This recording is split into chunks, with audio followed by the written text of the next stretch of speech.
an opportunity to, again, become more deeply aware of our own identity, who we are, and our mission, what we're to do. It's an opportunity to yield to the work of this Holy Spirit that isn't always working really clearly among us. Sometimes it looks like a mess.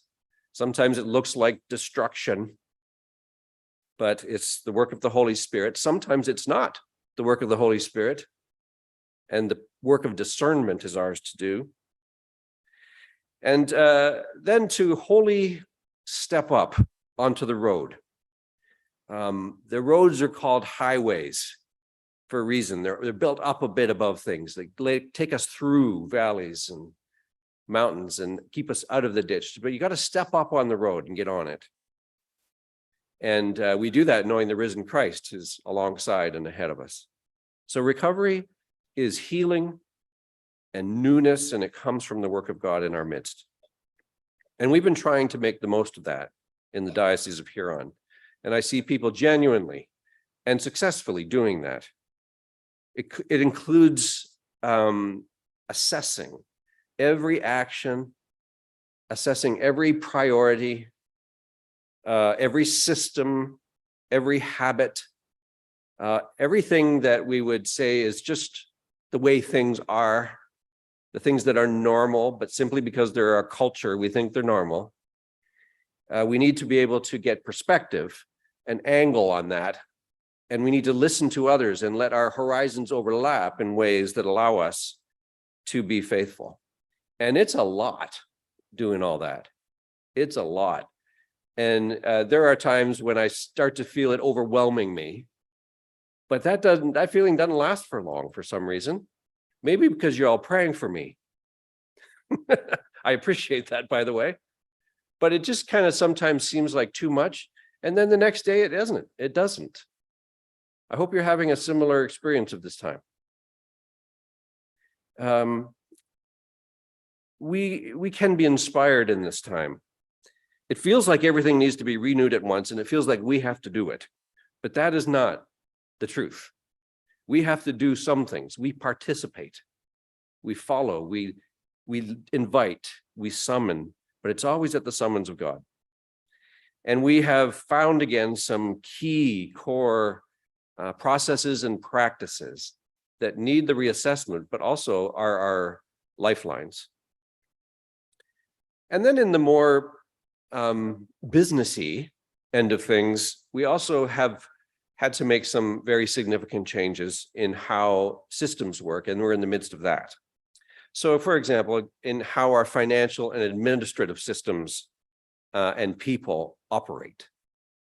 And that work continues, and you're going to hear more about that today, momentarily, in fact. We've made significant changes to give more capacity to leaders in our diocese. We have invested in our leadership capacity from all the different kinds of ministry, and really investing over time in the capacity of lay people of the church. All of the baptized is where our church needs to get. So some of these changes are coming because, as promised last year, we've done a simple governance review. And I'd like to take a minute or two to update you on that now. So let's begin by thinking a bit about what Synod actually is. The Synod, or Synod as we call it, we use the word in a variety of ways, is basically short form for the primary governance body of a diocese in the Anglican Church. And we work together to direct, control, unify, and support a particular organization, the local church in our ecclesiology, the Diocese of Huron. In Anglican ecclesiology, the theological study of what the church is, and in our polity and in our practice, authority is dispersed among and between the laity and clergy, deacons and priests, and a bishop or bishops. An Anglican diocese consists of all of the parishes, and it's governed by representatives in those three houses, as it were, together in synod. We're governed by bishop in synod, but it's an awkward way to talk about it. But the truth is, the body gathered here in this meeting today is the governance body for our diocese, for our church as a whole. It isn't just a synod, and it isn't just a bishop. It's bishop in synod. The word synod itself combines syn, S-Y-N, syn, which is together, to throw together, and part of the word hodos, the way. So together on the way is what synod means. And I'm not synod alone. I'm not the Diocese of Huron. And you're not synod alone. You're not the Diocese of Huron. The bishop and the synod and all of the parishes together are one network of things that is the Diocese of Huron. And we are the governance body for that this year. And for the whole year, not just for today. So to ensure that we are supporting the work of this body, this organization, I thought it would be timely to request a simple governance review. When I say simple, I mean that we didn't outsource other bodies and pay consultants and do a major assessment and renovation of governance. We did a simple one to see if that was necessary. And it was conducted, and I'm thankful to these people, by Mr. Mark Charlton, Canon Marilyn Malton, and our administration finance chair, the Reverend Dr. Stephen McClatchy, with the support of the executive archdeacon, the acting secretary treasurer, Archdeacon Tanya Phibbs, the chancellor, Jim, was part of those conversations, and me. So thank you for doing that work. The review showed that there were no major threats or failures evident in the governance structures, and that the work ahead of us, in simple terms, is to actually make better use of the structures that we have, especially synod, diocesan council, and deanery councils. The review also identified quite a number of areas where the current capacity of synod staff or church house staff is insufficient to manage its existing governance needs in an adequate and timely manner. I think everybody knew that, but it's actually a relief to hear it said out loud, because people are working really hard everywhere. And when there isn't enough capacity, you don't automatically just ramp it up and create a lot more capacity. So it's something that needs to be addressed. Over the past couple of decades, due to understandable circumstances and wise decisions, we have cut back in a lot of our activities and support and positions in the church. Positions of leadership ought to change. Ways of doing governance within a structure ought to evolve over time. And yet in some places we cut back too far, or we realized that it was a period of time had passed in which we needed to rebuild some of that. We do in the diocese have fewer churches, that is true, but there is no less work. You know, if your congregation goes from 100 people regularly attending to 75 people regularly attending, it isn't 25% less work. It's actually more, isn't it? All of you who carry your churches with fewer people around, you know that. And we have struggled for quite a while to operate well. It did not help that we went through the pandemic. It did not help that we all had to work from home. Those things were actually quite damaging to it. So we struggled to actually just operate, and lots of organizations have. Oh, almost every organization. Can you think of one that didn't? Let alone in a period of transformation to find the time and energy for strategic planning and new initiatives. That has to be led. Transformation has to be led and operated and supported well. And so how I would put it, this is a phrase I borrow from someone else, it had become a systems flaw, not a personnel one. And that's being addressed. And finally, and related to previous comments, due to a vacancy in the retirement of our Secretary Treasurer, we were given the opportunity, and that's why we've had an acting Secretary Treasurer for a year, an opportunity to look at the Constitution to see if any change was needed in the function of that key officer of Synod. It's the Constitution, paragraph 30, which is something I didn't know 2 years ago. Constitution, paragraph 30 speaks about, and in other places, speaks about the Secretary Treasurer. So we looked at that and thought about it from several angles, and with consultation with the chancellors and the Canon and Constitution Committee, it was decided that the language of the Constitution permits several interpretations of how the role can best serve the church, as wise documents like that often do, and that a change to the Constitution was not necessary. Our Synod, according to the Constitution, elects or appoints several officers of Synod. The bishop, as president, is elected by a Synod, an electoral Synod. The chancellor and vice chancellor are officers of the Synod. A Secretary Treasurer is elected or appointed by the Synod. Honorary, as we just did, honorary clerical and lay secretaries are elected for 1 year until the next annual Synod. These are all officers of the Synod. So we will need to elect or appoint a new Secretary Treasurer today. Archdeacon Tanya Phibbs has been serving as acting Secretary Treasurer for over a year now, in addition to her role as Executive Archdeacon. And in spite of the fact that this has been an almost impossible workload for anyone, she has been greatly appreciated and has excelled in these new and critical areas of responsibility. So we're very grateful to you, Tanya, for picking up all of that and so ably carrying it and helping us to move in that direction.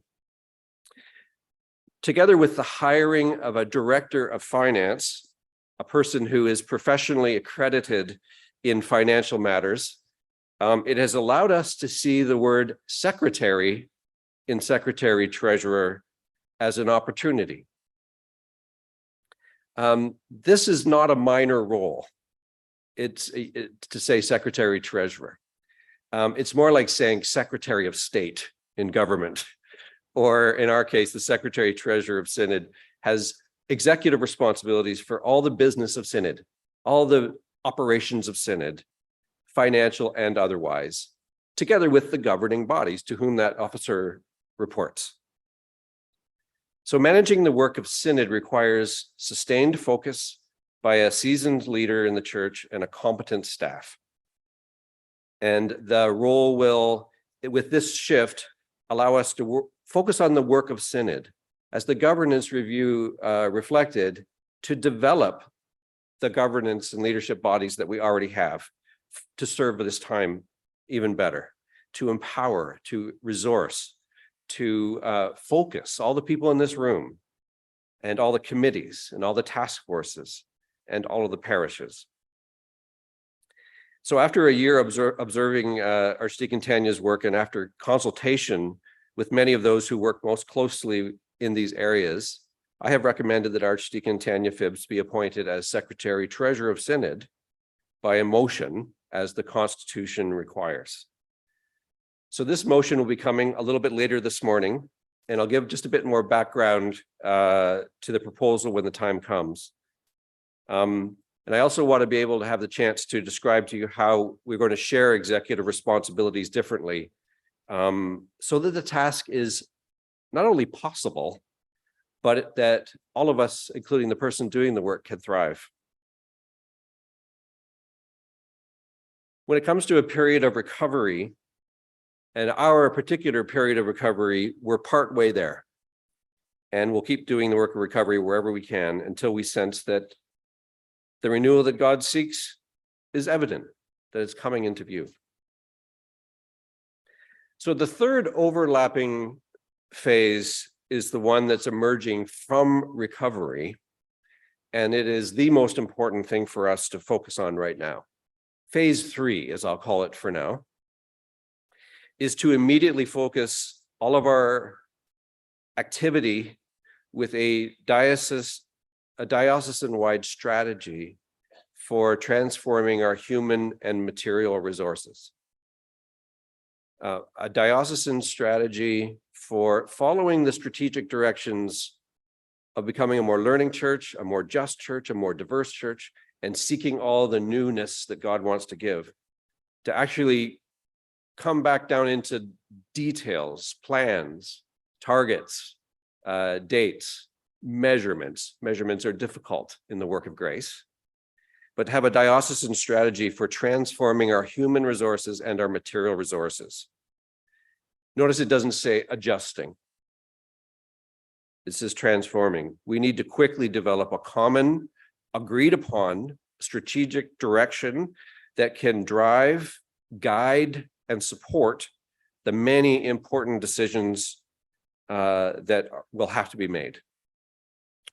I'm hoping, although I'm open to different ways of doing it, that it'll be a three-year strategy that evolves as it goes, and that the reality is we've been doing a lot of the work that will be in that plan already, and the roots of it are in that general vision that seems to have become a vision that all of us can embrace, and we'll be open to changes as it goes. But it really is time. It really will be a relief, not just for me, I think for all of us, to have something like this helping us. I continue to believe that the strategic goal is to keep doing the work of shifting the center of gravity in our practices from an emphasis on maintaining current operations to an emphasis on renewal and new creation, so that the best of our life together over the centuries and over the last number of decades can move into a new place of possibility. The key to doing this, though, isn't a strategic plan. It is our desire to do it. A plan can sit on a shelf, and if you don't have the desire to do it, it won't happen. And I can't give you the desire to do it. I can't give me the desire to do it. We pray for that. A deep desire to go more fully into the practices of the universal church, more fully into God's desire for us and for the world, focused on Jesus and yielding to the life of the movement of the Spirit. Therefore, I'll say more in the charge to Synod about this, where it's going in the future, setting us up for the next year of work until next Synod, where we'll be developing, proposing, and beginning to implement many of the pieces of this plan for how we want to engage more deeply and strategically in our areas of focus. And it'll be great work. There are lots of people around here who know how to do this. And it only is collectively that we'll have the wisdom and the vision and the recognition to make it be a plan of God and an act of spiritual renewal for us and for the people we serve, a continuing conversion, a continuing revelation of the fullness of the gospel. So I'm really looking forward to seeing what radical and beautiful plans our Lord has in store for us. So now I'd like to turn our attention to where we are right now in this moment. And what better way to do that than to have an update on one of the places where the rubber hits the road, that is in administration and finance. So I'd like to invite Reverend Dr. Stephen McClatchy, chair of that committee, to come, and Mr. Mark Charlton, Order of Huron, to back him up with your difficult questions. Mark will answer all of those. Thank you, Bishop. You took my line.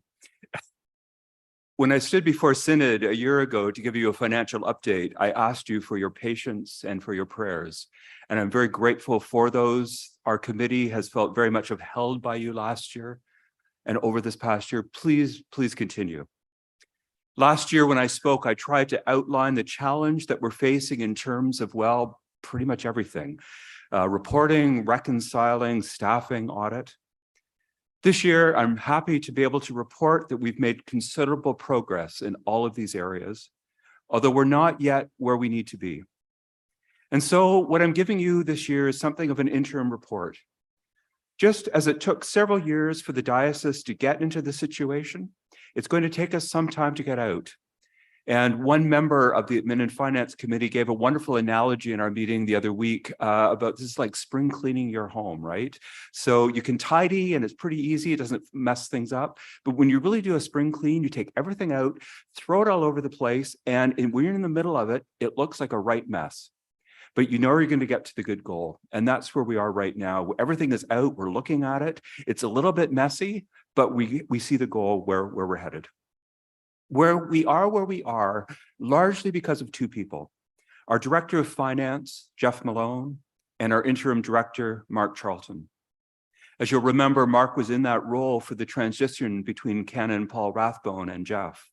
And he's graciously picked this up on a part-time basis only while Jeff is on leave.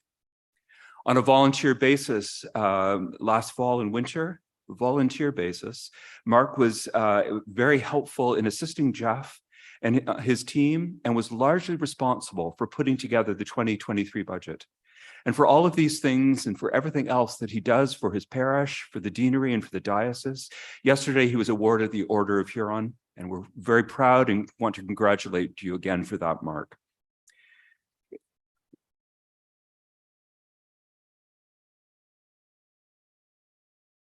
So in the time that I have this morning, I want to give you a general update on a number of things, including insurance, before taking your questions. So we've made a lot of progress, as I've mentioned, although a lot remains to be done, and we're not where I hoped we would be when I spoke to you a year ago. The team, though, with the assistance of a bookkeeper on a short-term contract, has cleaned up a lot of accounts, streamlined payroll invoicing, making it clearer and more consistent for you and the parishes, completed the 2020 pension audit, and set a timeline for catching up on the 2021 and 22 audits. Bank reconciliations are almost caught up. And as you would expect, processes and workflow were reviewed and new systems put in place as of January 1st. So we're in good nick for the 2023 year as we go forward. You will recall, I expect, reading that Diocesan Council approved a 3-year pilot project to hire a full-time property management officer and a half-time cemeteries coordinator using funds from the Capital Development Trust. And I'm very happy to be able to announce that the Reverend Margaret Walker will be taking up the role of cemeteries coordinator, beginning on a third-time basis, moving to half-time at some point in the future. So thank you, Margaret, for taking on that really important ministry.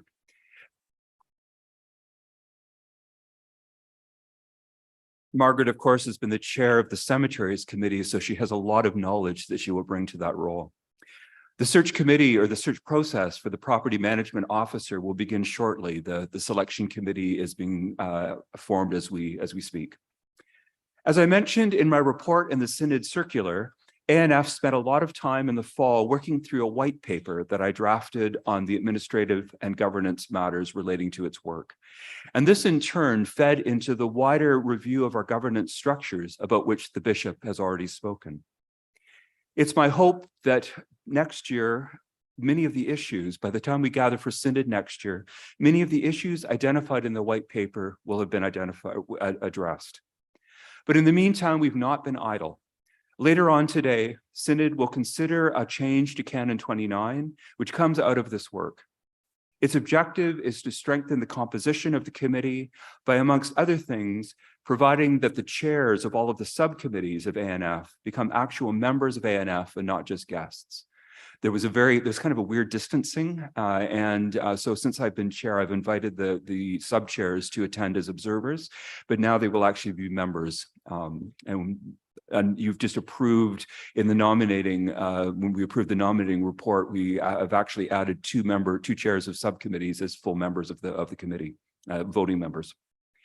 At the request of Bishop Todd and in response to questions and concerns raised by a number of parishes, we've also begun a review of the apportionment formula for the first time in many years.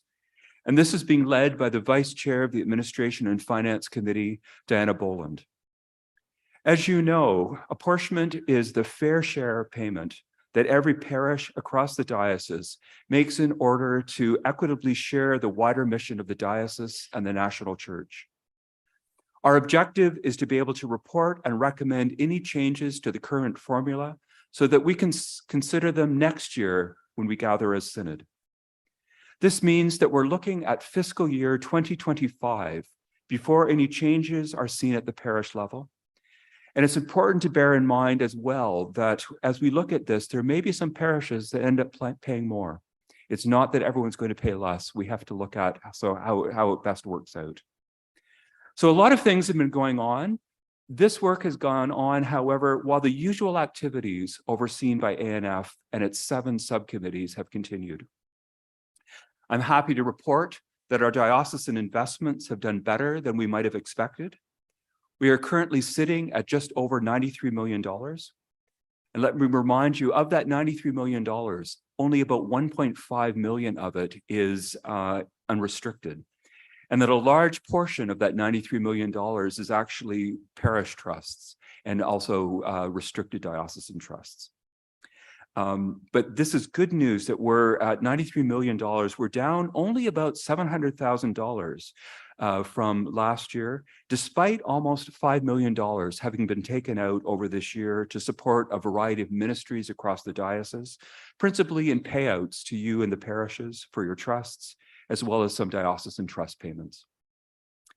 The Land and Property Subcommittee monitors anywhere from 12 to 15, sometimes more, projects at any time. These projects range from regular repairs and maintenance to major renovations and new builds.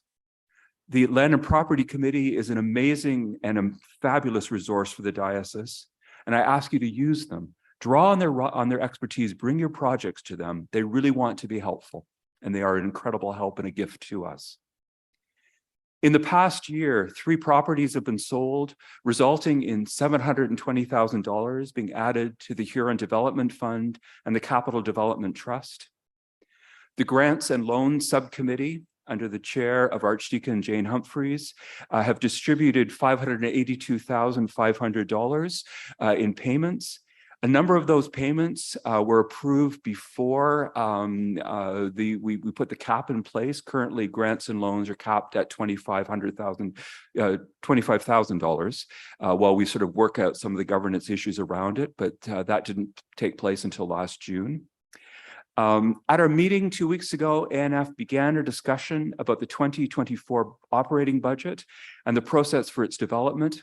The budget committee is led by John Seisland, and we did some initial thinking about how we might look at the balance sheet of the diocese as a whole in order to clarify it and to make it more transparent. This remains a work in progress, but I'm grateful to John and to others for their leadership in this respect. And now the big thing that has occupied everyone this year, and that is the area of insurance. This has been, to say the least, a big issue for us this year. As you'll remember, early this spring, I sent 2 letters to the diocese as chair of ANF to tell you all that we know. We tried to be really clear about what we knew, how we could explain the situation, what the constraints were, and what we were trying to do with it. I'm not going to go over all that information again. You've got those letters, but I'm happy to answer questions at the end of this. One little piece of information that I learned subsequent to those letters, though, and it gives you some good context. So 5 years ago, in 2018, the total insurance premium for the diocese was just under $600,000. Just under $600,000. This past year, it was 1.7 million. 1.7 million. So the gasp that I just heard is a good illustration of the challenge that we're really facing. And clearly, this is not sustainable. It's important to remember when it comes to insurance that we, the diocese, are not the insurer. It's not the diocese who makes the decision to increase payments. We have a broker, Aon, who acts as a liaison with the insurer or the carrier, which is ecclesiastical. Aon handles any claims and is supposed to act as an advocate for us, the client. And as I wrote, I think it was in my first letter, the relationship has been challenging over the last year. And I'm happy to be able to report that our account has recently been taken over by Aon in Toronto. We've had some meetings with Aon Toronto and more are scheduled. And I'm very glad to report that they, with diocesan staff, are starting to resolve some of the many, many issues that we've all had. There's a lot that remain. Once these problems have been resolved, hopefully by the end of the summer, staff and the insurance subcommittee will begin more strategic discussions with the broker about how we move forward to manage increasing costs. And I identified some of the ways that we're going to look at that by looking at things like functional insurance and so on.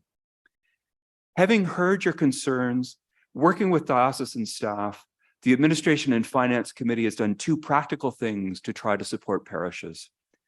We provided just under $225,000 in loans to parishes to cover increased insurance costs.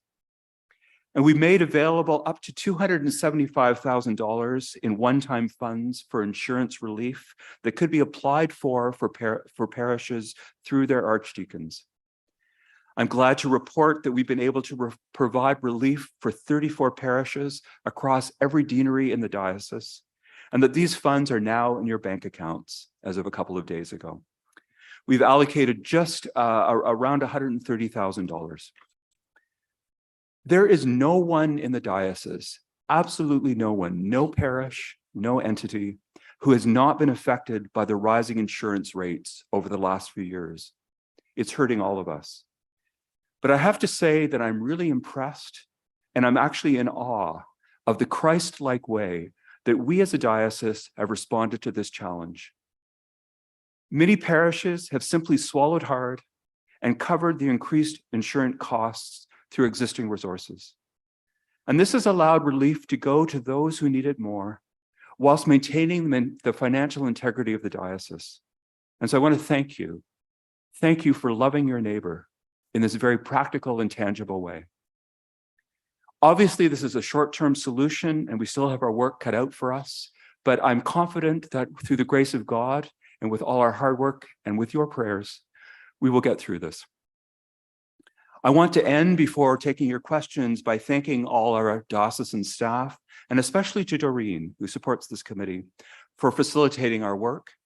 And I want to thank as well the retiring members of this committee, Archdeacon Jane Humphreys, Archdeacon Roz Elm, the Reverend Jason Posma, and Mr. Bob Welt for the many years of service to this committee. We will miss you very much. We're looking forward to welcoming new members that you just approved in Synod, in the Synod Circular. So I will stop at that point. That was a lot of information, and I'd be happy to take questions or probably punt them to Mark.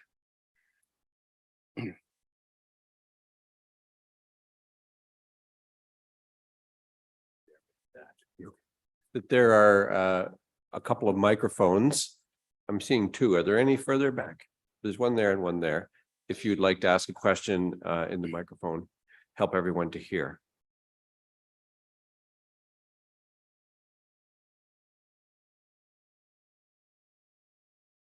Don Downing, St. James Church, Paris. The property management person you're going to hire, can we get a description of what he's going to do in the diocese? I don't have the job description just committed to memory at this point, but what the intending to do. So we recognized that a considerable amount of the resource of this diocese is tied up in land and property. And there's no single point person at Church House who's got an overall sort of eye on that. The land and property does amazing work, but we're kind of hamstrung a little bit by a lack of updated information about what's going on in each parishes, updated engineering surveys and so on. This person will coordinate that work. We'll also work with diocesan and synod staff in terms of capital projects and other projects that will be happening there. It'll be a director level position that will be very helpful in the work of the diocese. So we'll have more to report when that person is in place. Like all of these things that be shaped by the particular gifts that that person brings. I remind us all that the wonderful people who populate our committees, be they ordained or lay, are volunteers in a sense. And so we ask a lot of the members of our Land and Property Committee, and I think it's appropriate to have a staff person dedicated to supporting that major resource. Thank you. So, thanks.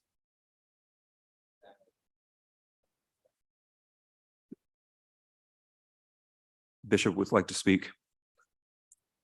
If I could just add a word to that question about property position, we also have employed a consultant group, Trinity Centers Foundation, that has been helping in various areas, it's a bit of an experiment to see how valuable that is to us, and they bring a network of opportunities to our decision making.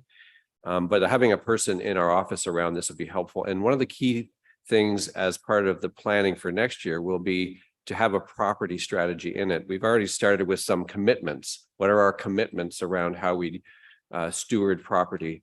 But that will be an early part of the work over the next 9 months, is to make the beginnings of a property strategy for the diocese, land and property. Yes. Good morning, Peter Anderson, St. Aidan's. Sorry, I'm close to the mic there. Just wondering when the $25,000 cap for grants and loans will be lifted. Our hope is to do that sometime over the next year. With the changes in the governance, that's a high priority to look at, to have a good process for applying and considering at a more strategic level, working along with the strategy that the bishop has just mentioned, so that we can make sure we're expending major resources in the most financially responsible way. Thank you. Yes, at the mic on the right. A couple of things, actually. One of the things you talked about, your white paper, can we get access to that?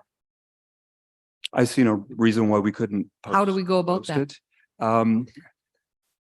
We'll have to get back to you on that for sure. I could speak with you, and if I could get an email from you, I could send it to you, but there may be others who are interested in it. So if the bishop agrees, we'll have to look at it. We could maybe make it more widely available. Okay, thank you. And the other thing, you said that there were issues that many issues that when you were talking about the taking on Toronto, many issues have been resolved, but there's still many more to go. Give me an example of what you mean by many issues have been resolved and there's still many more to go. I can't give you a specific issue. I don't have that level of detail, but I do know, for example, that so as many of us, and this is my own parish is a case in point, there were a number of evaluations, property valuations that significantly went up. And so there's at least one church I'm aware of that is has been reevaluated on that. So that's the kind of work that's underway. So we're land rich and cash flow poor. A little bit in some Okay, places. thank you. Yeah, Gordon Drake, Canterbury College. Since this issue of insurance has become so onerous with a tripling of the premium, the idea has been floating around about self-insurance. Perhaps the diocese is big enough, or even Canada-wide, to set up our own insurance fund. Is this still alive? Is it being looked into at all? It was looked at by the insurance subcommittee. It is not viable for us. One of the challenges is that we're simply not big enough to carry that on our own. And because of the Anglican polity, as the bishop mentioned already in his update a few moments ago, the entity that we are as a corporation is at the diocesan level. There is a national insurance consortium of Anglican dioceses that includes many dioceses. One possibility could be that we would join them, but in fact, the broker that we've just the Toronto Aon office oversees that consortium, and so we don't know there'll be necessarily any savings in that, but it's definitely something we're looking at, Gordon. Yeah, certainly. Yeah, Canada-wide, I think, would be the way to go. Yeah, thank you.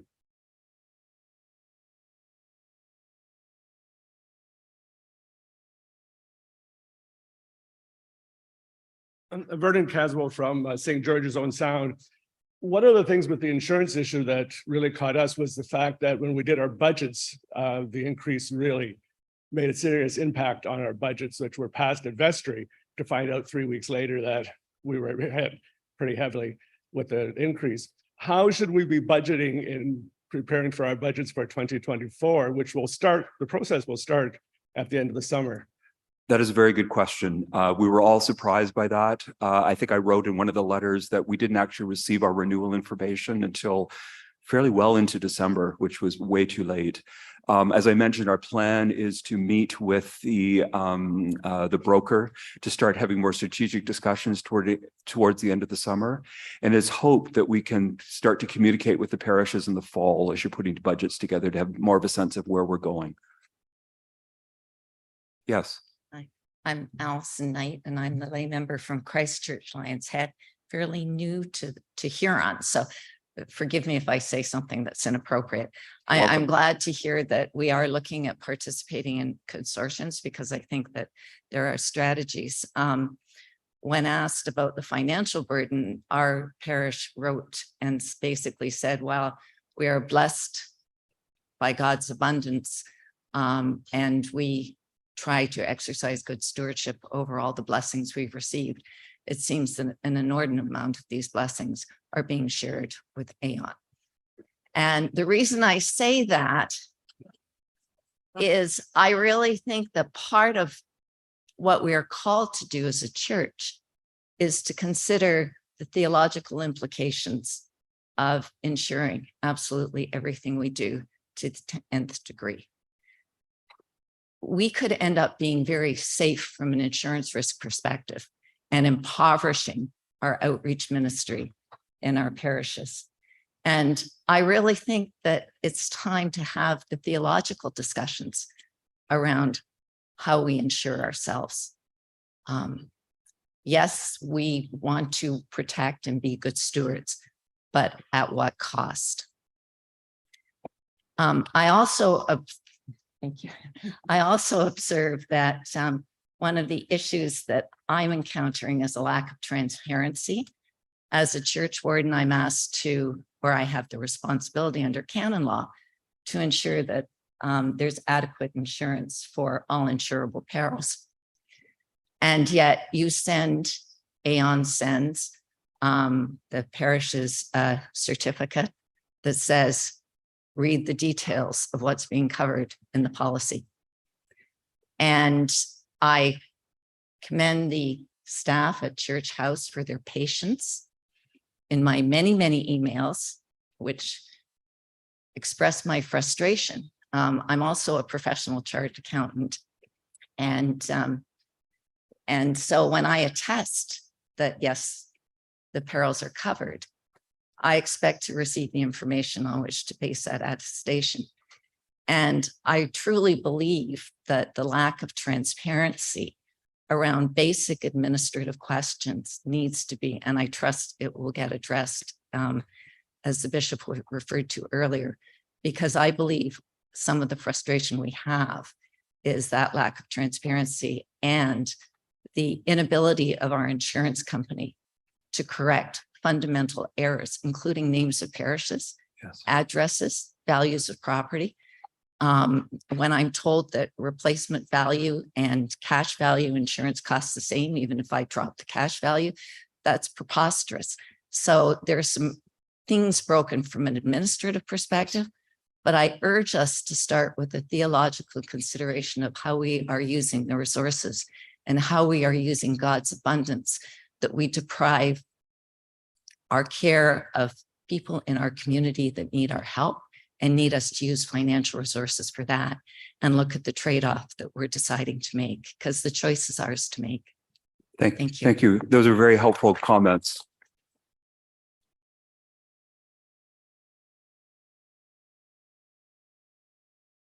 Let's just make one comment. I see we have one other question.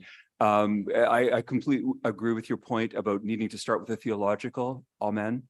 I'm also very aware of the communication challenges that we've all encountered. The letters that I wrote were an effort to try to address that. I don't think it's maybe inappropriate for me to share that we did get a sense of equal frustration from Aon Toronto when we met with them. They don't always get good information or timely information from ecclesiastical either. So it's a multiple problem that it's quite complicated, but thank you. That was a really helpful intervention. Yes. Chris Levitt, Grace Branford. We are very thankful for the support from your committee that you've provided to our parish. Thank you very much. The question I have, is there anything that we can do at a parish level to expedite functional insurance? The short answer is I don't think so. Okay. But as soon as, if there's something that would be helpful, because I take that as an expression of support and interest on all of our parts to do what we can to move this forward. And so if there's something that the parishes can do, be assured that we will be in touch. All right. Thank you. for that. We thought that we might arrange for engineering drawings for if something should happen, if that would help expedite the process. Okay, thank you. Thank you. Okay, thank you very much to Stephen, all the members of Administration Finance Committee, to Mark, Jeff, and others, and to all of you for your questions and comments. We will keep that conversation going, obviously, and the Diocesan Council, of course, between synods, will be very active in making direction around this. Okay, we're moving to item 16 on the agenda. I'm going to ask Archdeacon Jane Humphreys to chair the meeting while this item comes. The reason is because I'm going to make some comments around the background for this before Canon Jim and Canon Carey move the motion and second it. Also, there may be questions for me to answer. So thank you to Archdeacon Jane.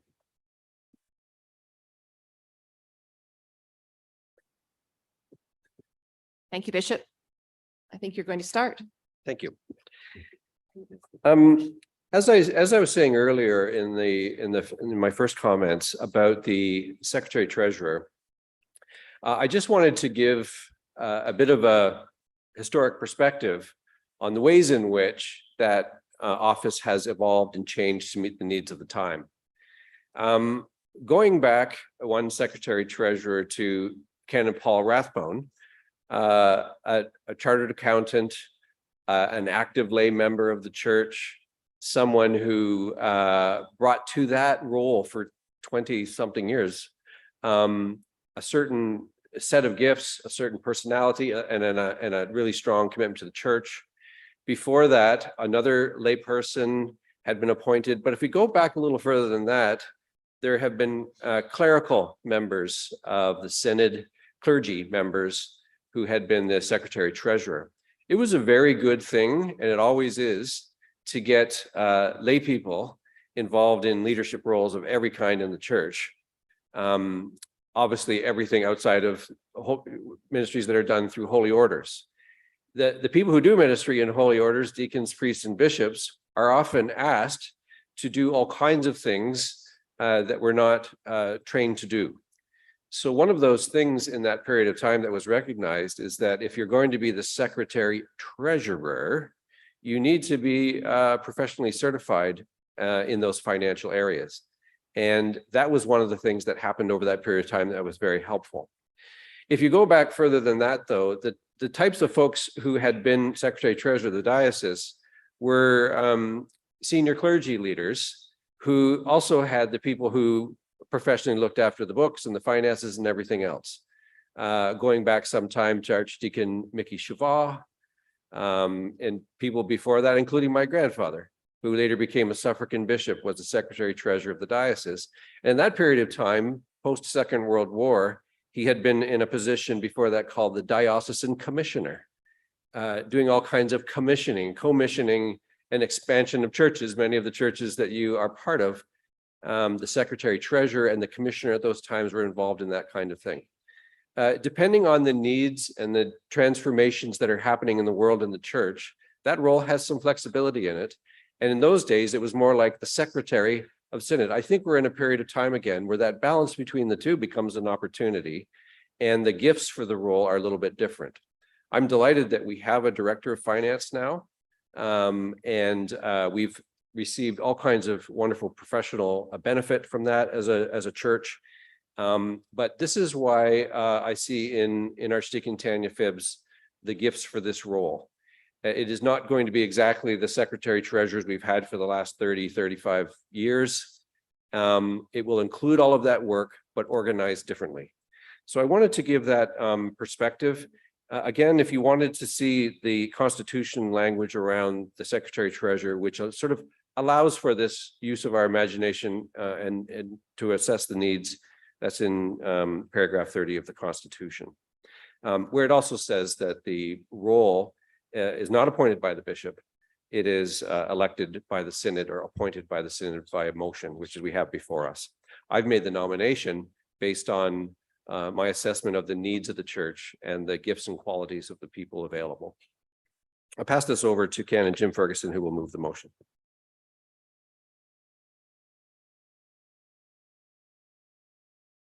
I'd like to make the following motion, seconded by the Reverend Canon Carrie Irwin. Be it resolved that this synod appoint the Venerable Tanya Phibbs as the Secretary Treasurer of the Diocese of Huron, effective May 29, 2023. Thank you. This is motion 4 in your convening circular. Are there any questions?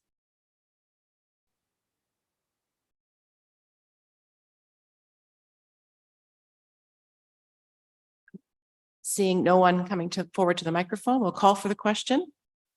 All in favor? Any opposed? Any abstentions? That's carried.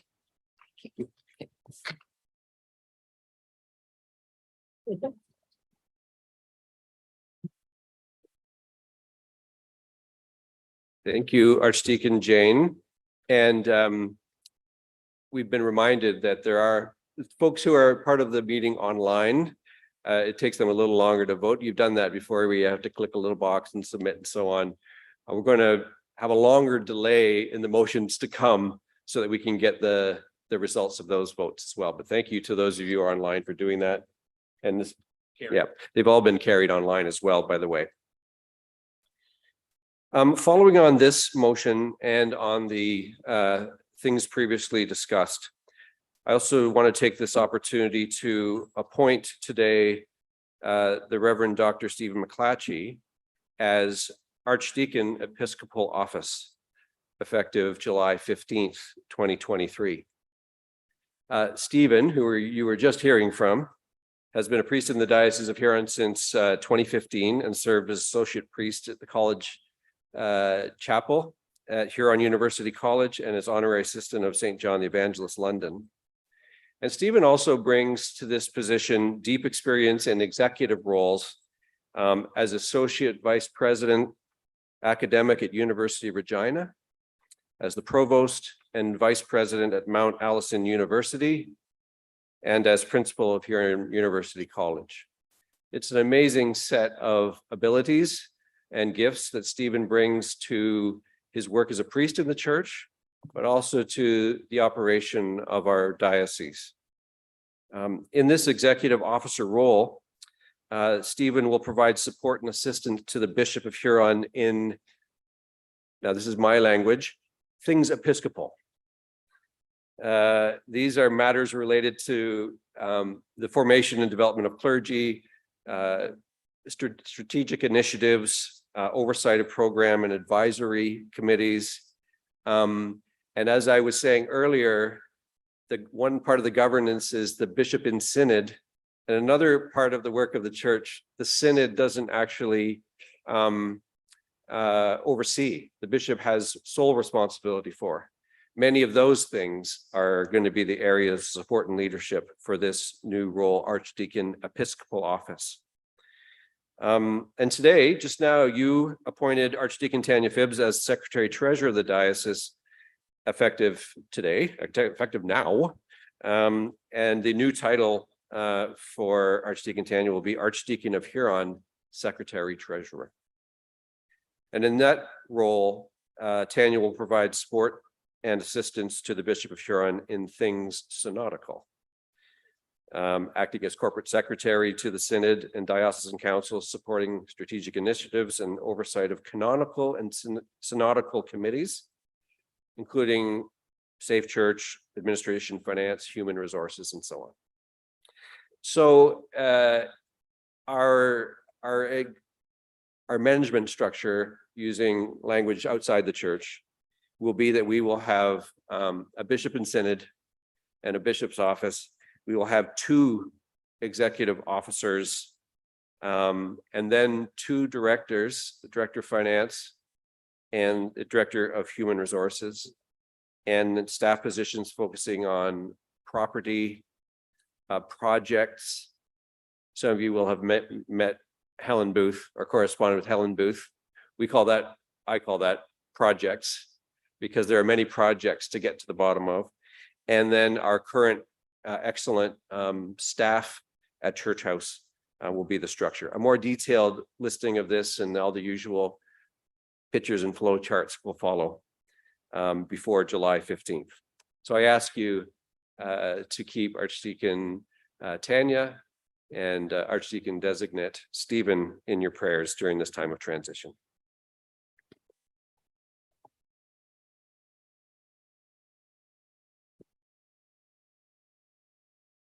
Okay, we're moving on now to item 17, the Anglican Foundation, and Dr. Scott Brubaker is here.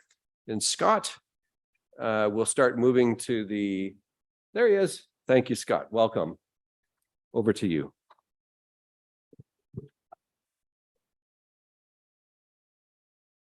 Thank you very much, Bishop Todd, and to the Diocese of Huron executive and delegates for giving me some time on your agenda today to talk about what's going on at the Anglican Foundation of Canada.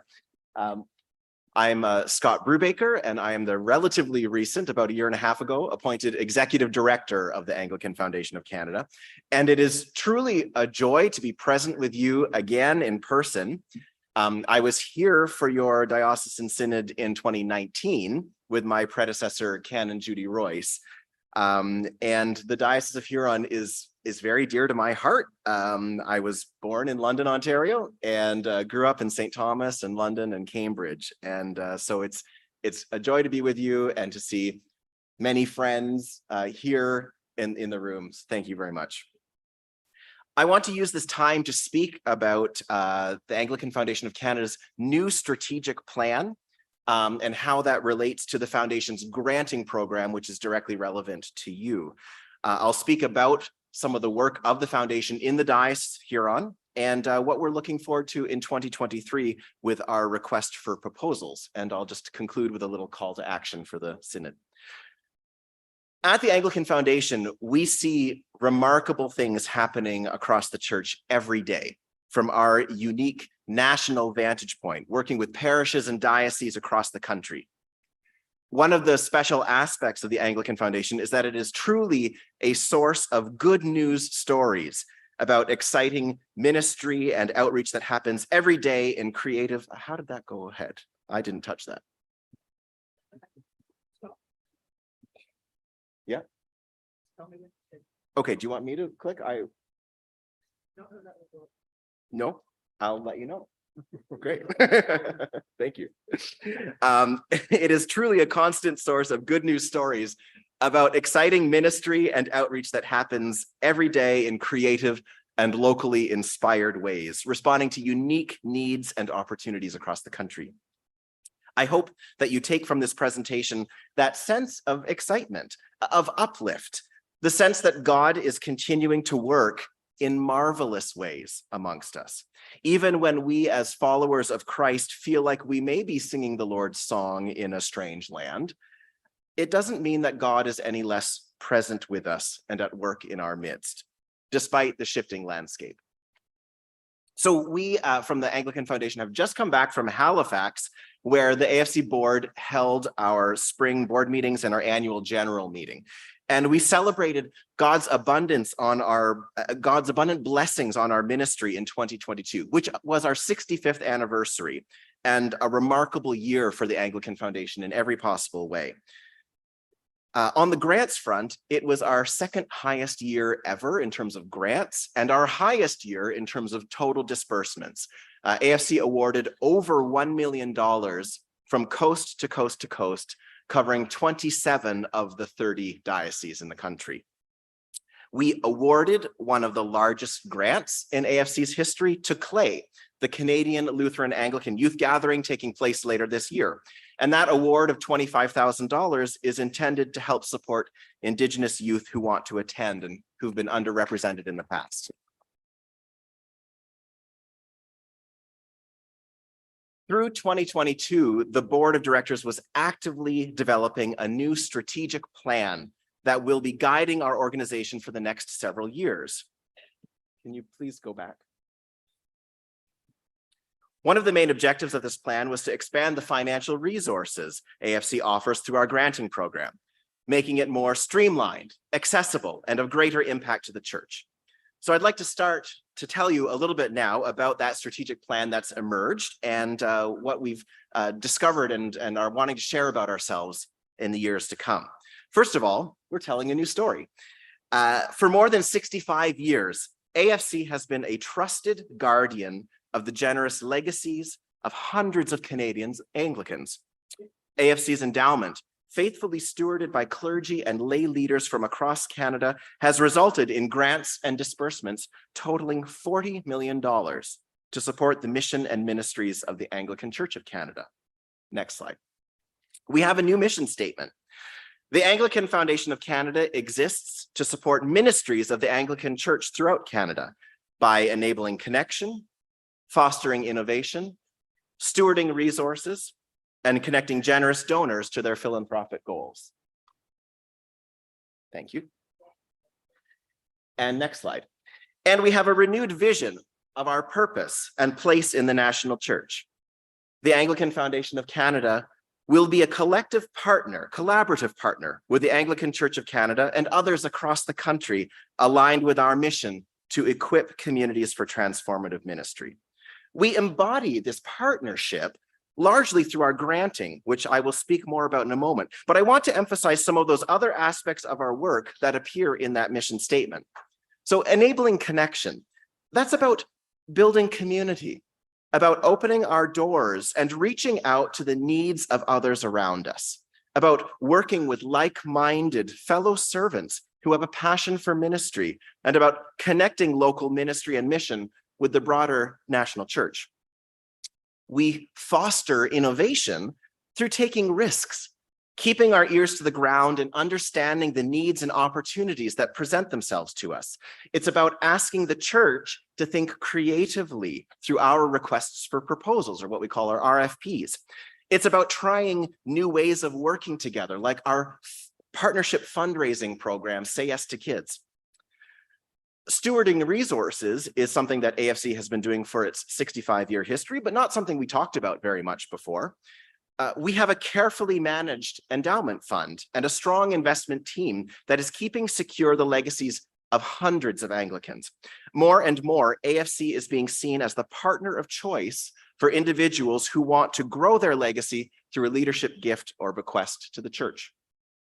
And finally, connecting generous donors to their philanthropic goals. Well, there was a fantastic example of that earlier this year when the ACW and the Diocese of New Westminster set up the ACW Council of the North Retired Clergy Fund, which is to support retired non-stipendiary clergy in Council of the North Diocese. And they gave a gift of $100,000 to support that new fund.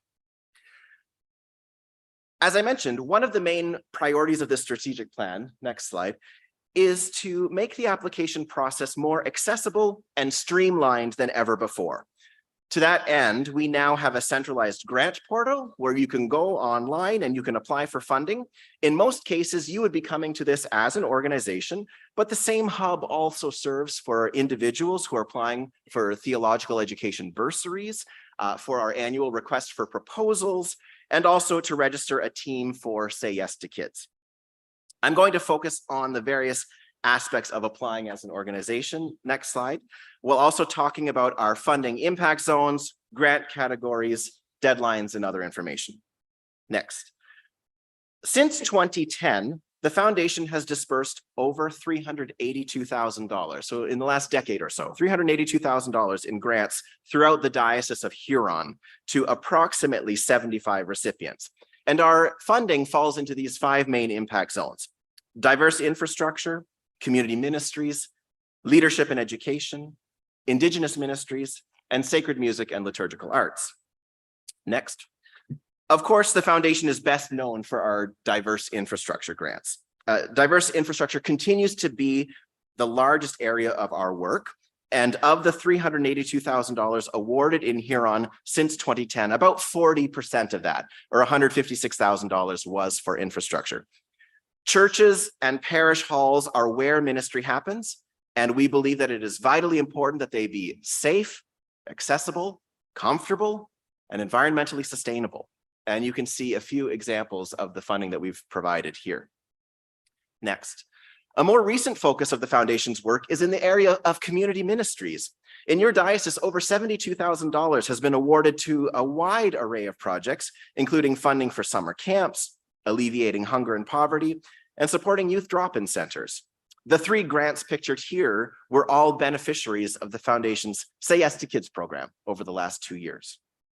Next, finally, in the area of leadership and education, the foundation has awarded over $114,000 to nurture the professional development and spiritual renewal of current and future leaders in the church.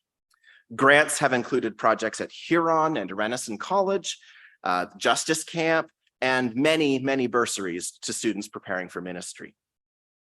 Next, there are 2 additional broad areas of impact that the foundation's granting program supports. First, sacred music and liturgical arts, which offers a wide range of support, including for choir schools, bursaries for organ study, and more.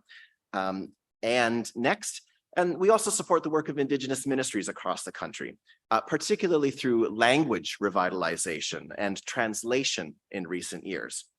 There have not been any grants for Indigenous ministries specifically here in Huron since 2010, so I would encourage you to think about that as a possible area where there might be a need to be fulfilled here, and you could come to AFC for support. Just a few other quick notes about the grants process. Next, there are now 3 categories of grants from AFC. Category A, up to $5,000, where no matching funds are required on behalf of the applicant. Category B grants, which is our standard grant of up to $15,000, where we would not fund more than 50% of a project. And a new category C, which we are really imagining for some of the smaller and northern dioceses where they might only be able to do 1 project a year, and this would be the sole project that they're able to do, but the foundation could come alongside them with up to $50,000 of support. Next, we have moved from a semi-annual grant cycle to a quarterly one, with application deadlines falling on the 1st of each quarter. Next, applications need to be approved by your diocesan executive, and there are there's a quota of 4 applications that can be forwarded to the Anglican Foundation each year. And we give priority to those applicants who have not received a grant within the last 5 years. And next, and finally, AFC does offer loans as well. And this was a big part of our work in helping to set up many churches and build many new structures across the church over the last 65 years. And I think increasingly our loan portfolio is attractive. We offer loans of up to $100,000 at 5% interest if you have a major infrastructure project that needs to be completed. So this is just a brief snapshot of the way that the Anglican Foundation has contributed to the life of your parishes and dioceses, and demonstrates our ongoing commitment to be a collaborative partner with you to equip your communities for transformative ministry. At our AGM in Halifax just over a week ago, we were thrilled to announce the theme of our 2023 request for proposals. Next. So I'm going to invite you to put on your green colored glasses. No, we are not taking a trip to the Emerald City, alas. But we wanted to align our RFP this year with the 2023 General Assembly theme, Let There Be Greening. Next. And so we considered something environmental or ecological, building on the success of our 2020 RFP related to creation care, and continuing this 10-year track record of funding innovative projects through these requests for proposals. And so, drawing on this theme of greening, we are thrilled to share the theme of our 2023 RFP. Next slide. Viriditas, God's greening power. Many of you are probably familiar with the writings of Hildegard of Bingen, who coined this term, viriditas, as a concept of God's greening power at work in the world. This idea of greening and growth extends beyond what we do on a purely climate or environmental front. It's about God's creative, regenerative power at work in the church and in our lives as Christians. And also the notion that we are called to be co-creators with God in carrying out this work. So watch for our news release and more details about this RFP, which will be released shortly. Finally, the call to action. I hope that this message has been inspiring to you and that you've gotten a sense of what God is doing across this country through the work of the Anglican Foundation of Canada. And I want to conclude with this call. You will remember the statistic that I shared earlier about the grants that the Diocese of Huron has received since 2010. So in the last decade, approximately $382,000. Parishes are, of course, the primary beneficiary of our work. In 2022, there were 36 parishes in the Diocese of Huron that made a gift to AFC, totaling just about $5,000, which is down a bit from where we were in 2019 when we were last here. Most of these 2022 gifts were at the friendship membership level, just $50 a year. In 2019, however, there was a motion at your synod encouraging all parishes in the diocese to be members of the Anglican Foundation. And so I would like to reiterate that call today. I would like to invite every parish in this diocese to consider making an annual gift to the Anglican Foundation at the companion level, between $100 and $500 a year. Please take that back to your parish council, consider your outreach budget, and whether you are able to contribute to this exciting work that's taking place across the church. Next slide. So how can you help? Well, start by getting to know our work, sign up for our e-news, follow us on Facebook. If you see a local need that can be addressed in a creative way, start the conversation with your bishop, encourage people to apply for grants and bursaries. Become a donor to the foundation and know that you are participating in this generous work, this good news story that's taking place across Canada. Consider leaving a gift to the church in your will, to your local church, and also to a national ministry like PWRDF or the Anglican Foundation of Canada. Thank you so much for your time. I appreciate it.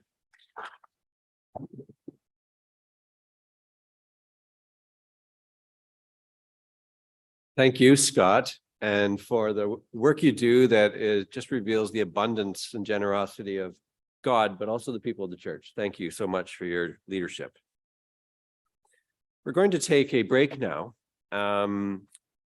As I mentioned earlier, we're behind schedule a bit, but we'll catch it back up before lunchtime, I'm expecting. But we can only do that if you come back from your break on time. So 11 o'clock, we'll begin with a faith witness. The faith witness is one of the most important things that happen at Synod. So we'll see you at 11.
It is a new season in the story of the Renaissance Institute for Ministry. I'm delighted to spend a moment with you today to share something about what is blooming this spring in the Renaissance Rim Garden. Through the pandemic and in the aftermath of the retirement of our beloved RIM director, Marilyn Moulton, we took a quiet time, a fallow season, if you will, to reflect and to think, to pray and to listen. I hope listen deeply to our partners in discipleship as we asked of them, of you, the question, in what way can RIM support and serve your discipleship journey? The programs that we have formulated beginning this spring and into next fall, winter, and spring, I hope are tending the learning from that conversation and that listening. RIM, starting this spring and following on into next fall and winter, will be offering all of its programs as a gift to the church. We will provide the programs, we will provide coffee and space and lunch as our gift to the church. And we hope that the programs we offer, the retreats we offer, the lectures, the workshops will support you all as you move more deeply into your faith journey and your relationship with God, your desire to serve the church and the world. All of this designed to move forward in an organic rhythm of listening and speaking into, listening to the need of the church and its disciples and speaking into the spaces that your questions and longings provide. We hope to offer flowers of program to you and for you as gift from Renaissance to the Diocese of Huron and the broader church in ways that empower capacity, not only to live our discipleship, but to flourish, to grow, and to thrive as the beautiful creatures of God that we are, that you are, that the church and its disciples are. Hi, my name is Scott McLeod. I'm the chaplain here at Renaissance University College. In my role as chaplain, I'm here to support students in any and every possible way that they might need. This is facilitated through participating in the various programs that the college offers to students, as well as offering some chapel-specific programming, like Monday evening chapel services, weekly meditation sessions, and a bi-weekly music jam.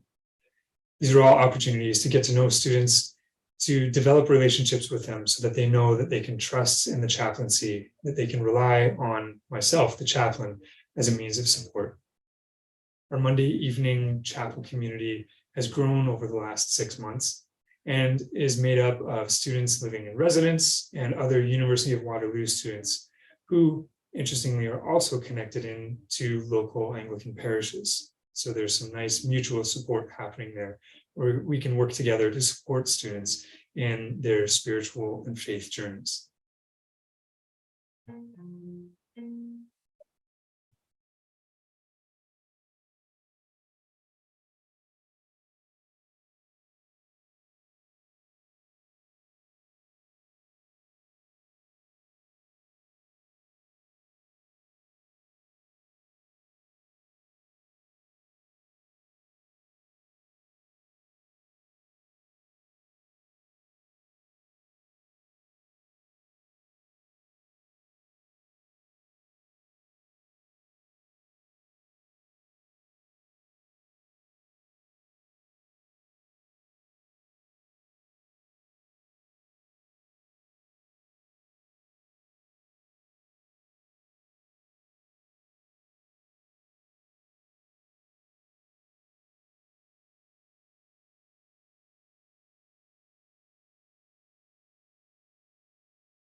Okay, I think it's 11 o'clock. Where is everybody? There you are. Good videos in the break there. We were able to hear from Renison University College and see that video from the camp as well. Okay, so come on in.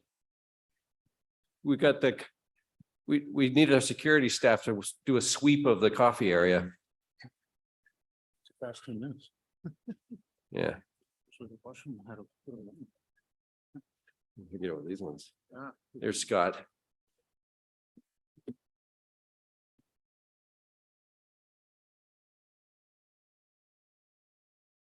Just gonna come on up. I'm gonna wait till there's more people.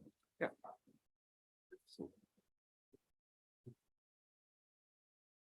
All right.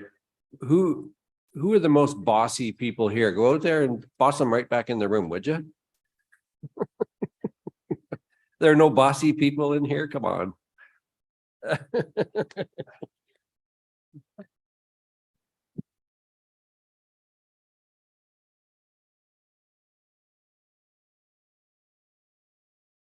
That was Stacy was up in a Roman Catholic school and they had to do confession.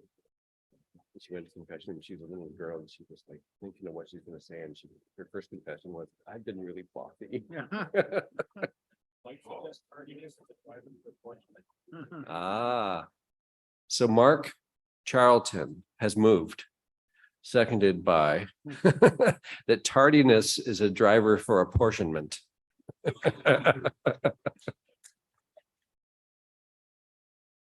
I don't think that would fly.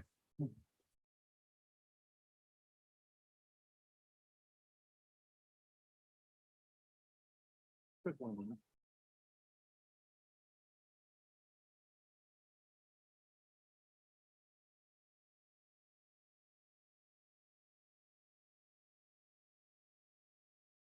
This is just shortening this. Well, you said a lot in there. Yeah. We are, Yeah. not sure how much is left. Yeah. Yeah, no, I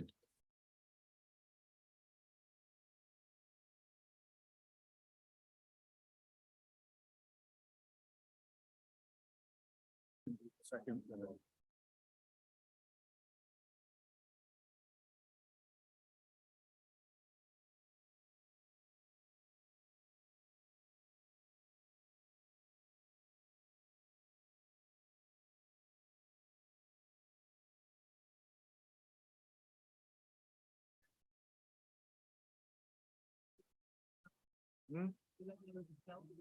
Yeah, I have to check with the ideas, guys.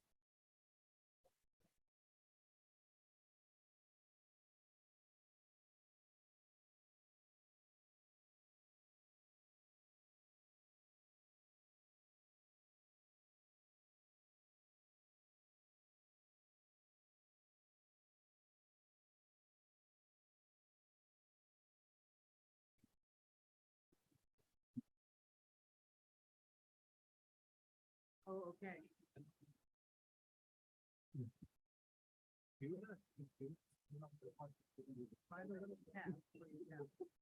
Thank you. Okay. The next one would be.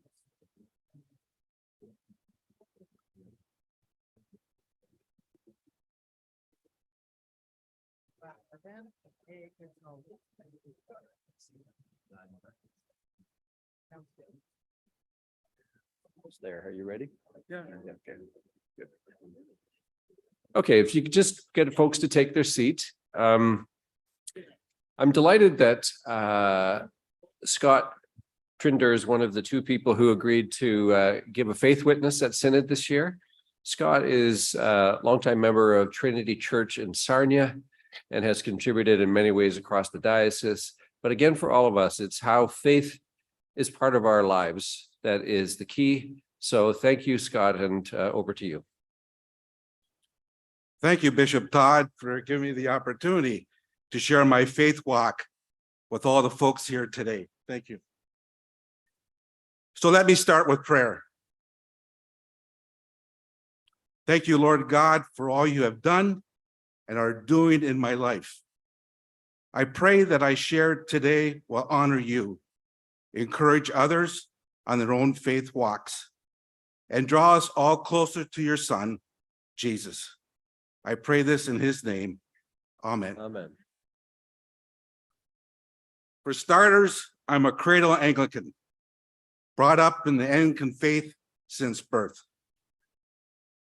Growing up, I lived in Windsor and going to church weekly with my family and to Sunday school was something you did on Sunday mornings.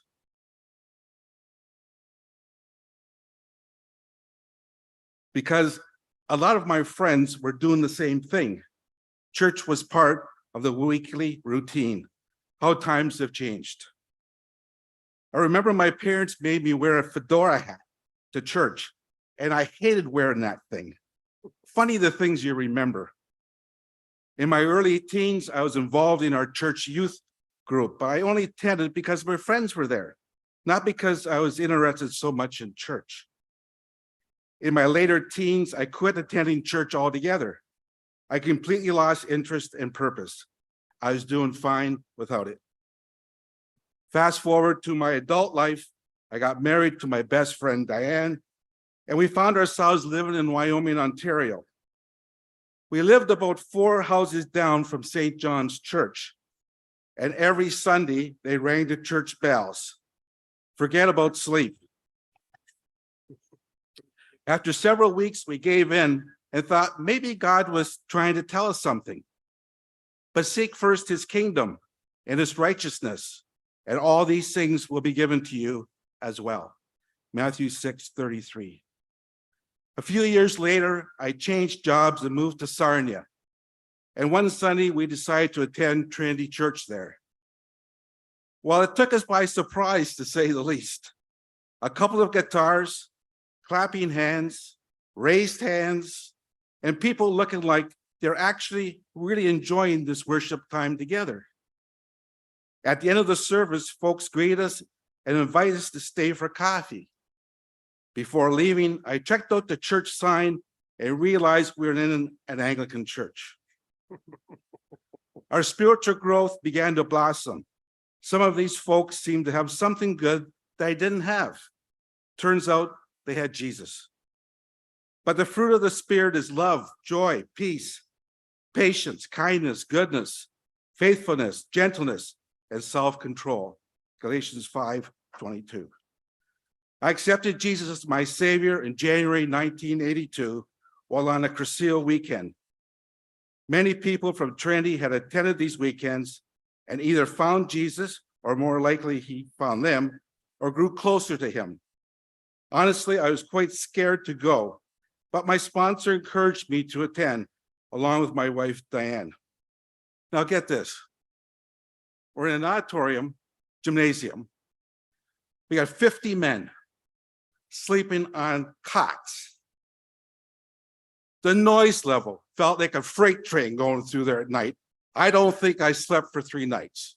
It was unbelievable. As a new Christian, I found this love and peace that I'd never experienced before. Therefore, if anyone is in Christ, he is a new creation. The old is gone, the new has come. 2 Corinthians 5:17. And I made a commitment to follow Jesus, to learn to love him more, and to serve him with the gifts he'd given me. Which brings me to share that I've served as treasurer at Trinity for many years now, actually about over 40. And one of the first things the Lord brought to my attention as treasurer was tithing. Yep, that T word that so scares so many folks. Be sure to set aside a tenth of all that your fields produce each year. Deuteronomy 14:22. Ouch, 10%. You kidding me? Return to me and I will return to you, says the Lord Almighty. But you ask, how are we to return? Will mere mortal rob God? Yet you rob me. But you ask, how are we robbing you? In tithes and offerings. You're under a curse, your whole nation, because you are robbing me. Bring the whole tithe into the storehouse, that there may be food in my house. Test me in this, says the Lord Almighty, and see if I would not throw open the floodgates of heaven and pour out so much blessing that would not be room enough to store it.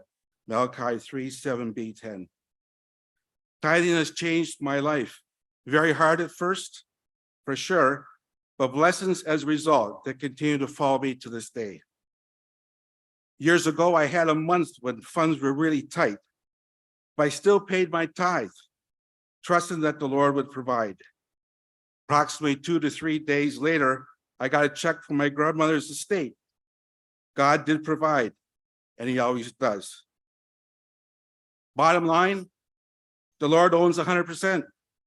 He's only asking for 10%. By giving him our money right off the top, everything else falls into place. God does provide. God is good all the time. Some final thoughts. How do we keep the fire going? How do we get closer to God? Well, here's what I do, and it might be different for you. For me, it's spending time with the Lord first thing in the morning. Bible readings, devotions. I've found YouVersion to be an excellent resource that you can download for free, and prayer time. Spending early morning time in prayer with God helps to keep me focused on Jesus as I go about my day. Something I started a few years ago was a prayer journal. I find that many mornings a scripture verse would jump out at me, and I put that in my journal. I also put my prayers in there and then add a date when those prayers are answered. Looking back on answered prayer is faith building. Then every morning I put on the full armor of God. Therefore, put on the full armor of God so that when the day of evil comes, you'll be able to stand your ground. And after you have done everything, to stand. Stand firm then with the belt of truth buckled around your waist, with the breastplate of righteousness in place, and with your feet fitted with the readiness that comes through the gospel of peace. In addition to all this, flaming arrows of the evil one, take the helmet of salvation and the sword of the Spirit, which is the word of God, and pray in the Spirit on all occasions with all kinds of prayers and requests. Ephesians 6:13-18. Being in fellowship with other believers keeps that fire going too. And sharing with one another our faith stories is so important. Hearing how God is working in another person's life builds up your own faith too. The future is secure. God's got me. And I know that in Jesus, the victory has already been won. But let's face it, there's often struggles and troubles along the way. But you know what? That's okay, because Jesus has promised he will never leave or forsake me. And I fully trust his promises. He has never let me down. If you don't know Jesus, or if you're sitting on the fence, then today is the day to say yes to him, to ask him to reign in your heart and life, just as I did that Crusader weekend back in 1982. Jesus loves you. He adores you. He forgives you. He knows you already. And scripture tells us that he even prays for you. If you do say yes to Jesus, simply tell someone, your spouse, your pastor, any true believer, your life will change. Mine sure did, and for all the better. But seek first his kingdom and his righteousness, and all these things will be given to you as well. To God be all the glory. Amen.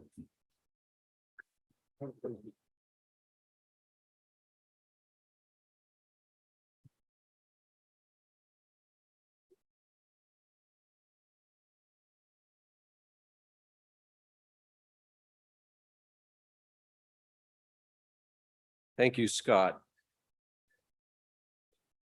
Scott has just given the charge to Synod. Say yes to Jesus.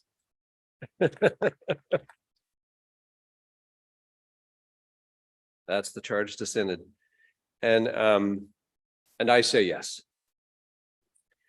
When I speak of the universal Christian practices and going deeper into them, that's a glimpse into one life of those practices and how it looks in someone's life. It's nothing so complex that we can't do it our own ways, beginning with by saying yes to Jesus. So this charge to Synod about future direction, along the lines of our theme, singing the Lord's song in a strange land. Centuries before Jesus' time, perhaps the most devastating experience for God's people, Israel, was the exile. It was a time when they were displaced from their home in Jerusalem and either destroyed or exiled to Babylon, a strange land.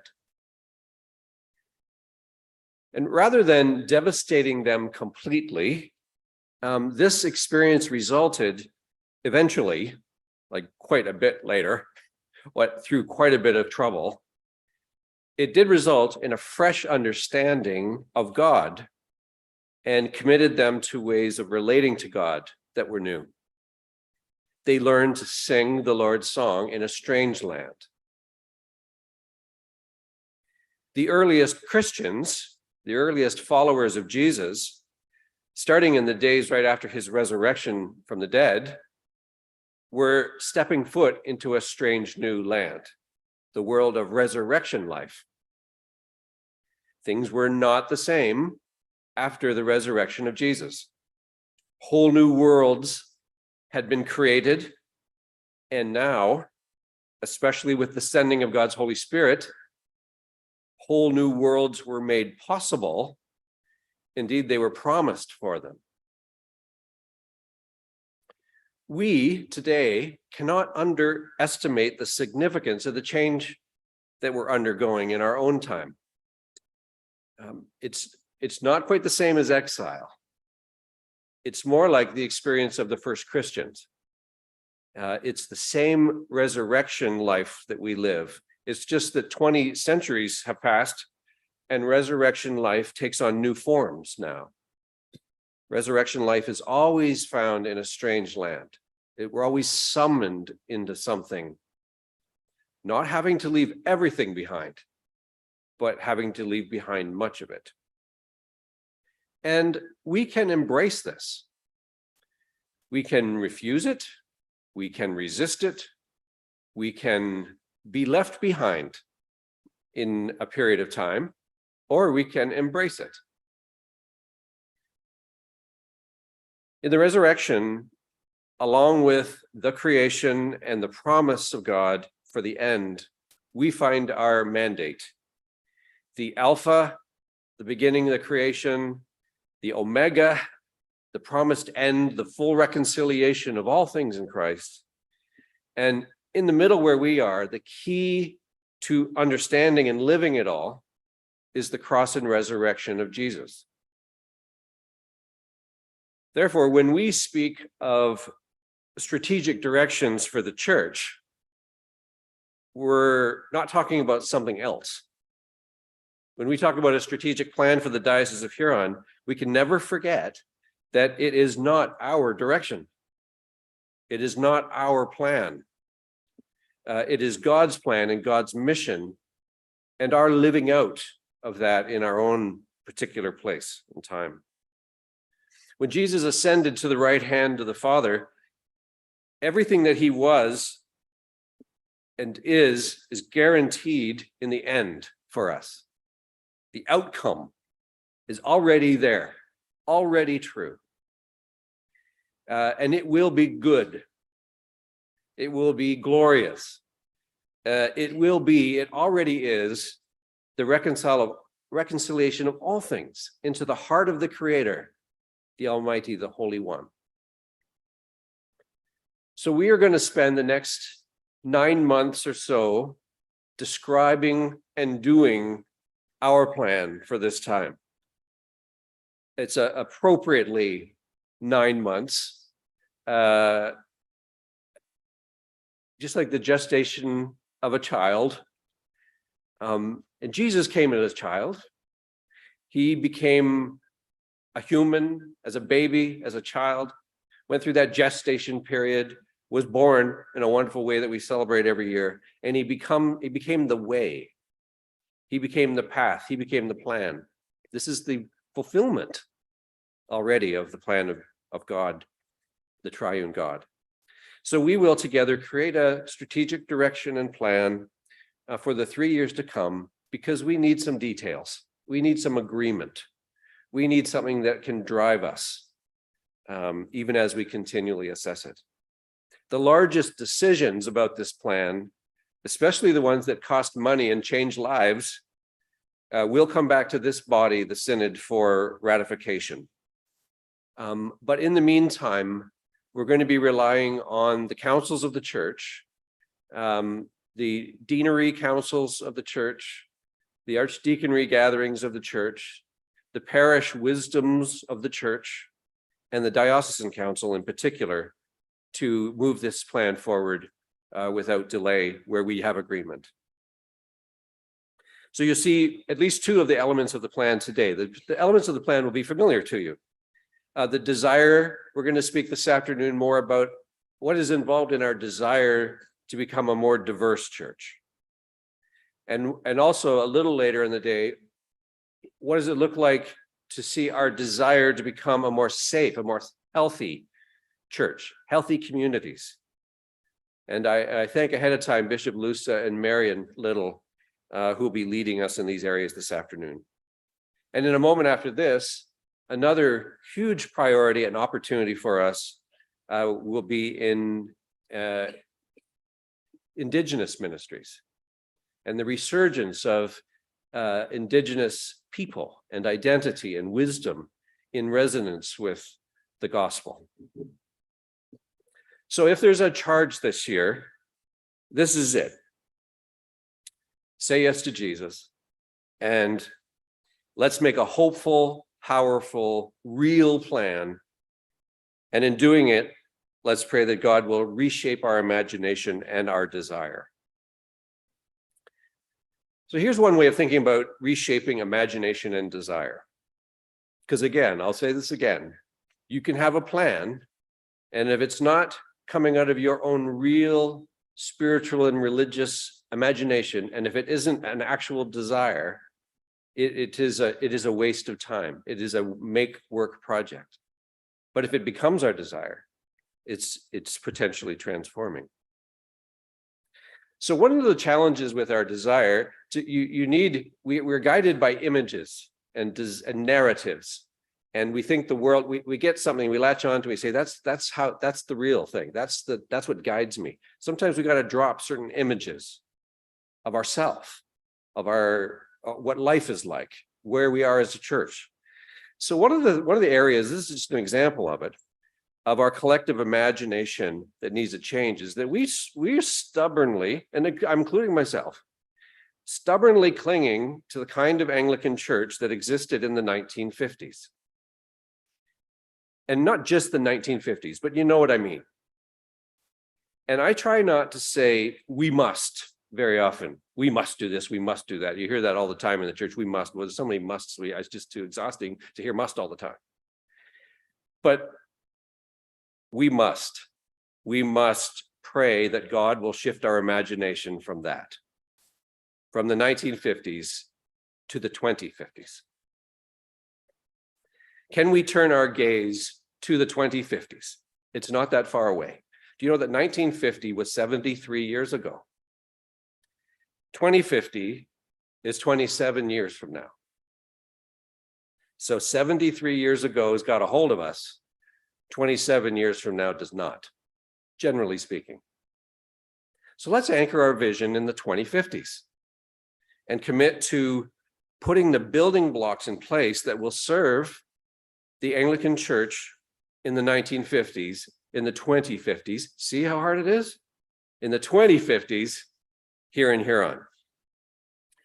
You will notice in this, if you're perceptive or if you're around me much, that I think the statistical predictions that the Anglican Church will be gone in 24 is foolishness. Foolishness. It is logical. It is based on current facts. No question about that. No question about it. And I'm not faulting the people who have presented this on the front page of our paper, our national paper. But think about this. Think about this. On the morning of Jesus' resurrection, what facts did the followers of Jesus know? What were the statistics that day? They knew that Jesus was dead. We saw it. We have the evidence. He's in the tomb. He's dead and gone. It was all for nothing. We thought he was the one. Those were the facts. And what was their statistical trajectory based on those facts? Back to Emmaus, back to the boats, back to whatever thing we left behind so happily to follow Jesus. And then as they were heading home, as they were returning to their former lives, as they were picking up their nets, he came alongside them, alive. And they didn't recognize him yet. But in that moment, there goes your facts. We don't know everything there is to know about the risen Jesus in this moment. We don't know it yet, but we will. And there's more and more and more and more to know. The current facts about the church should scare us to death. We are in trouble. They should scare us to death, right to the death of Jesus. Scared right into the arms of Jesus in the garden of discovery, the garden of his new life.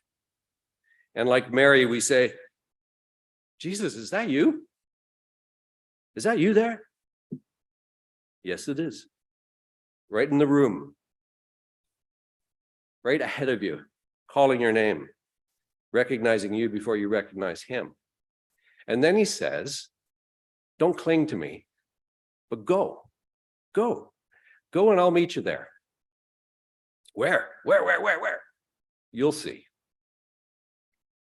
It is a strange and new world. And it isn't all going to be explained ahead of time. You have to go and meet him there. And for the most part, we are, and certainly our society is, stuck in a strange fake world. And he's propelling us into a garden of new life. So he's out there ahead of us. And when we go, we have to go not just to follow. Follow is a gift, but it becomes a task. And the task, to switch to a new biblical metaphor now, actually the oldest one, is to tend and to till whatever comes along in that new future, those new creation things, to tend to them and to till them. And what does this look like? That's why faith witnesses are so important. You see what it looks like in one person's life. You see what it looks like in a community. That's why being a bishop is such a gift of a ministry, because I go from community to community and I see what it means to tend and to till in different places. So here again, the story of God's first garden, as told in Genesis 2, the first book of our Bible. This is a paraphrase of Genesis 2. In the beginning, after the planets and stars had been sent on their travels, after Earth had been formed and placed in its orbit, but before plants and seeds were created, and before the first rain had fallen, God sat down upon the earth, reached into the dirt, and pulled up a handful of mud. God began to shape and form and mold a human creature.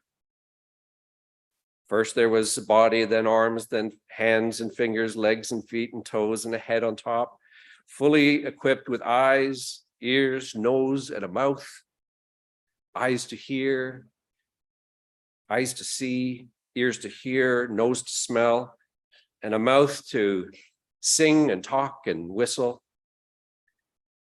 When the human was finished, God blew gently into its nose, and the human took a deep breath and began to live. The next thing God did was choose a corner of the earth where a great river flowed, the source of 4 great rivers, and into this corner of the earth, God placed trees, sturdy, determined oak trees, bending, dancing aspen, sedate maple trees, tall pines, sheltering elms, cedar for fiber, chestnut for food, willow for medicine. And into the garden, God placed fruit, an endless number of fruits from the earth to nourish and to delight. God planted a garden, and into this garden, God placed the human creatures. What a gift. And the human's first task was simply to receive the gift, to enjoy it, to simply receive it as a gift, no strings attached. Eat freely, drink freely. Let us enjoy this garden together, says the Lord. And so they did. And as everyone who lives in a garden knows, the gift keeps growing. So you gotta participate in that garden. You gotta become part of its life. And you become a fellow gardener. And the continuing reception of the gift and the cultivation of the garden becomes your life. And you see that you have a crucial role in it. To guard, to cultivate, to tend, to till, to treasure, to love, to care for the garden and to call it home. To guard and to cultivate, to tend and to till, to treasure and to love. To tend and to till is the one that I find lifting up out of that for me in this moment. And that will be a shorthand, at least for me, of our work towards a strategy, our mission. To tend to something and to till, they're not the same. It's a combination of activities. To tend to something is to care for it and look after it, to give one's attention to it as an attendant or servant or steward.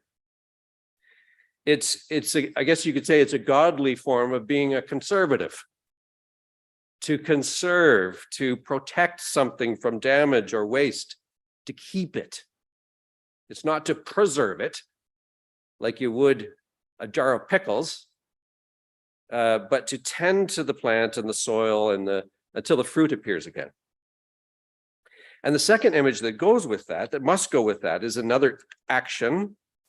And that's to till, to prepare, to cultivate, to strive by effort towards a particular aim, to till the soil, to till. Maybe there's other words for it, but that is the more liberal and godly way of being, I guess you'd say more progressive way, is to be doing tilling work as well as tending work.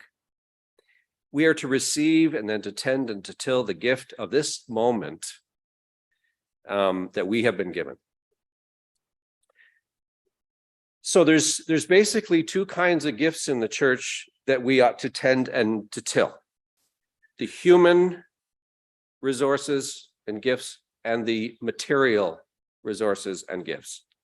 And here is just a list of some of the stuff that is going on and will continue to happen as we develop a coordinated focus plan in our diocese around human resources. These things require constant tending and tilling. Becoming a learning church. Becoming a learning church is certainly not about gaining more knowledge or more information. Sometimes information is what you need, but access to information has never been greater. It is all of that, but it is about a continuing work and toil, tilling of the gospel itself, discovering the new depths of what it means after you say yes to Jesus. There's all kinds of language for it. It's what Christians have always done. It's a catechumenal process for those who are coming to baptism. It's a mystagogical process for those who are living out their baptismal life in a sacramental world. There's all kinds of ways to speak about it, but it's faith formation. It is a continual conversion into the deeper joys. It is about spiritual growth. If there isn't spiritual growth, the garden is dying. It's about small groups. It's about individuals and colleagues together, gathered around, learning ways to be healthy together, to begin to be able to trust some other humans in the world, but also to go more deeply into what it means to be a Christian human, a disciple of Jesus. And for everyone, this can become a central key part of the business of the church. And that's part of the plan, to become a more just church. God's justice will be the only thing in the end. And so we seek God's justice now, and it begins at home. It begins in our home places of one kind or another, putting things right, getting the bones back in place of the created order. And for me, this is where justice work begins. We have all kinds of issues to address in us and around us. And the church is still a very powerful place for this to happen. That's why the work on our safe church policies and practices, but our sort of safe church world of understanding, a safe church and healthy church, is such an important piece of work in the midst of this. It in many ways is the central Christian practice. And creating health in communities is central to everything else. Because as you know, when those things go awry, when sin has its way with us, everything else just collapses and falls apart or deteriorates slowly in some way or another. So we're going to be developing the green areas of the safe churchometer that Marion is going to be leading us through this afternoon. And you'll see what that means. I kind of showed you a glimpse of that last year. And over the past year, it's become a really strong way of thinking through these issues in our life together, these opportunities, really. Again, diverse church is another focus for us. If you want to future-proof your church, says Bishop Lusa in a phone call with me a while ago, make it intercultural and intergenerational. There's two simple focus areas, not simple to do, but that will be part of embracing the diversity of God's creation in ourselves and in one another. That will become part of the plan. And we see newness in some places that have been also places of great pain. In Indigenous ministry, there are wonderful, and I pray healing developments in that work, in creating a team of ministers, in rethinking and developing the wisdom of the elders, in laic council, in bridge builders, in Sacred Circle that's happening this morning that I hope you have constantly running in your prayers for them as they meet this week. There are holy possibilities developing everywhere amidst terrible trauma and pain for all of us, but for some way more than others. And significant proposals will be considered over the next while, hopefully in the next coming months even, to fund ministry leadership, to fund people with a portion of our land resources, our material resources. And making an agreed to decision about that will be part of the plan. Archdeacon Rosalind Elm, and I think Hannah will be joining you, will be coming up in a moment to speak about these and other things. Other glimpses, Huron Farm Workers Ministry, incredible example of partnerships within the Anglican Church with strong leadership. Reverend Enrique Martinez, you're a gift to us, and so are the people that work with you, but there's all kinds of other organizations that are just working together, and the resources are there. The resources are there in partnership. Anglicans have, over the years, hesitated to do anything that they couldn't pay for themselves, right? We can't do that. We don't have enough money. We'll get some partners. Get some partners. They'll bring resources. And as soon as you know it, there's going to be baskets of leftover stuff. So Huron Farm Workers Ministry is a beautiful example of that. Youth and children. I want to take a moment to shout out to Reverend Sarah Armstrong for her work with me, but also the gifts that she brings to this. And in a conversation around this, I was just blabbing things. She was talking back to me. She comes up with a diagram. I go, yeah, that's it. That's the thing right there. So the way we're going to try to support and nourish youth ministries across the diocese, both the diocesan level, at more regional levels, and in local levels, is really important. One of the gifts that we need is ways to listen to each other and take that to the next step. The well-being of children has to be constantly before us. It isn't just because children are cute and little and vulnerable.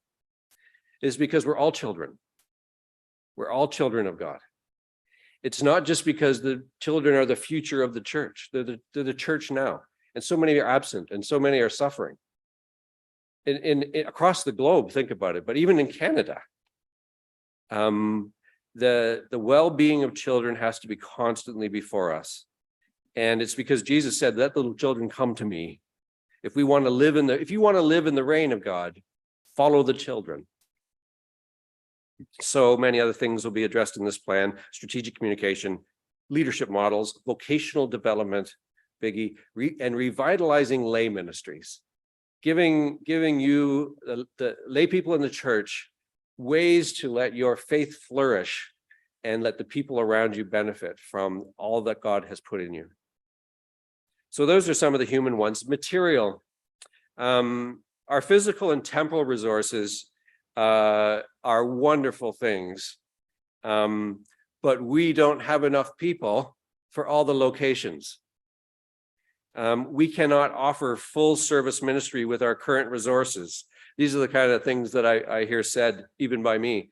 This is the reality, but that's a scarcity focus, and it undercuts our imagination. We have thousands and thousands of committed disciples in the Diocese of Huron, well-trained and learning leaders, physical assets worth over $200 million, probably more than that, across all the parishes of Huron. If you add it up, we have almost $100 million in designated trust funds, inheritances, gifts of people over time, and a property portfolio. We don't tend to think of it like that. We have a property portfolio. I don't know, 150 million? Who would know? Rates are going up. Just round numbers. How do we unlock, how do we not just sit on that? How do we unlock the potential of this and tend and till it into the kind of abundance that serves those living and those in the future? I want to keep in the back of our minds this idea that we're living our lives now. We're serving one another now and God now, but we also need to be intentionally building things that are foundational for those who will be doing ministry and living in the 2050s. I don't know if I will be living and doing ministry in the 2050s or not. God knows, maybe, and I trust God to that. Maybe some of you are thinking the same thing. 27 years from now, where will I be? But it will be.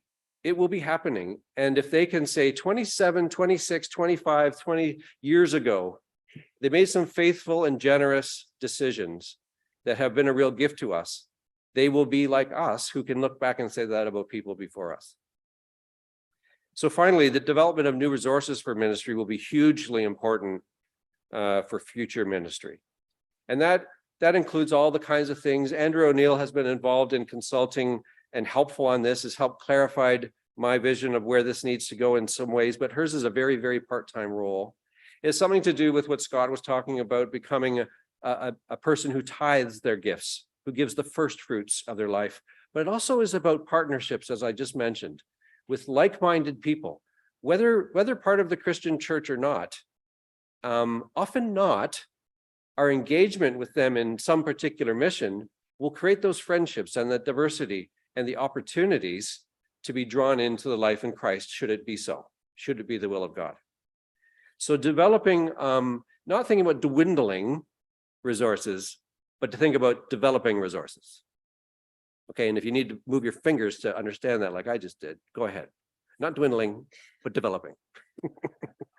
There's so many things that we're doing that are so hopeful. It is in a sea of crappy stuff, if you'll pardon the expression. I'm not pretending that isn't there. So you have to have eyes to see it. You have to pray for the gift, which I constantly do for myself, to be able to see the newness of God in the midst of all that. To open our eyes, open our ears, stretch ourselves quite a bit, and to do it slowly enough that nothing springs or breaks, but to really stretch it out there and accept these gifts from God, even though they are strange and new. And then we can dive into the future of the risen one with the wind of the Holy Spirit at our backs, fully living out as able the discipleship and stewardship of this life, becoming disciples and stewards of the riches of Jesus, the Christ. That's what we are. Thanks be to God. So in table groups for just 10 minutes now. Oh, I know introverts, this is painful. When they say table groups, when he talks small groups, I'm going to have to talk. You don't have to talk. But if you're not talking, pray for the person who's talking. Okay? Or pray that the person who's talking will stop talking, whatever is needed. But we need to be able to hear it. We need to, I say stuff out loud so I understand it. So in these groups, we need a safe place, a way to actually listen. And sometimes you'll say something out, you go, oh, no, I don't mean that. But just have a little discussion. And here's the question, just for 10 minutes. What do you want to tend until? What do you most want to, your desire, tend until in your life? This could go anywhere, this question. It really can. Think for a moment about what in your life or your community's life would you like to tend until? And then if it comes from that discussion, what would you like to see in the plan for our diocese, for our church? You have mission and ministry plans in your churches. These are going to keep going. But if we can start from the place of what's my desire? What do I want to tend until? Or what do I need someone else to be working on tending and tilling for my sake? Please discuss those and let the Spirit move among you for the next 10, 12 minutes or so. Extroverts, come on, kick it off.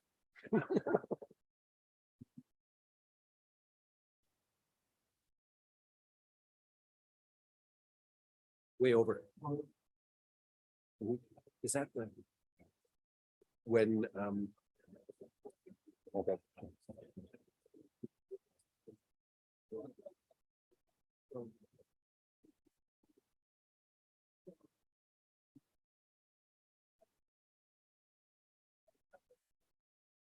Okay, that's helpful. Thank you. Get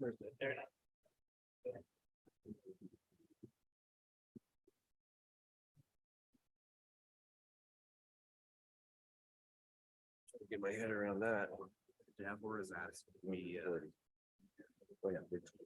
Deborah's asking if you could say something along those lines.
Okay, thank you. One of the features of this dynamic is you get people started and then you interrupt them. But we're going to do that for a number of reasons. One is that's getting a conversation going that's already been going, and it nurses a little bit further. I do want to now shift, I don't think entirely, I hope quite closely, but with more detail, to invite Archdeacon Rosalind Elm and Reverend Hannah Scorer up to speak about Indigenous ministries in the Diocese of Huron and other things.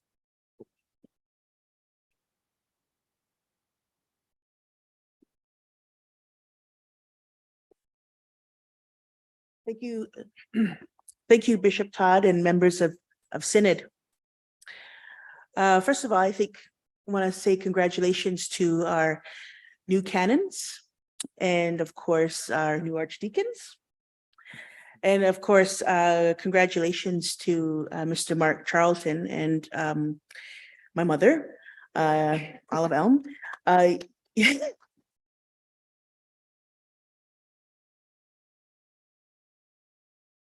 Yesterday on our way to our family dinner, she had mentioned what a gift it was to be honored with the Order of Huron with Mark Charlton, because what she had said was we are in a time of revelation. And what a revelation it was of hope and sustainability that work together. So I'm remembering that today as I speak to you, my mother's wisdom. So congratulations to her co-recipient, Mark Charlton. I want to introduce you to our missioner. What is that word anyway? What does that even mean, right? We have worked some long and hard actually on what a missioner is, and there's some kind of controversy over that term. So I'm going to let Reverend Hannah Scorer talk a little bit about her role and a little bit about missionary versus missioner. So I don't know if you're on Facebook a lot, but I am. And like a couple of weeks ago, there was this quiz going around about what kind of Anglican are you? And everyone was posting like, I'm Tractarian, I'm Anglo-Catholic, I'm whatever. I took the quiz and I got really mad 5 questions in and I gave up because there was such slight variations on the answer and it was so bad and offensive. And I begin with this because I think it shows the very narrow way we have chosen to view our faith and our Anglicanism. The very narrow way we have come to define our ecclesiality, our liturgy, our theology, even our meaning and purpose as church. And I think that narrow view has harmed us. Because that narrow view has bias, that narrow view has a perspective, that narrow view has been handed down to us throughout history from a set of well-intentioned but ultimately flawed people. And those definitions, while we may not even see or recognize the effects, they do have consequences. And my position is one such definition. See, when I was told I was going to be the Indigenous Ministries missioner, I knew the word would probably be misunderstood, that it might be misconstrued, and it would definitely need to be explained. And perhaps you pondered it too when it first came out. Perhaps certain images leapt to your mind, and who can blame you? I know they did for me. And I really wondered if they would come to the minds of the people that I serve. The words and symbols we use hold so much power that many of us very rarely linger on, and yet it's there. The words of mission and ministry can evoke significant metaphors and representations. And for the majority of us in the settler church, these are paired to outreach and community organization, the development of children's programming, or even our dreaded strategic plans. But in the Indigenous church, those words take on a whole new meaning. Mission and missionary carry a heavy weight, dripping with historical abuses and oppressive acts, as well as complicated political machinations on both the colonial power and the Indigenous side. And these words are steeped in a complex and convoluted narrative, one that is not only found in the past. And that's the thing, the key that we must remember in our narrow definitions. They are from a time that didn't always include everyone. They're from a time when certain ways of understanding and being in the world were wrong or inhuman, and they deny the wealth of knowledge from those not in power. They define our words and symbols with their exclusion and sometimes their bigotry. But rest assured that while I am Protestant, I am not Protestant, and Roz and I have gone back to our roots to find the bedrock on which to rest our ministry. Article 34 of the 39 articles is about the traditions of the church, and it states that it is not necessary that traditions and ceremonies be in all places one and utterly alike.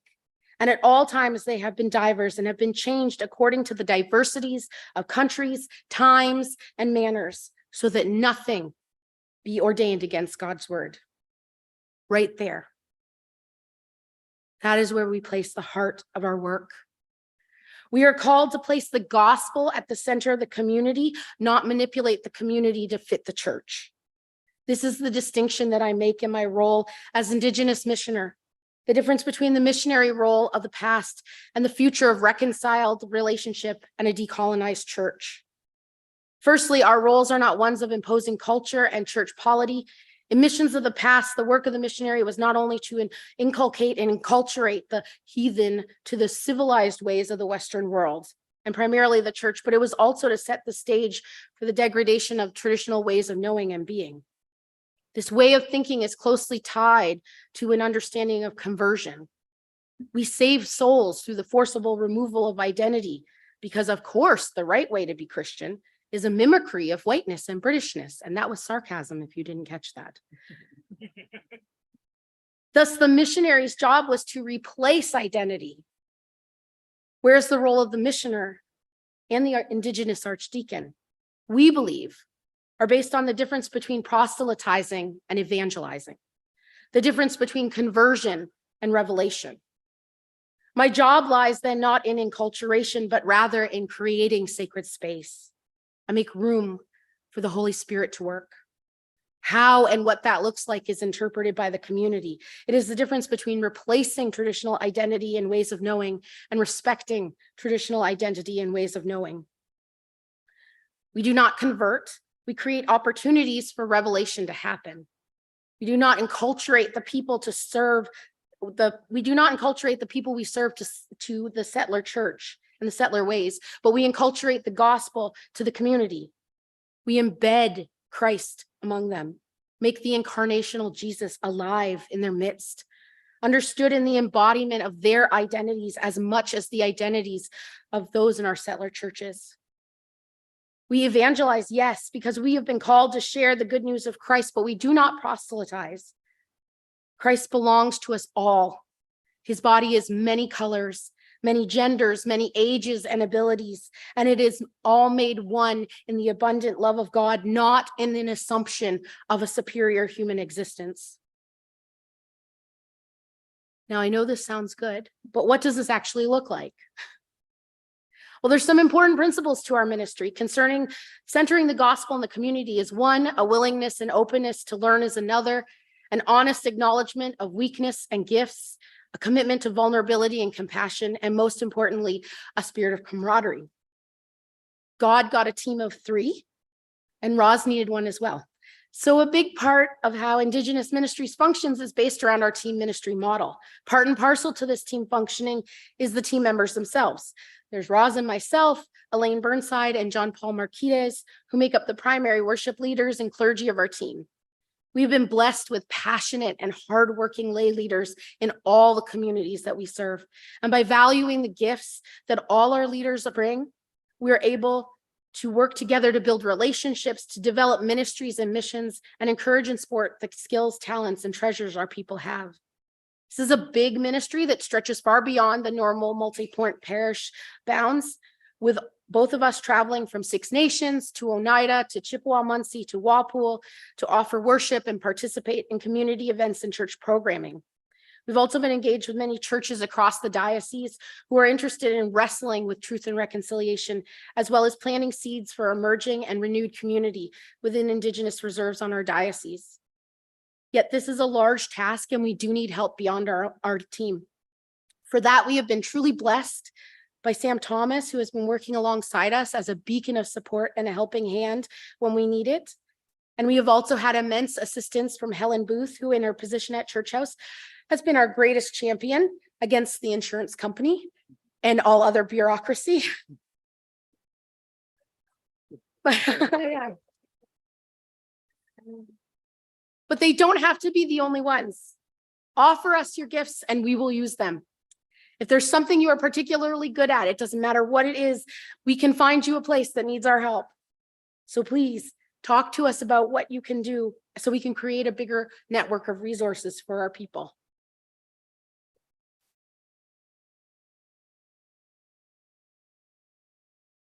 Our work does include planning. Our traditional ways of planning have always been about caring for our 7 generations. One of the things that we are embarking on this year is a 10-year historical budget to track the usage of financial resources across Indigenous ministries and to evaluate the current needs of our communities. We're also including case studies on how our team is being managed, both financially and spiritually. Especially with insurance issues, we face church buildings that we have lost due to fires and the intense spiritual climate of our Indigenous communities at present. The historical budget and resource management will also help us create clear paths for the large dossier of missions that Indigenous ministries of the Diocese of Huron supports. Our Indigenous churches offer food pantries, meals for the community members and elders, cultural and language revitalization, such as Cayuga Culture Camp and the Cayuga / Mohawk Culture Camp and the Cayuga language class that we offer to young parents and their children. We are also offering this year the Ribbon Shirt project that offers a scholarship to make your own ribbon skirt or ribbon shirt, along with instruction, and of course, community building is a big part of that project. We're also including the drum project at Walpole Island, which is a bringing in of the sacred drums into our places of worship, and how that embodies that sacramental way of being where God is entering into our lives through the sound, the heartbeat of the earth. Another project that we are specifically excited about at Oneida is the Gospel Dialectic Project, which is being led by Olive Elm and Hannah Score and myself, which is a project in which we take our Indigenous stories and we pair them with gospel stories. It is a trickster project. It is looking at Jesus as trickster, Nanabush and the peacemaker, Sedna, Inktomi, and all of the disruptors that we know in our cultures. Very excited about that. We also support suicide prevention programs like Brightening the Spirit, Music for the Spirit, which gives kids access to musical instruments and music teachers. An interesting development in Brightening the Spirit, that Brightening the Spirit program, so suicide prevention and awareness program, was developed in Six Nations, but has branched over to Tasquiac.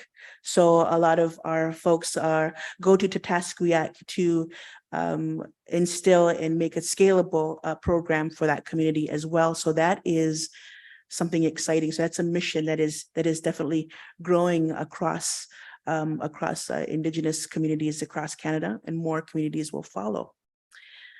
Music for the Spirit, again, is one of those music programs that has bridged over to the community of Wata. And of course, the community of Oneida will take part, as well as more communities across the nation as they look to scale with other communities that are looking for similar programs. And this is born right here in the Diocese of Huron. These missions are born right here in the Diocese of Huron. Life writing. Life writing has been a spiritual endeavor in the Six Nations community. We hope to bring that across the diocese as well. Life writing is an incredible opportunity to be together, community build, and share spiritual growth stories, to share stories of our past and our youth. Some stories are painful and some stories are full of joy and resilience and resurgence. We have a community member of Life Writing class, Don Lynch, who has actually wrote a book, published a book called The Metal Man, Drunken Pigeons, and Me. It's actually a book, so if you want to have a copy of that book, maybe to study in a book study, let us know and we will get you those books as well. So our Indigenous parishes have increased their missions over the past few years. And even though COVID, they have prayerfully dreamed big dreams for the future of their communities, committing themselves even more fervently to God's mission for the world.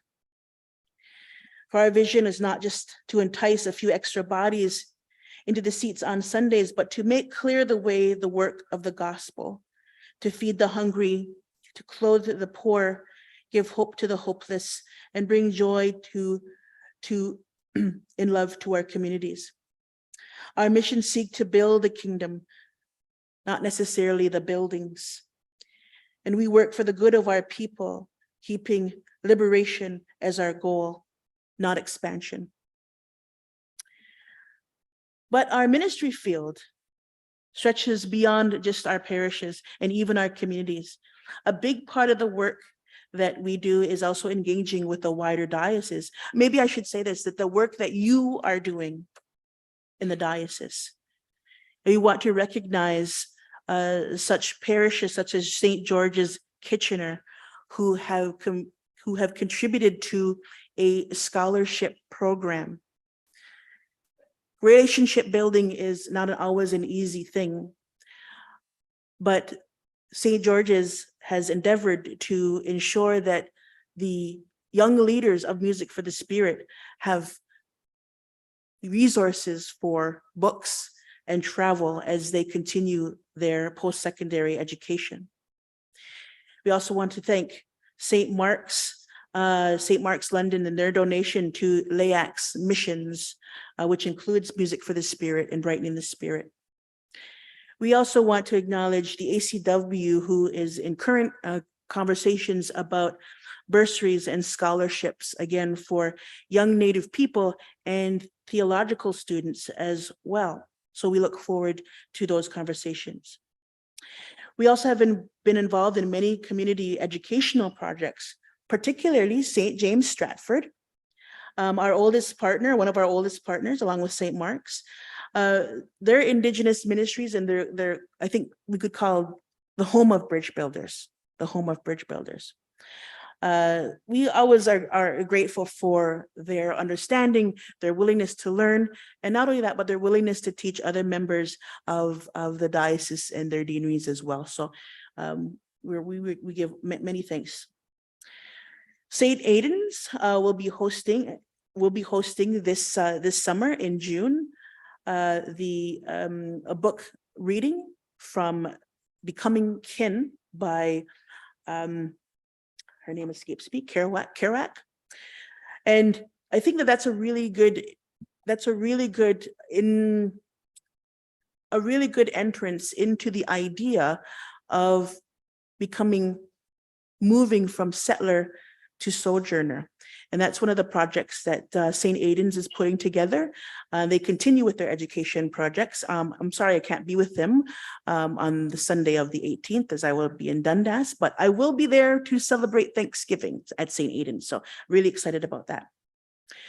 I'm really excited too about the Lamb parishes who have been involved in many teachings and discussions called Listening to Indigenous Voices, led by Pastor Janaki Bandera, and as well as hosting truth and reconciliation events. They have a unique situation in their area, in the Lamb Parish area, which is the land claim has been awarded. And there's a lot of discussions on truth and reconciliation around that land claim. And thanks to the many leaders of the Lamb parishes, both lay and clergy leaders, that have taken it upon themselves to offer any kind of support that they can to the council and the community in that area to promote education as they continue to have a new understanding of what it means to have Sabo Beach returned to the Anishinaabe people, unceded territory. So we're really grateful for the Lamb parishes. Running in conjunction with the Lamb parishes is led by Catherine Miller, which is another education project that is community-based in the community of the Saugeen First Nation.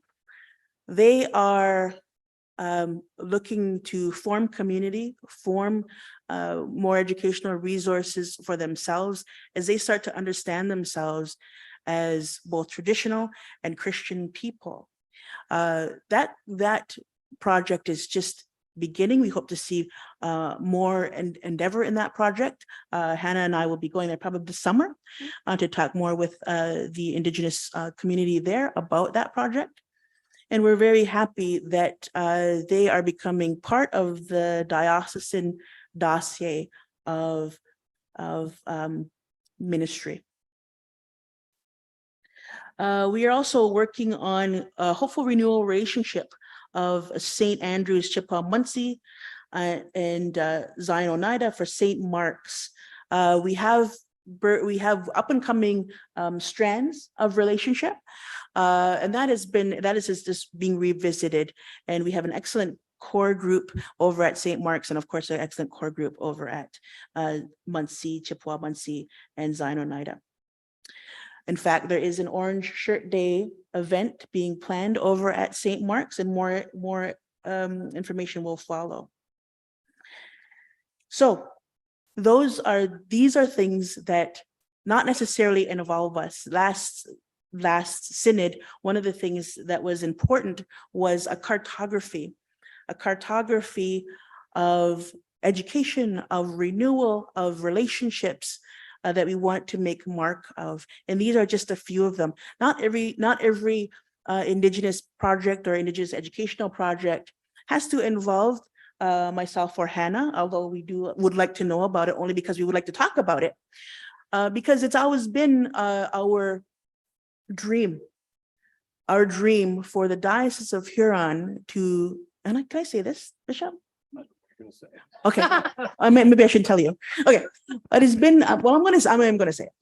It has been my dream, our dream, and I'm going to attach our to Bishop Todd, is to pave the way on how a diocese can be in right relationship with its Indigenous communities. Okay.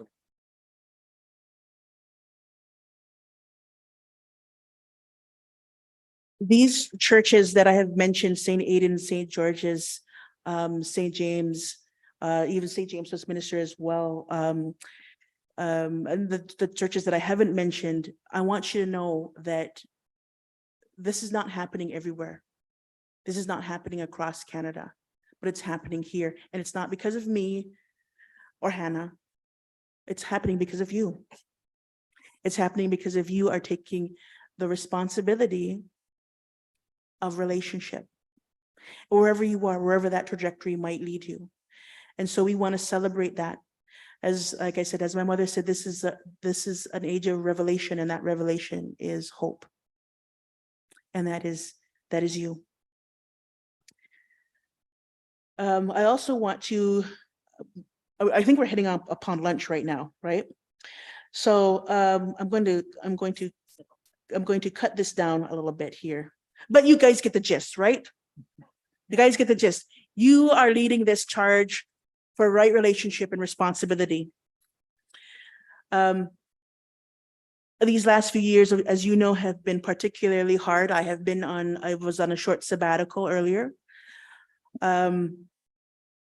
But we are making new changes and new inroads to relationship, especially with the Survivors Secretariat of the Mohawk Institute and the investigation of our churches in Six Nations. We are coming together at last to do some talking and some healing. And that has, of course, reinvigorated aspects of our community, including the church and including the survivors, and of course, the Mohawk Chapel, which was part of the Mohawk Institute. The naming of the Indigenous Missioner and increase in our ministry programs and mission projects, new and renewed relationships are starting. This process through times has been painful, but it has been full of reconciliation and full of healing. Perhaps the best way that we can work is we work through this colonial narrative together. The structure that we have existed, that structure that has existed for so long.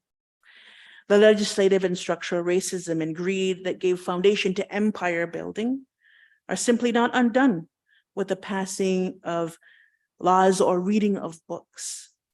This underlying system of oppression is implicit in a lot that we do. We cannot be excised with the same tools that built it. So it is your love and your concern, your desire for right relationship that keeps us striving as Indigenous ministries, as we have an understanding of the gospel of creation. The Tuwa Wampum for our people is a bedrock document, which is about a sojourner relationship between Indigenous and non-Indigenous people. Not a settler relationship, because in the end, who wants to settle? We want to journey with each other in relationship and responsibility to our people and to our lands. I'll wrap this up. Thus, what we're suggesting here is not a degradation of structure, but rather the inverse of empire, the kingdom of heaven. This is the example we have of collective action and collective salvation in our gospel readings. And it is the way that Jesus inaugurated for us thousands of years ago, calling us to a self-emptying of power and privilege and a filling of the Spirit. And that is what we are offering you this morning, because this work that we do, it's not just for Indigenous people. The act of building the kingdom is the work for us all. This act of unlearning and untethering our empire biases and assumptions is work for us all. Psalm 137 gives us the line, "How shall we sing the Lord's song in a strange land?" This psalm is a psalm of lament. It's the lament of the dispossessed. But what are we being dispossessed of?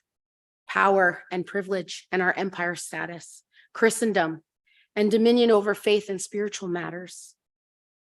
We are singing the Lord's song in strange lands, but we can no longer be missionaries sent out to transform the world into our image.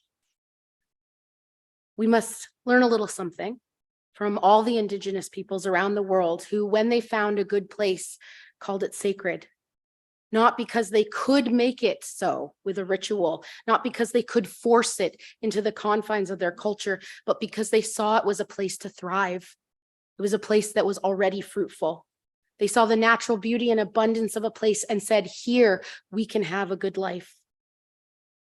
So we invite you to sing our siblings in Christ and sing loudly and joyfully. The Creator is good, and this strange land has much to teach us and much to give if we are willing to accept those blessings. So walk this road with us with a two-row mind. Thank you.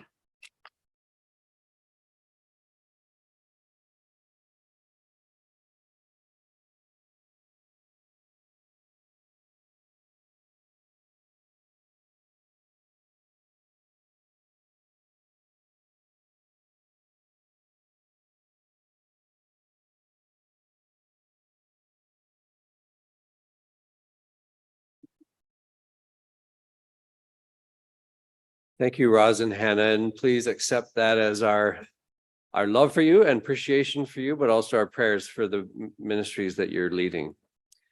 We're going to have lunch now. There may be instructions about lunch. I'll leave that for a second. I want to remind you that if you haven't seen the tables across here, please do take a chance during lunch to visit those. Also, one of the tables, you'll find Rob at the IDS Beyond Technology table out in the hallway. And they're there to help you with any of your business technology needs. We certainly thank IDS for their support of Huron Church House. Do we go to lunch that way and find the tables in there? Well, you'll find lunch. I'm sure you'll figure it out. Table 37 is going to tell us where lunch is. And we begin again. When do we begin again? 1:15? Do you want us to be on 1:15 or an hour from now? What's the difference? Maybe 1:15. 1:15. 1:15. 1:15, we'll come back and begin again. Okay. The Lord be with you. Blessed are you, Lord our God, for you give us good gifts of life and land and garden and fruit, and you nourish us both spiritually and physically today. Bless this food to our use. Bless those who have prepared it, that we all together may become disciples and servants in the name of the one who provides it all, Jesus Christ our Lord.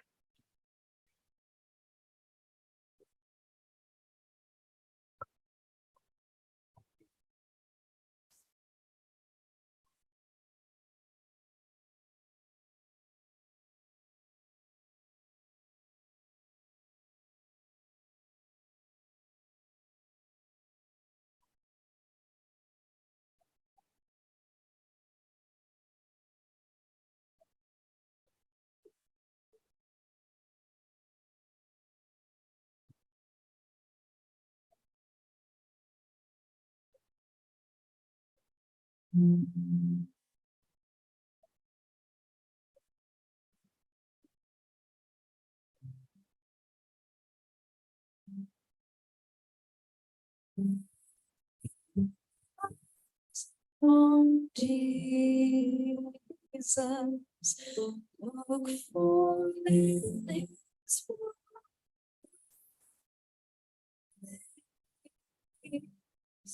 and the things of the earth will grow strangely dim in the light of his glory and grace.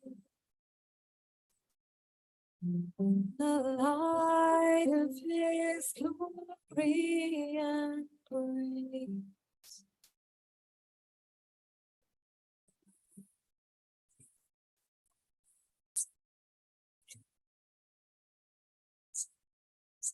Look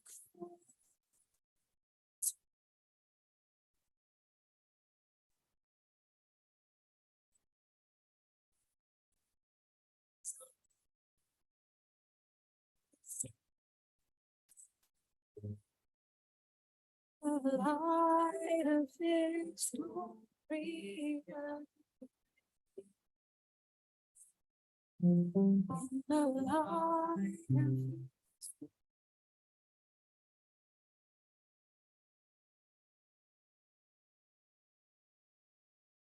Hello, I'm Kimberly Meyer. I am the rector of St. John the Evangelist Church in Leamington, and I'm also the chair and the diocesan rep for the Anglican Fellowship of Prayer for the Diocese of Huron. I want to thank you for your support over the years for this ministry that is in the diocese. In a few moments, you are going to hear from a few people that attended our bishops' conference on May the 6th, and they're going to share with you how they find their experience here. Just know, we here with the Anglican Fellowship of Prayer continue to hold you in our prayers, and we would love to see you maybe at our next conference, which is on September 30th on the rule of life. Thank you.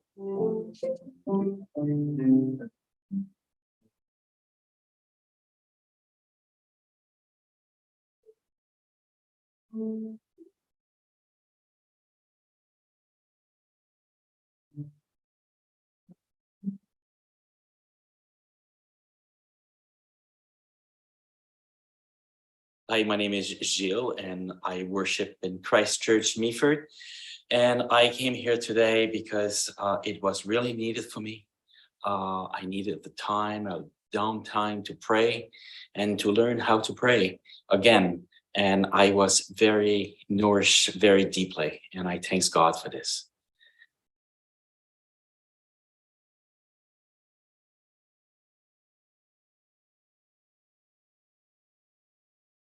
My name is Esperance Tabisha. I am a refugee, a mother and a fashion designer, coming from Kakuma refugee camp. I've been in Canada for the past almost 4 years now. Life has been good and sometimes bad, I would say, because I've been through ups and downs coming to Canada, adjusting. It's been so hard and hectic for us. And during that process, I had twins. So which made my life more difficult, but I am glad at least there is a lot of positive side out of that. My twins are going so fast and great. I'm thankful for that. For the part of the committee, they have been very, very helpful to us for the first 1 year in Canada. And even after that, I've had so many of them remain as friends to the family. And we've been so close and they've been very helpful through the kids' education and my career and helping me to open up connection here and there. I'm grateful for that. Yeah, being in Canada has been quite an hectic journey for us. On the side of my husband, it's been, I would say he's been so lucky. He tried to get back into education that was so hard for him. But now he's found a job and I feel like that's the perfect job for him. And it has not been easy because there is a lot of adjustment, but I'm glad since he's been working there, he's been like being trained and being promoted, and I'm glad things are happening for him that way. And for Cedric and Ariane, things have been like, I would say great. They've been adjusting so well. For Ariane, who has she had a bit of trouble speaking in English, but now she's doing better. Every night, we do at least a 20 minutes reading just to help her improve her English, her reading and writing in English. And it has been so good for the kids. Doing the French immersion and everything for my first son has been very amazing for him. I am very grateful for the Diocese of Huron that they've been very, very helpful to us. We feel like we've got this, it's like a second chance to life. Being in the refugee camp, we're so hopeless. We didn't know what our future looked like. But arriving here, at least things are now clear. We are very grateful for the help you offer us and move that from Kakuma to Canada and keep on doing this for others. We are very grateful. Thank you. Why have I worked since 1979 to help sponsor and settle refugees? This prayer is the answer. A moment for grace. God of our wandering ancestors, long have we known that your heart is with the refugee, that you were born into time in a family of refugees fleeing violence in their homeland, who then gathered up their hungry child and fled into alien country. Their cry, your cry, resounds through the ages. Will you let me in? Give us hearts that break open when our brothers and sisters turn to us with that same cry. Then surely all these things will follow. Ears will no longer turn deaf to their voices. Eyes will see a moment for grace instead of a threat. Tongues will not be silenced, but will instead advocate. And hands will reach out, working for peace in their homeland, working for justice in the lands where they seek safe haven. Lord, protect all refugees in their travels. May they find a friend in me, and so make me worthy of the refuge I have found in you. Amen.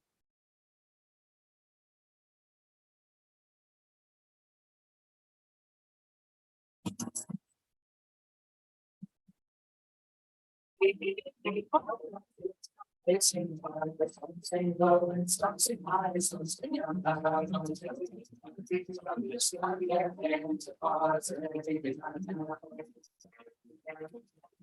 is a basis of one being on one of our programs and my sons and girls with the day.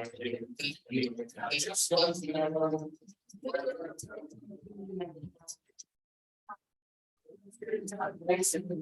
Something low and something high, something out of this one, everything is hard and everything behind now. God said, God say, take on the middle and the be content, take it there, the self, the praise and the phony names. You'll try it only house. Exactly, some sing low and some sing high, some sing out loud.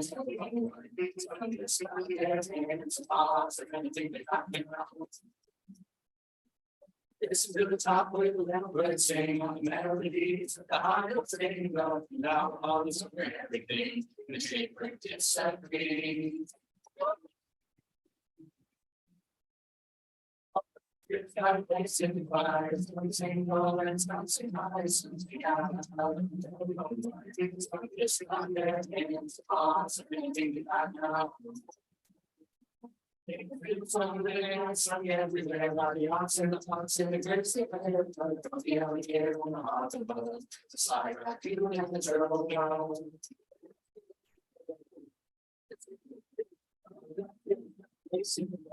Something low, something high, something out of so just like their hands, pause, everything that I know.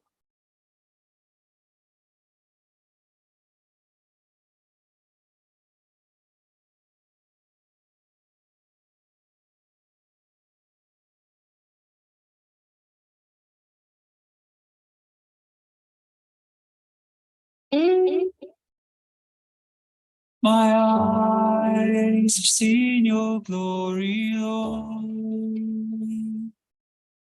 My life will be forever yours. Though I stumble in my walk with you, your light will lead me home again. Purify my heart, let me know your mercy. You're the redeemer of my soul. You're the Lord my God, my living Father. You're the Savior of the world. Savior of the world.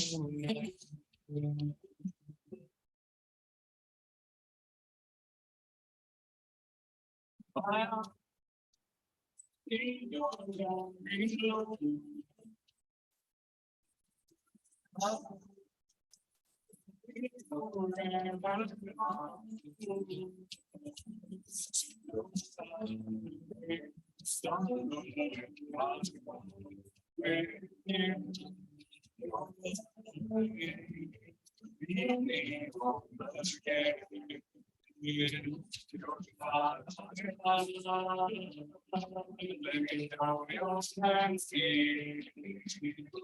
You're the redeemer of my soul.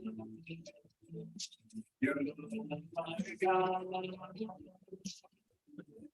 great Father. You're the Savior of the world. And I am lost to worship you, Almighty God. You are the reason my heart is to know your purpose.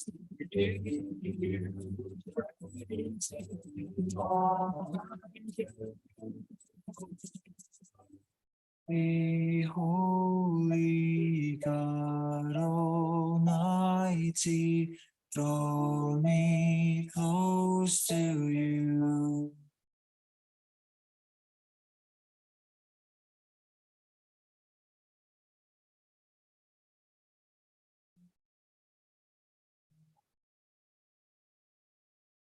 It is a new season in the story of the Renaissance Institute for Ministry. I'm delighted to spend a moment with you today to share something about what is blooming this spring in the Renaissance Rim Garden.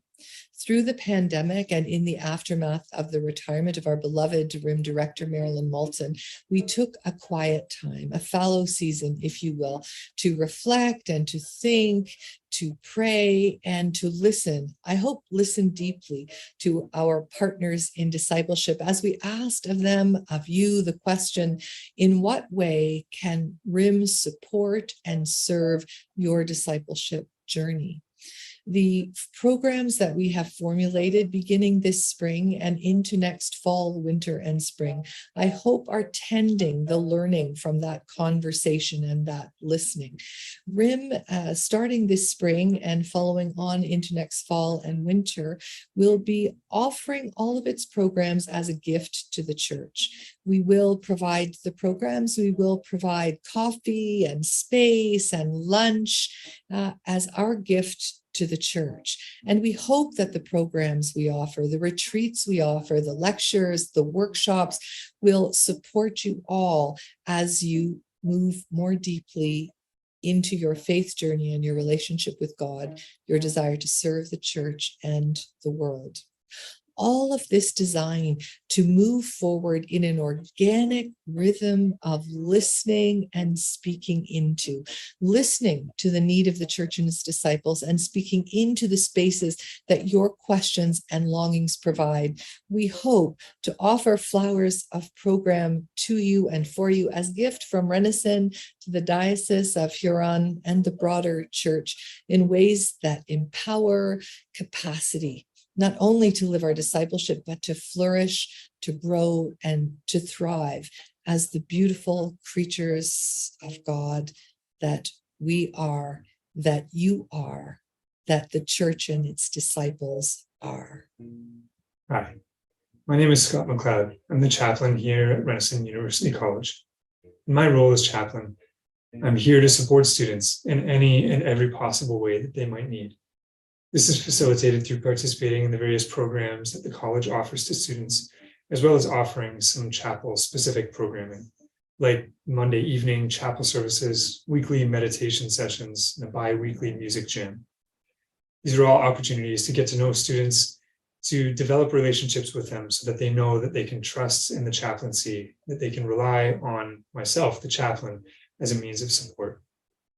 Our Monday evening chapel community has grown over the last 6 months and is made up of students living in residence and other University of Waterloo students who, interestingly, are also connected in to local Anglican parishes. So there's some nice mutual support happening there, where we can work together to support students in their spiritual and faith journeys.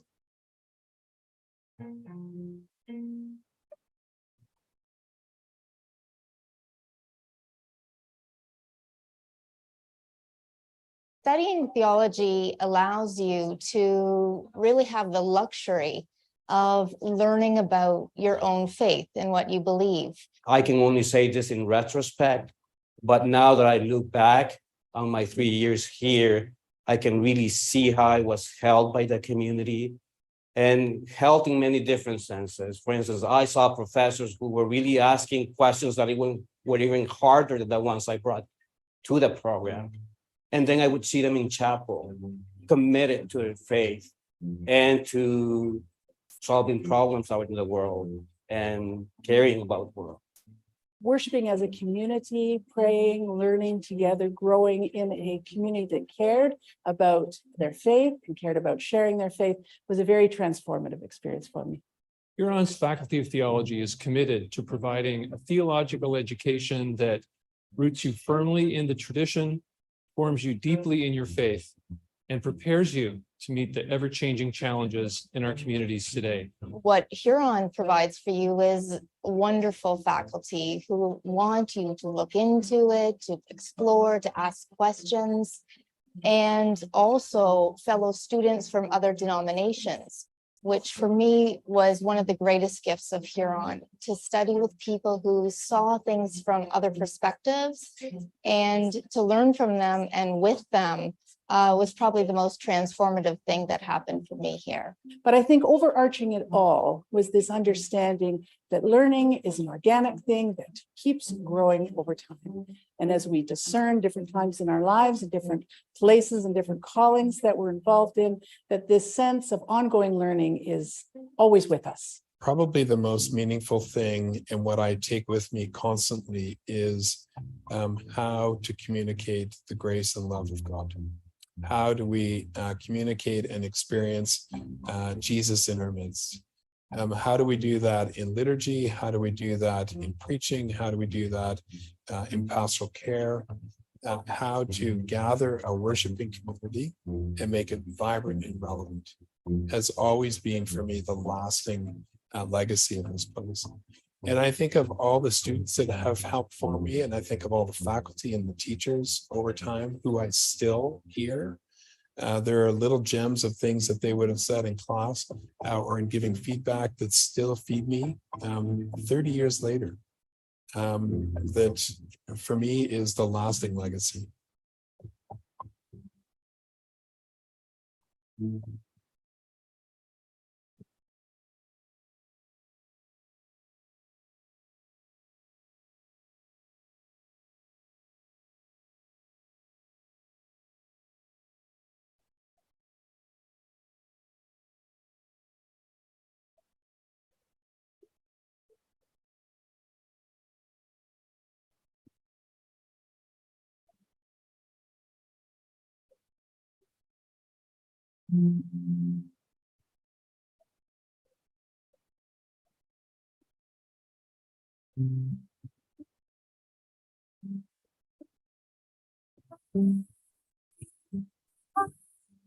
On Jesus, look for this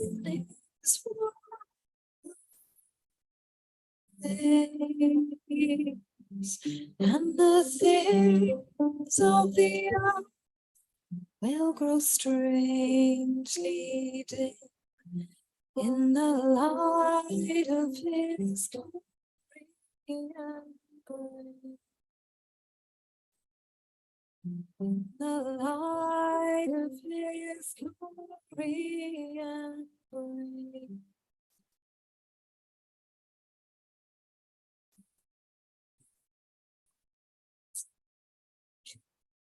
Look for the things of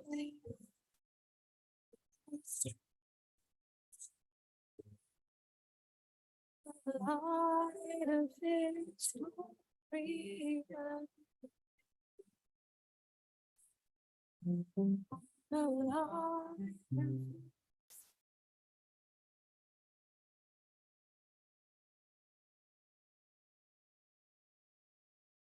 Hello, I'm Kimberly Meyer. I am the rector of St. John the Evangelist Church in Leamington, and I'm also the chair and the diocesan rep for the Anglican Fellowship of Prayer for the Diocese of Huron. I want to thank you for your support over the years for this ministry that is in the diocese. In a few moments, you are going to hear from a few people that attended our bishops' conference on May the 6th, and they're going to share with you how they find their experience here. Just know, we here with the Anglican Fellowship of Prayer continue to hold you in our prayers, and we would love to see you maybe at our next conference, which is on September 30th, on the rule of life. Thank you.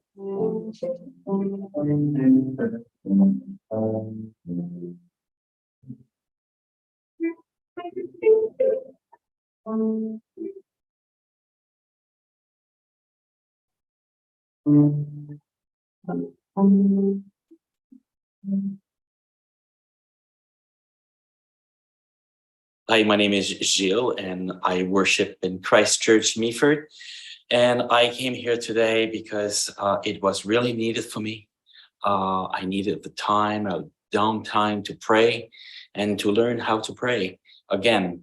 And I was very nourished very deeply. And I thank God for this.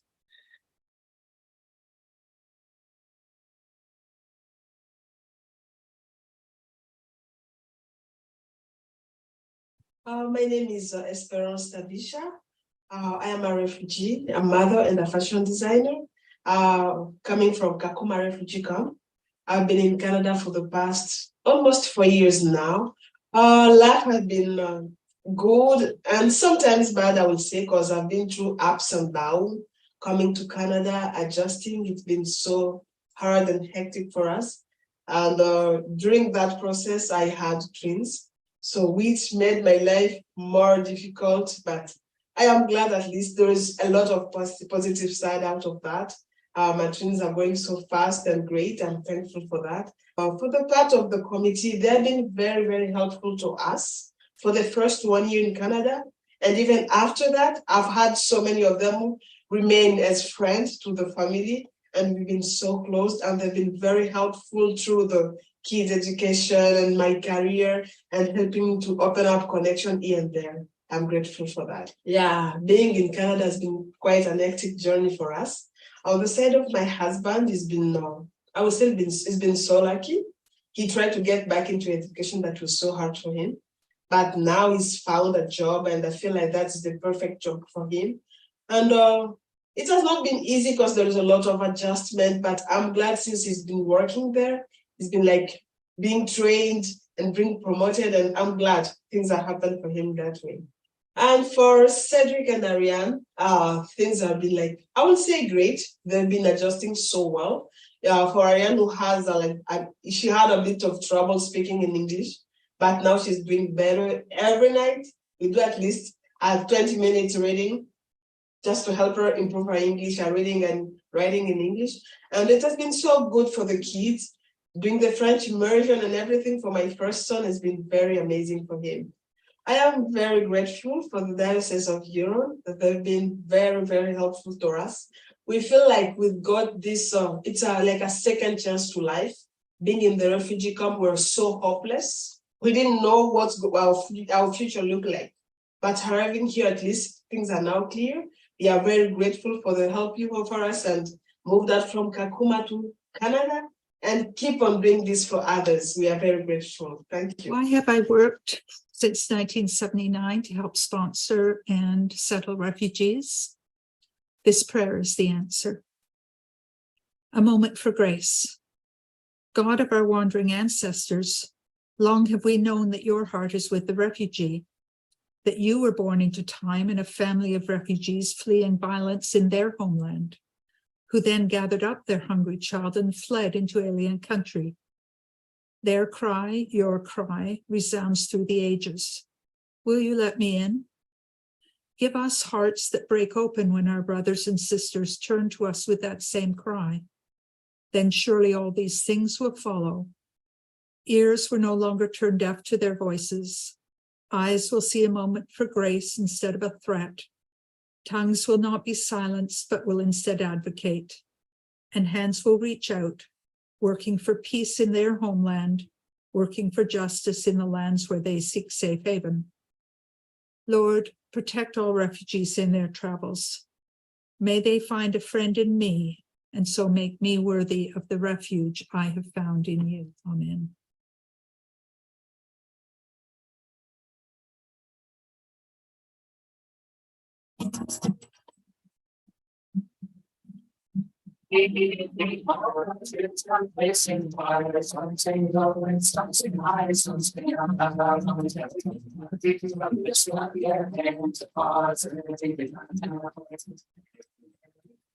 Next to the basis of my body, like the bottle of drugs and the body, my sons and groans with the baby. I just was never.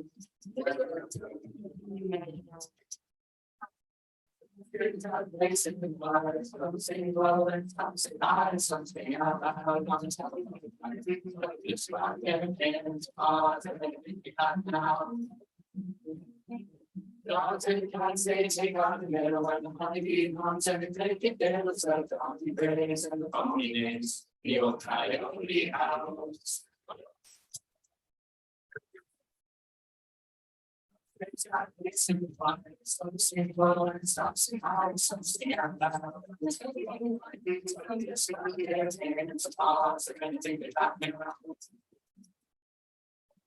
to the top with the little bird singing on the melodies of the heart of singing about now all is for everything. The shape break it's everything.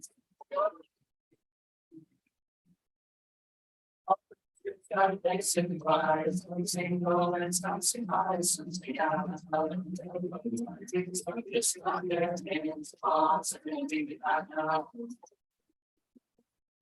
Some everywhere, the ox and the fox and the grapes, the alligator on the hot and boat, the side rack, and the turtle dove.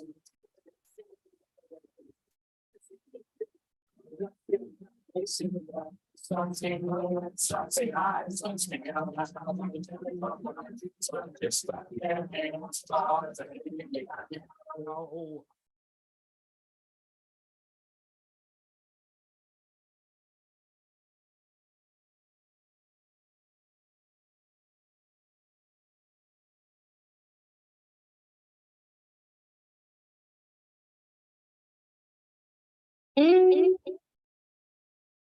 My eyes have seen your glory, Lord. My life will be forever yours. Though I stumble in my walk with you, your light will lead me home again. Purify my heart, let me know your mercy. You're the redeemer of my soul. You're the Lord my God, my living Father. You're the Savior of the world. Savior of the world.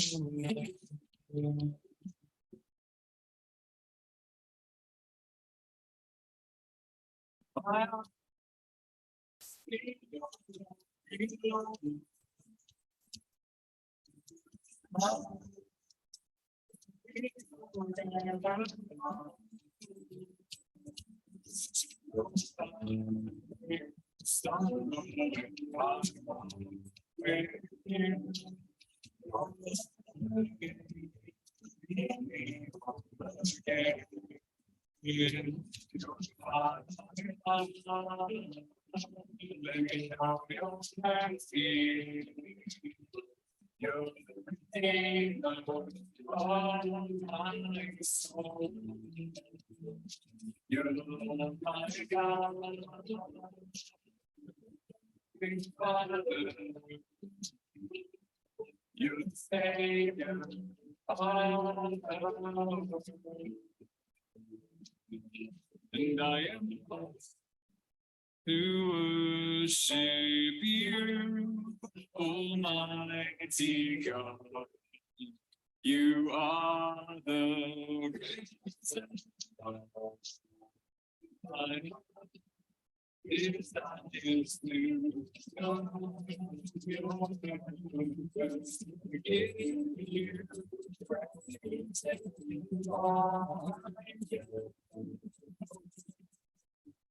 The holy God Almighty, draw me close to you.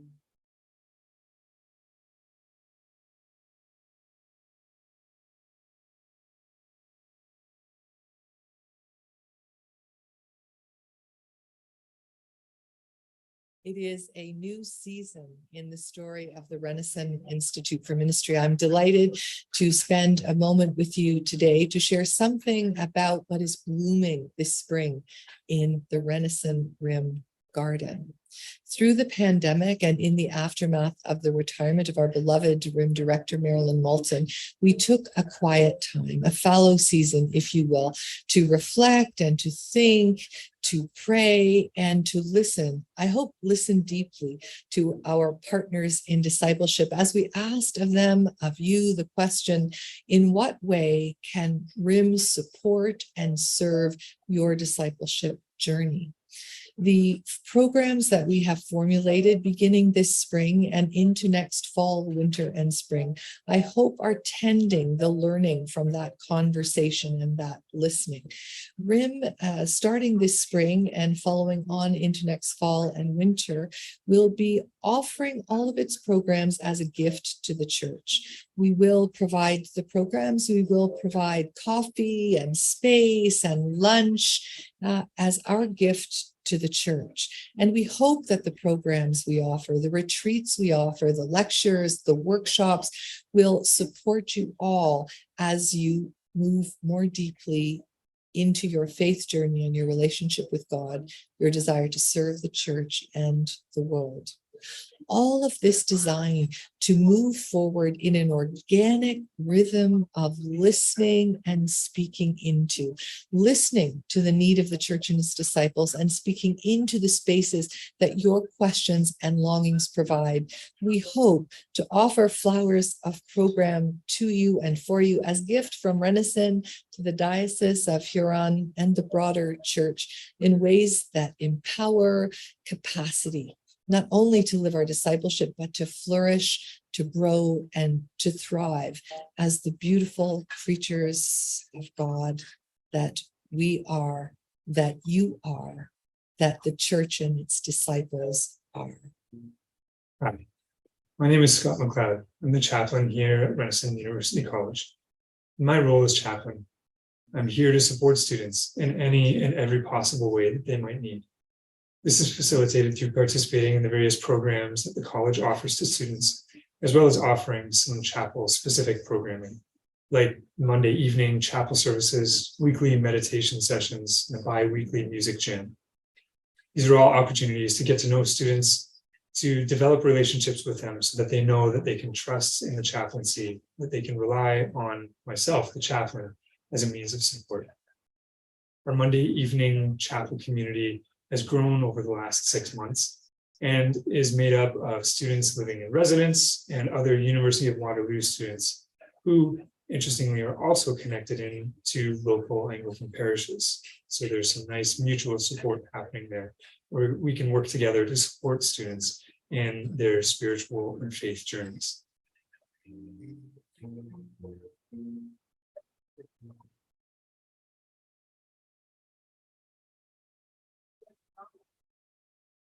Studying theology allows you to really have the luxury of learning about your own faith and what you believe.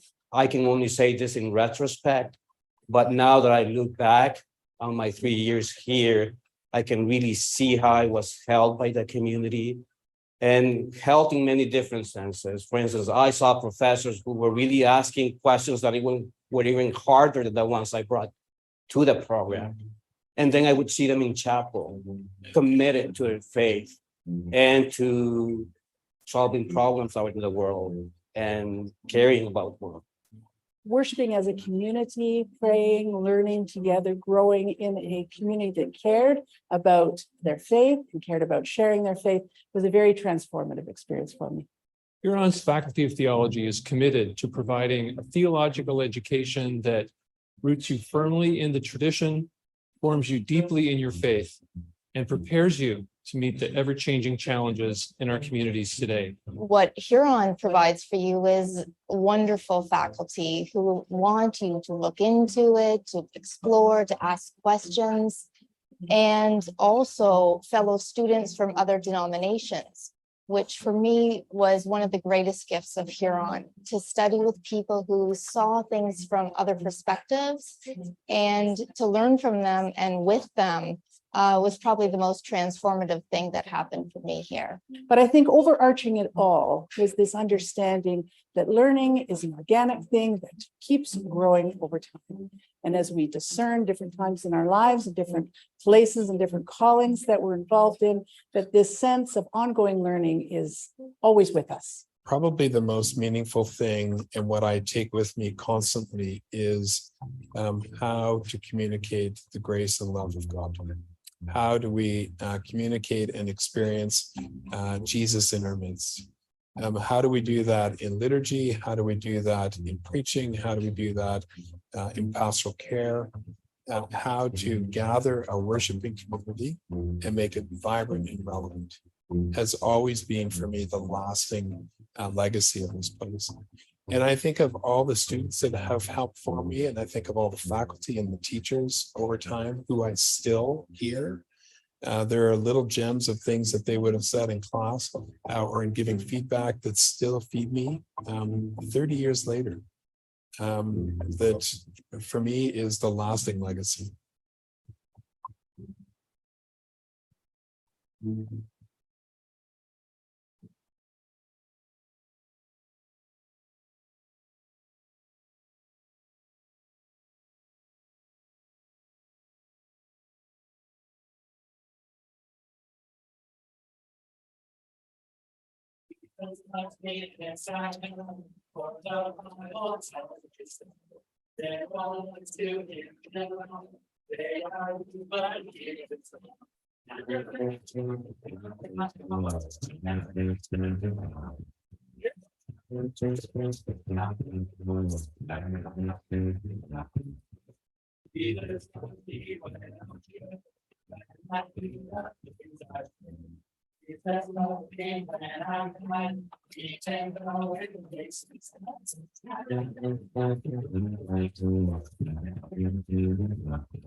Hello.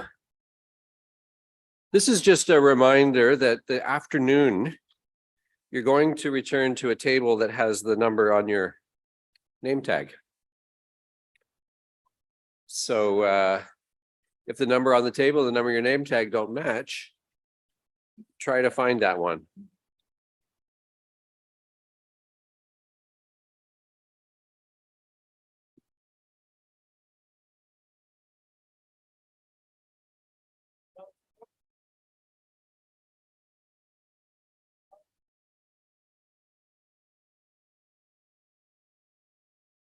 Yes, isn't that good?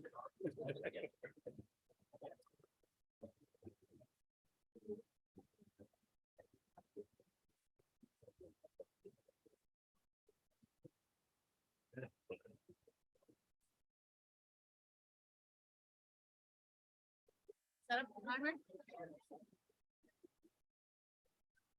Right, you're doing the announcements. Hang on there. Oh, yes, that's you. Good. Yeah.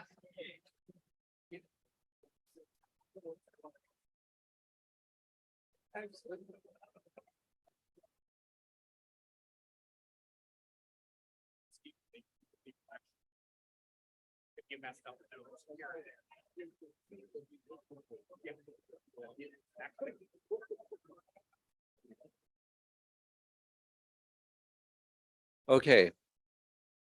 You can't see this, but there's a little clock under this monitor that counts down to the next thing that's supposed to happen. And we have 26 seconds. 26 seconds to be in the right place. I don't know if that's going to happen. But I'm going to stand here and look at you and until it does.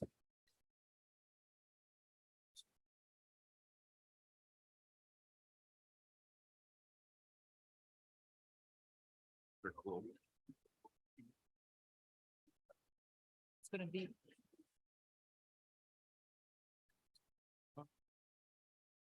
Clear. 15. First one. 15. 15. Oh, I just for this piece, Synod recon. Yep. Yes.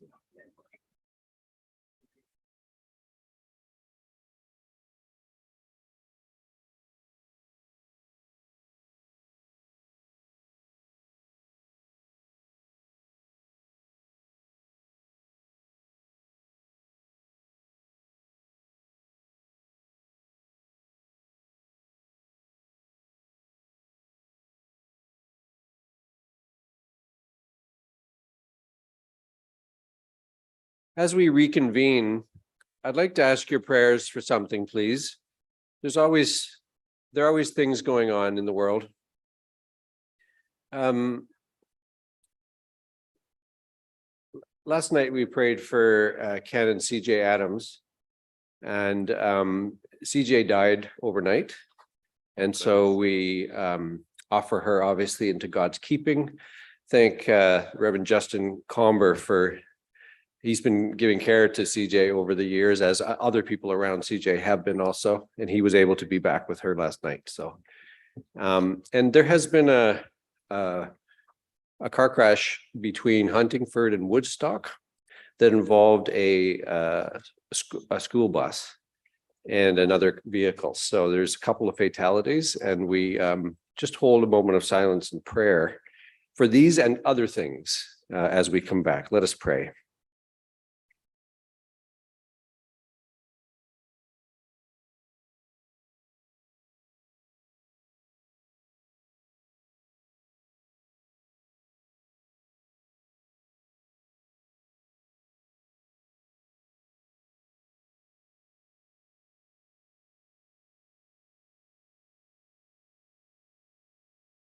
Gracious God, you are the bringer of health and the source of salvation.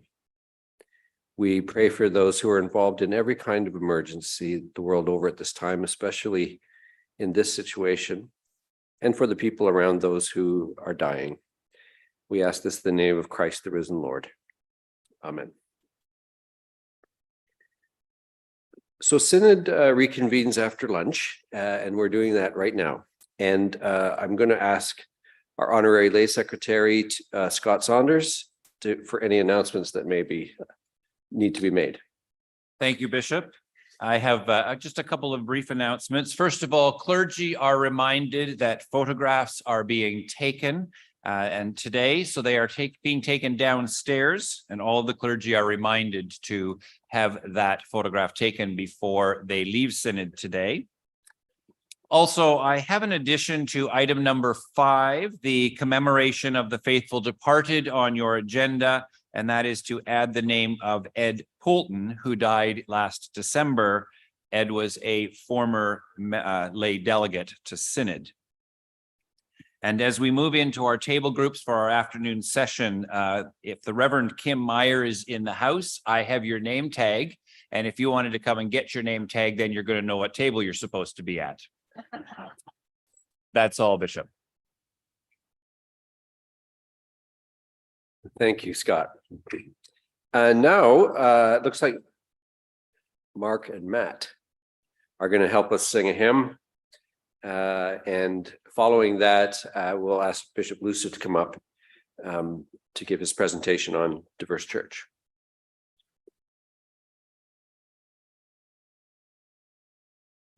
Thank you, Bishop. This next hymn is one that I think is very appropriate given the circumstances and given that we're at Synod and looking forward to a new beginning and new ideas, and it's called Be Thou My Vision. So feel free to stand if you'd like or sit, whatever you're comfortable doing.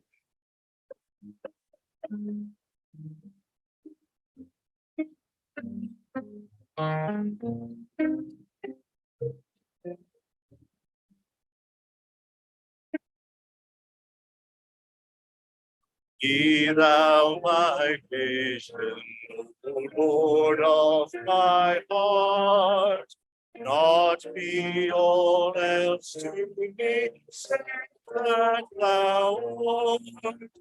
Thou my sword, my God. Waking or sleeping, thy presence, my Lord. Be thou my wisdom, and thou my word. I ever with thee, and thou be Lord. Thine own may I be. Thou in me clearly, and I one with thee. Riches I heed not, words empty praise.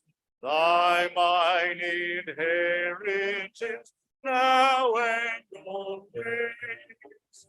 Thou and thou be my heart. King of heaven, my treasure thou art. My King of heaven, my victory is won. May I reach heaven's joys, bright heaven's sun. Of my own heart, whatever befall, still be my vision, O ruler of all.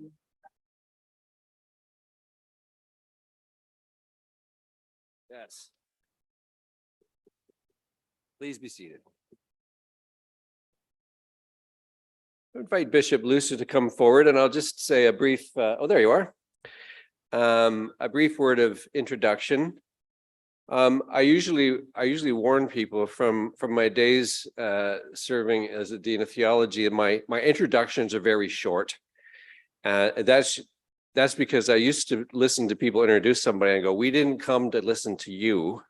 Introduce this person. We came to hear them." So this would be brief. But I do want to say that Bishop Lucia and I met before either one of us were bishops by chance at St. Mellitus College in London when I was over there trying to think through some things, and he was teaching a course. And then a couple other folks in the Diocese of Huron have connections to Diocese of Leicester, where Lucia was working at the time. But he's lived a life that's embraced diversity.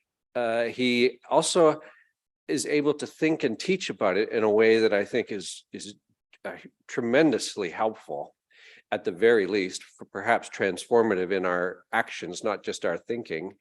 As we were talking in the car on the way back from Pearson Airport, I almost interrupted you in the middle of a sentence and said, are you going to write a book? Are you going to write this stuff down so I can ponder it and work with it and give it to others and so on?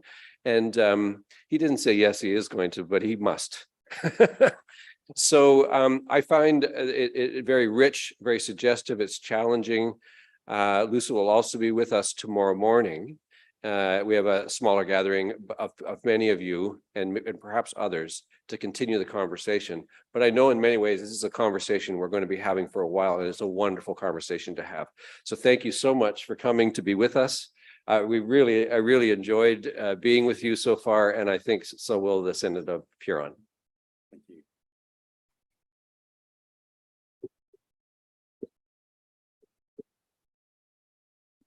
Well, good afternoon. It's always great to be welcomed with applause even before I've said a word. So let's hope that we'll live up to that affirmation.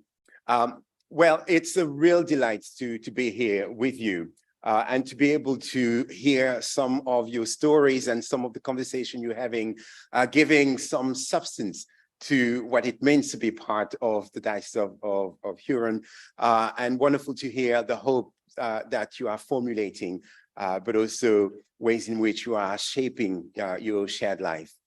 What I'm hoping to do this afternoon is share some thoughts, and we might do that in 3 parts.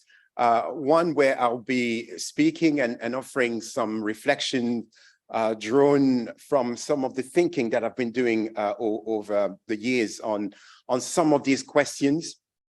And I recognize that it won't be a comprehensive offering, and perhaps just a teaser for a conversation that I hope you'll be able to continue, and hopefully that we might also join in on both sides of the Atlantic as we commit to build churches that are spaces where our differences are not seen as a threat, but celebrated as a gift from God and as a sign of blessing for creation. Perhaps give a warning, just stating that I tend to get excited quite easily. And so if you see me losing it, it's just part of who I am. And I may be excited in a moment. After warning, perhaps, yes, a disclaimer of some sorts, recognizing that I come from a culture that believes that wisdom is distributed. And therefore, I don't stand here as an expert offering pearls of wisdom that you ought to treasure. But my hope is that collectively we'll be able to share something of what life has taught us, but also wisdom that we can weave together in carving out a new path on which we can all journey with confidence and trust, learning to belong to one another. And so there'll be an opportunity around tables to enter in conversation. And if time permits, it would be good to hear some of the bits of your conversation in a plenary way. And then the last bit will simply be an opportunity for me to offer, I guess, for want of a better word, a case study of some of the ways in which we have lived with these questions in the various contexts I've ministered in London. And so I thought I might indulge. Those of you who were in the cathedral yesterday probably picked up that I love singing. And so I'll indulge and start this short reflection with a song. And if you know it, join in as well. By the rivers of Babylon, there we sat down, there we wept, as we remembered Zion. By the rivers of Babylon, there we sat down. Yeah, we wept as we remember Zion. There the wicked carried us away in captivity. Required from us a song. How shall we sing the Lord's song in a strange land? Now, I'm pleased to hear that some of you are Bonnie M fans. Words that have already been brought to attention earlier today and evoking the experience of the exiled people of Israel.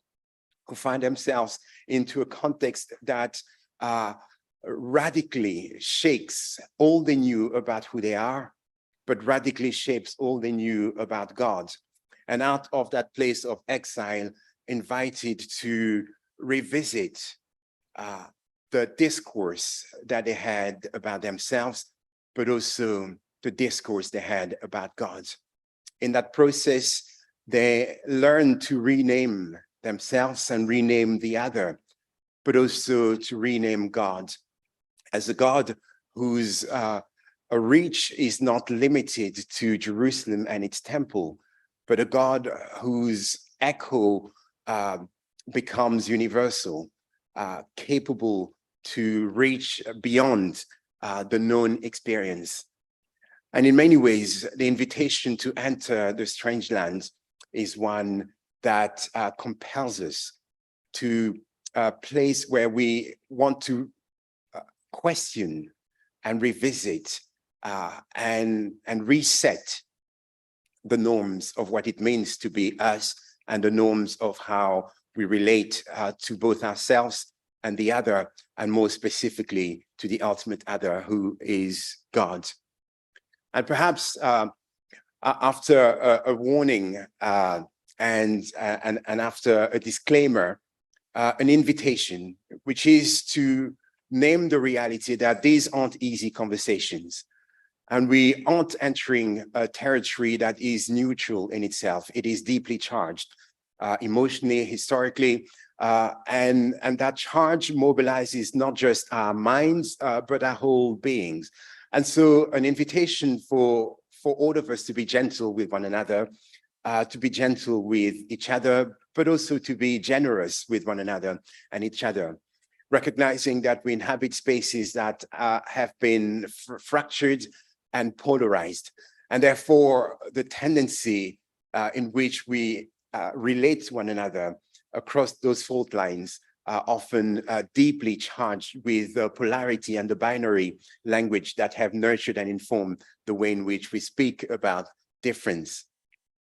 An invitation also to be curious and imaginative in the capacity that we have of unlearning some of the bad habits, but also learning perhaps a new language to be able to speak of ourselves and hopefully create a new pattern of being and relating. How do we sing the Lord's song in a strange land? Are you ever tired of hearing the same song? Do you ever dream of singing a different song, a redemption song? And yet all we seem to hear, all we seem to know is that old song, the one whose repetitive melody grates against the core of our being, whose rhythm is out of sync with our hopes, the song whose lyrics are imprinted on our lips, always leaving that all too familiar bitter taste of failure and fracture. It is a song that colludes with power and oppression, commodifying and objectifying human lives everywhere. It is a song that only echoes with devastation and desolation across time and across space. It is a song that promotes status quo and resists the forces of change, and whose melody casts the marginalized and minoritized in the pit of history. It's a song that is dissonant with the vision of a world as it ought to be, reconciled and restored. We hear that song in the corridors of power. It is taught in our learning institutions and rehearsed in our societal structures. It dominates the charts of our relationships and saturates public and private spheres alike. Above all, its commitment is to institutional preservation that tries to accommodate life-stifling status quo. but there must be another song. There must be a different song we were meant to sing. There must be a different song we were born to sing. And yet we keep on singing that old song. We don't seem to know any other song. More so, we seem to have forgotten the eternal song of life that echoes beyond time and space. It was sung at the dawn of creation, bringing everything into being through poetic imagination that deemed all things to be good, indeed to be very good. It was heard by the matriarchs and patriarchs of old, illumining their darkness and breaking their solitude and despair with the promise of a future. It rumbled in the crushing waves of the Red Sea and whispered on the holy mountain to the liberative tune of mercy and faithfulness. This song was clamored in the oracles of the prophets and chanted in the anguished lament of the exiles, proclaiming the dawn of a new hope. Each generation sang it to the next in the hope that it might allow them not to merely survive, but thrive in the face of dehumanizing oppression and abuse. Unlike the old song, bombastic and loud, the eternal song of life tends to be discreet and demands attentiveness. It's a delicate tune that is so easily drowned in the cacophony of the old song. Thankfully, through time and space, women and men, people of all persuasion, of all heritage and background have committed its tune, its rhythm, its lyrics to heart. Diligently, they kept reminding a forgetful world of the eternal song of life. On the 23rd of May, it was exactly 3 years since the world was stirred into a global wave that called the world to attention on questions of racial justice following the murder of George Floyd. The question ought still to be asked: what is the pertinence of keeping racial justice? Or framing it differently, what is the pertinence of keeping the question of race on the table? Within the past 3 years, our streets have shifted from the chants of Black Lives Matter to protest about the environment or to gender justice. And more recently, protest against the war in Ukraine, and even more recently, concerns around the growing cost of living crisis. It is true in our UK context, and I suspect it is true also in your Canadian context. Inevitably, these calls have reverberated within the walls of our churches and cathedrals and in the corridors of our institutions. They have stirred impassioned exchanges across coffee tables and social media outlets, often exposing and exacerbating differences of opinion, occasionally leading to fractured and strained relationships. This is not an easy landscape. These aren't easy questions, and they have got the potential to further exacerbate the chasm that often separates us from one another. Many of us have taken active steps in joining these choruses calling for change, and when silent, have been called out to declare our allegiance, our location, and choose which camp, which tribe we belong to. It seems that our song is a little dissonant at times. Occasionally, it is heard like a cacophony, exposing the breadth and the depth of our divisions and amplifying the most polarized voices and narratives in the ecosystem that makes our church. And perhaps eco could be ecosystem that shapes the spaces that we engage in conversation, or rather in debate in. The suggestion would be that the landscape of our shared life is one that is profoundly divided, and the location of our shared ministry is one that is set across active, often very active fault lines. And yet, in the midst of this cacophonous confusion, there seems to be an intuition, a recurrent theme pleading for an alternative narrative, one that opens up an avenue for a future in which fracture is not the normative story.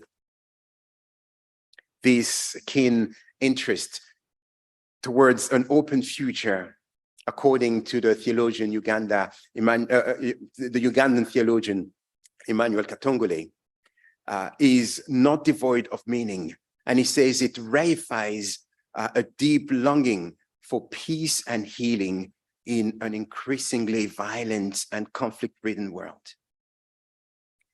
As much as this kind of desire aims at mitigating the harm done by past atrocities, it is also one that hopes to deal with equal vicious cases in the future. God's future is precisely the orientation of our Christian narrative. In fact, our story comes to us from the future. It states that our apocalypse is also our Genesis. We start in and from reconciliation. We are birthed in that place of oneness and unity and plurality and diversity. We start in reconciliation, and therefore our posture in life ought to foster the emergence of a path that leads us deep into that space of reconciliation. However, the invitation into God's future demands a wrestling with the present and a constant re-examining of the past, somehow locating Christian vocation to the reconciled life, not in the past, not in the present, not in the future only, but at the intersection of all three. In my language, we have exactly the same word to speak of yesterday and tomorrow.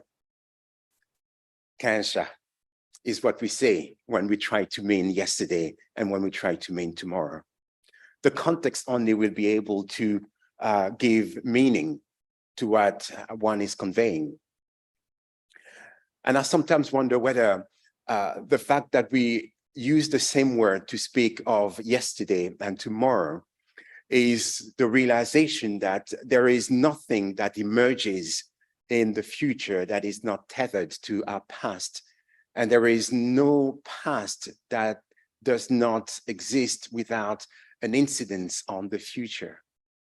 But it is also an invitation not to be locked in a past, however fractured or rich it may be, nor is it an opportunity to rush into the future, but rather an invitation to fully inhabit the present, the only true moment. And the present is that very place, that very location where the past and the future are held in creative tension. The most authentic way, I would suggest, in which one can fully inhabit that intersection between past and present and future is by resisting the temptation of offering well-crafted and compelling statements. Instead, it is in trusting the ancient wisdom that suggests that we always travel in the direction of our questions. We always travel in the direction of the question. The challenge, therefore, is to determine whose question is it that we're trying to follow. There again, we could be tempted to hold in contention various questions raised by various constituencies. We may also assign them pertinence and worth according to well-defined criteria, or the ways in which those questions attend to my particular need, my particular story, my particular perspective. I wonder, however, whether the key question asked to us is the question asked by God in the Hebrew scripture to humanity. Where is your brother? And some rabbis would argue that somehow the rest of scripture becomes an outworking of that dialogue between God and Cain. Where's your brother? Am I my brother's keeper? And so the rest of scripture being an unfolding, an outworking of that interaction. And that question, in many ways, is an invitation to a reset in our self-definition, a reset in the norms of relationship that exists between me and my neighbor, to use a Jesus language. And a reset that compels me to name the other as my sibling, but also to reframe our relationship from a place of indifference to a place of responsibility. Where is your brother is an invitation to step out of a landscape, a narrative of anonymity, of exclusion, into one of belonging, of relationship. Move away of transaction to a place of responsibility and mutuality. If we do indeed journey in the direction of the question, what this question insinuates is the imperative of interdependence. It's the call to responsibility for the well-being, for the flourishing of my sister, of my brother, of my siblings in God. It isn't simply an exercise in geolocation, but an invitation to reorder, to reorientate our intentions towards the other. And when we talk about diversity and how we inhabit that landscape, it seems to me that this is a key posture that we need to be attentive to. How do I reorientate myself in relation to the other? And how does my engagement with them enables not just survival, but indeed flourishing for them?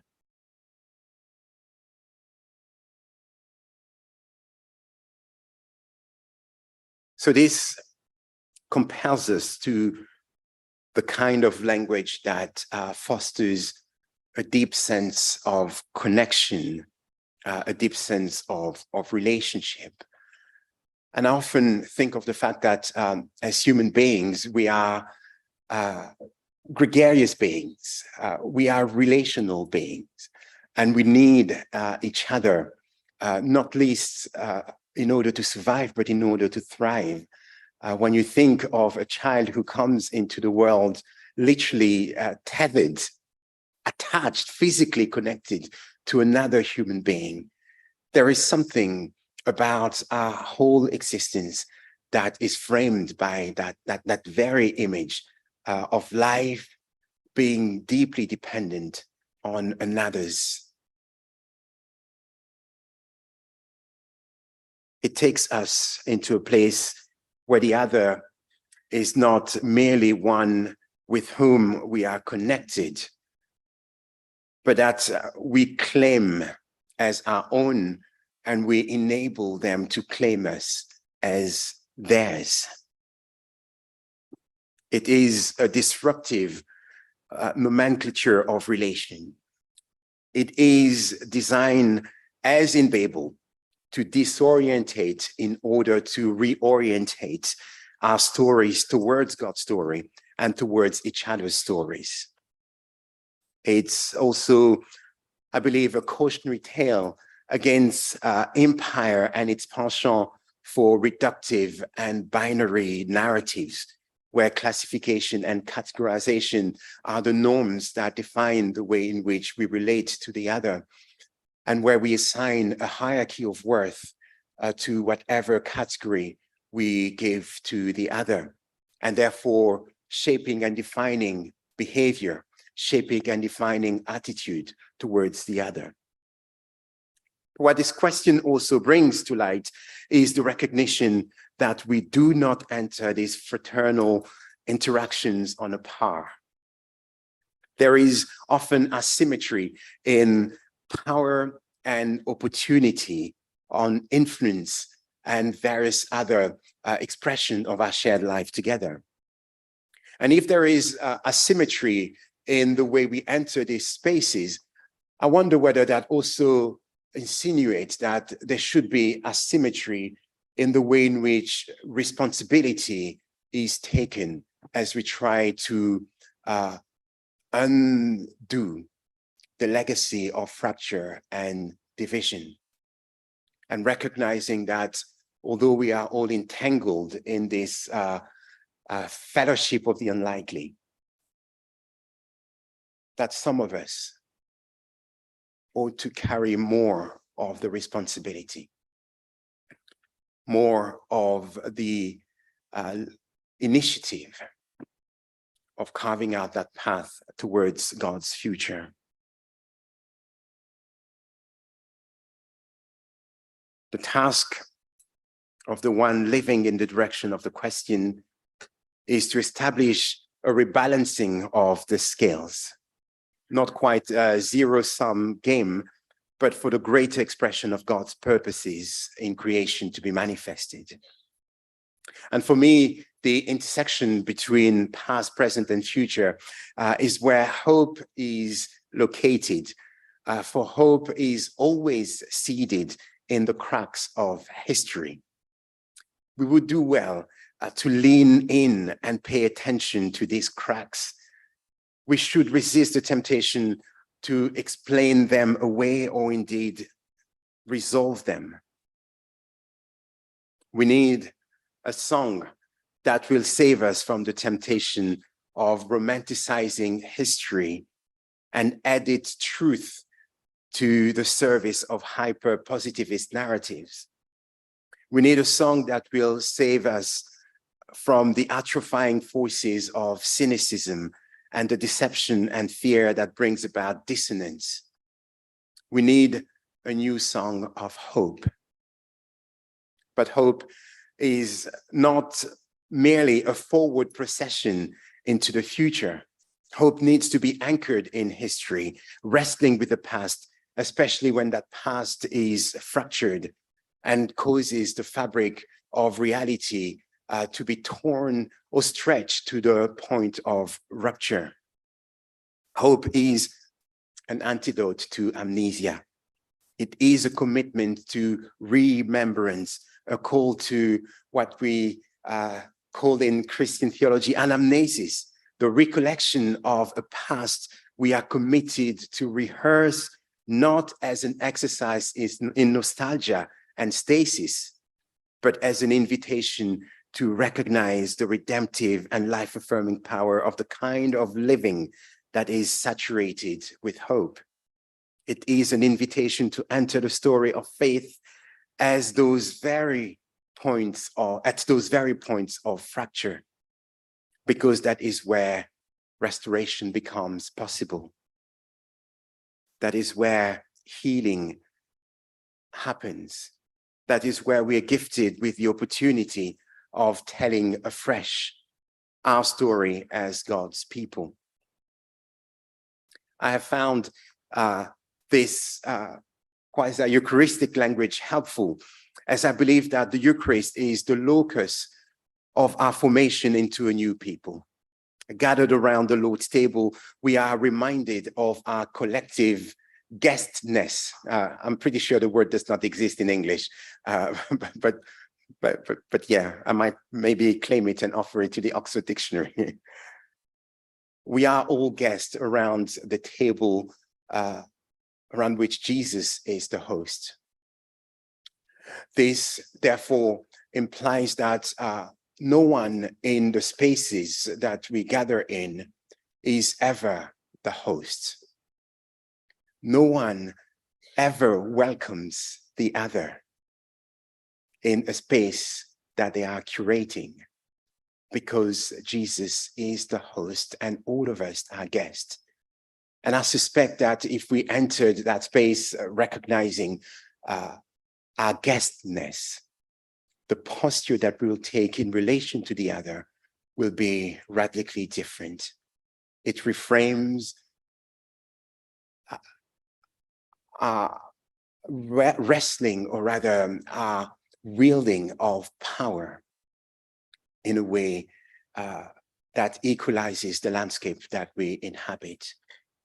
And it compels us to constantly revisit and redefine the norms that we are setting, because at no point are we entitled to create the kind of culture that will make anyone feel as if they were entering as strangers and not fully belonging. In a moment, I'm going to invite us to spend a bit of time around our tables to just reflect and ponder about some of what I've shared. And we'll do so for about 10 minutes or so.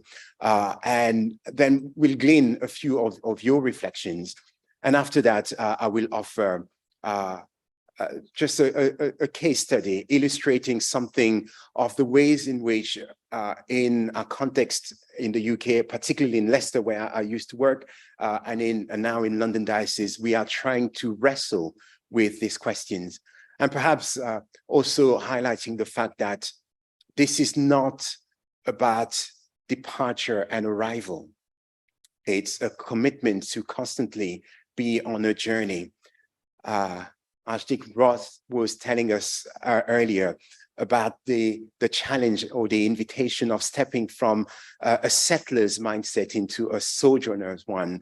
And it seems that is integral to the emergence of a deeply compelling narrative of intercultural that speaks of mutual belonging. So I'm going to pause now for a moment and invite us around our tables for a few minutes to just discuss, share some thoughts, some responses. And as I was saying earlier, wisdom is distributed. And so I'm not working on the assumption that you have to agree with everything that I've said, but I hope to hear perhaps some pushback, some contention, or maybe an expansion on some of these. Over to you.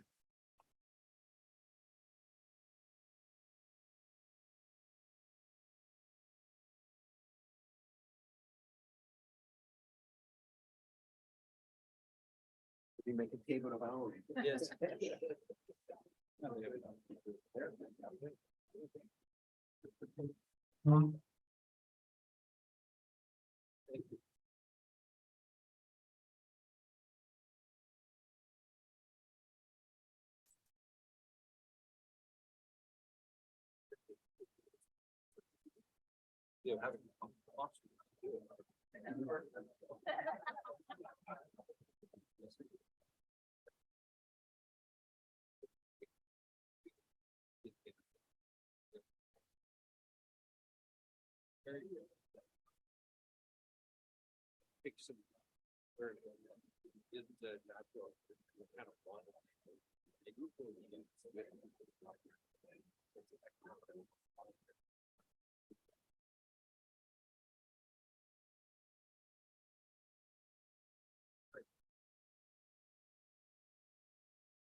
They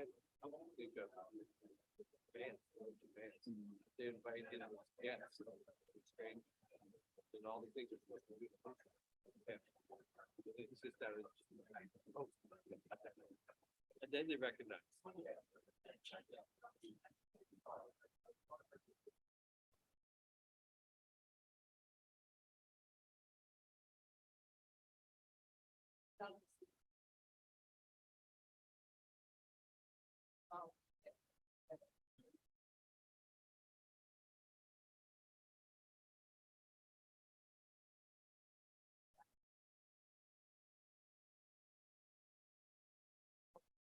I think.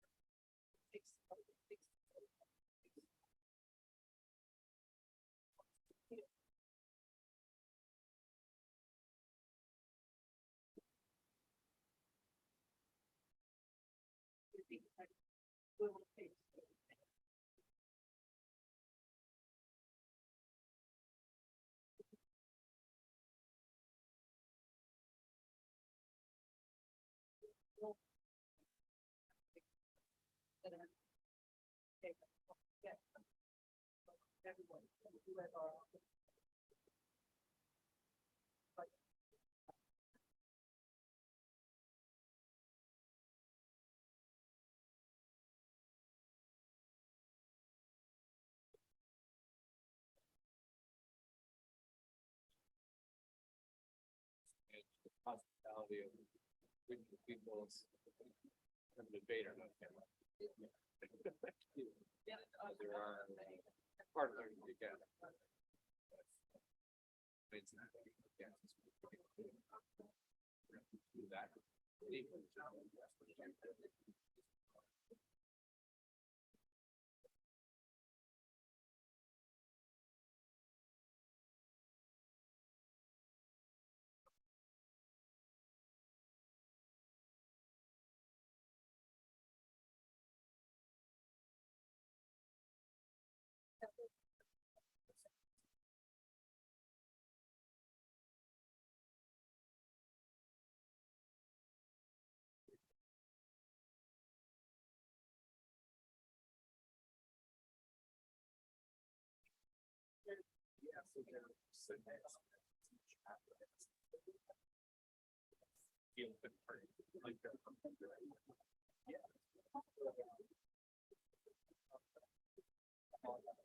I'm intrigued by where the key question.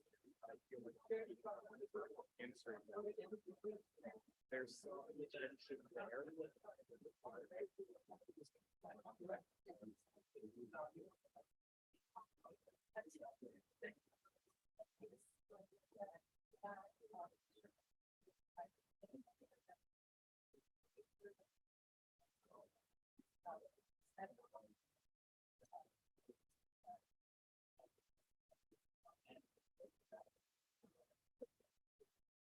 But then you're following the objection.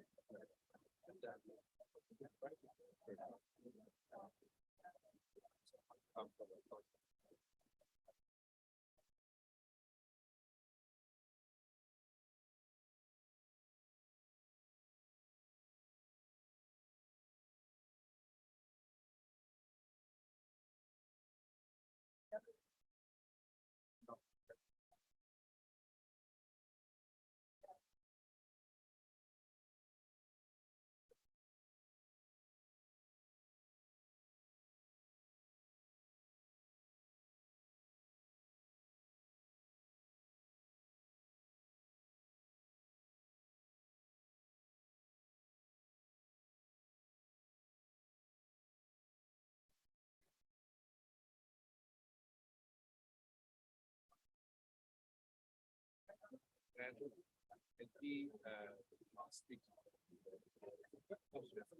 and the people who are doing things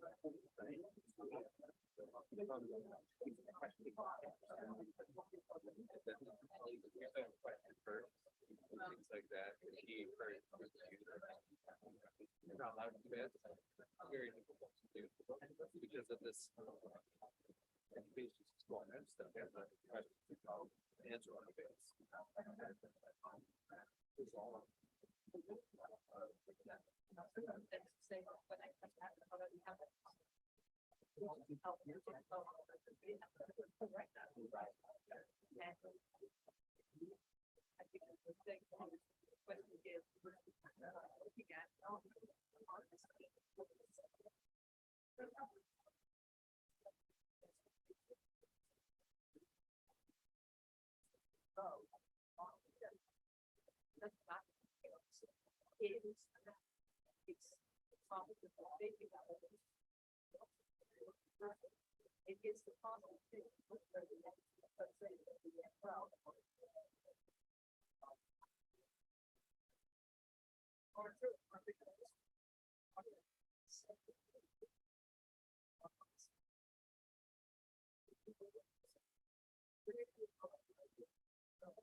Friends, I'm going to invite us together for a few minutes of conversation. We won't have a chance to hear all your thoughts and your reflection.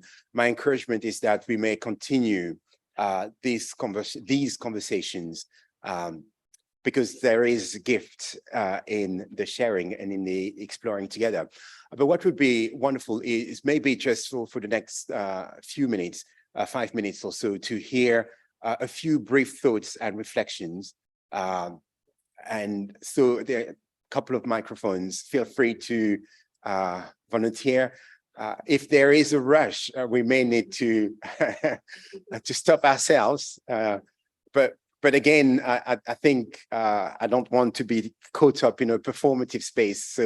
So we will be led by the energy of the room. So anyone who wishes to offer a thought, a comment, a question, an observation, don't be shy.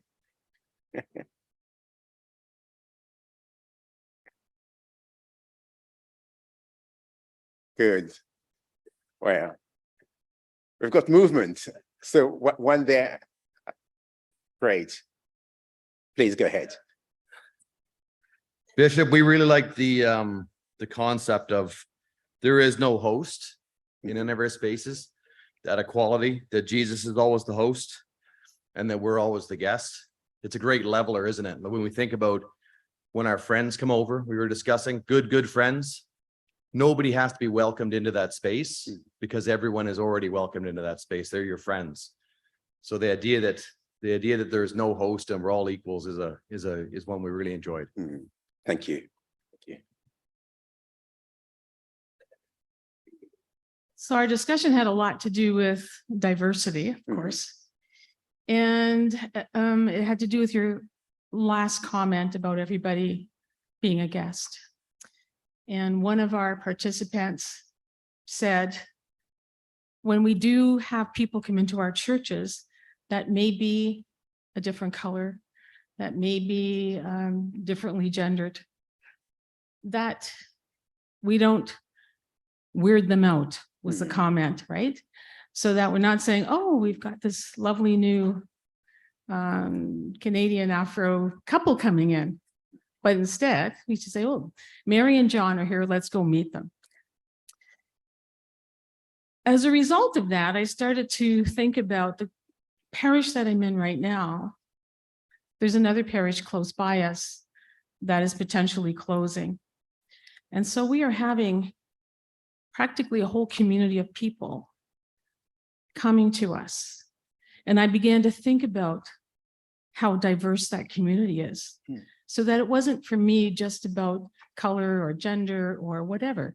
It was also about this community that's coming to us that's probably had a very different community experience than we have. And they are diverse. And how do we welcome them? Thank you. Bishop, thank you so much for your comments. And I really want to focus in on the relationship-based element of what you said. At the local school board, we use an author called David Trantner's work called The Third Path. And he talks about learning. And learning is the very tip of the pyramid. And we actually need conditions to allow that learning to be active. Book studies and stuff like that, they create learning, but that might just help our awareness or our hearing. The conditions we actually need to create activity around that learning is safety and connection and relationships and the ability to co-regulate. So I think our communities need to be honest about themselves as to, yes, we have this focus point of some kind of education, but how do we immerse ourselves? How do we live in community, and how do we open our doors where our ability to see people in those relationships and be authentic is central, and the education is based around that information. Thank you. Go ahead. It's a very loud microphone. Bishop, our table talked about the idea of remembering and making space for the difficult parts of our histories, our individual histories and our collective histories, rather than trying to pave over those cracks. And that beautiful idea of hope and possibility and transformation coming through the cracks, rather than trying to fix it and make it go away, to lean in and let ourselves be transformed in those fugitive spaces. It makes me think of the philosopher Bayo Akomolafe from Nigeria. He's Yoruba. And it reminded me also of what Rosemary and Hannah were talking about with the trickster, making space for the trickster and the transformation and the humbling that comes when we don't take ourselves quite so seriously. Yeah, thank you.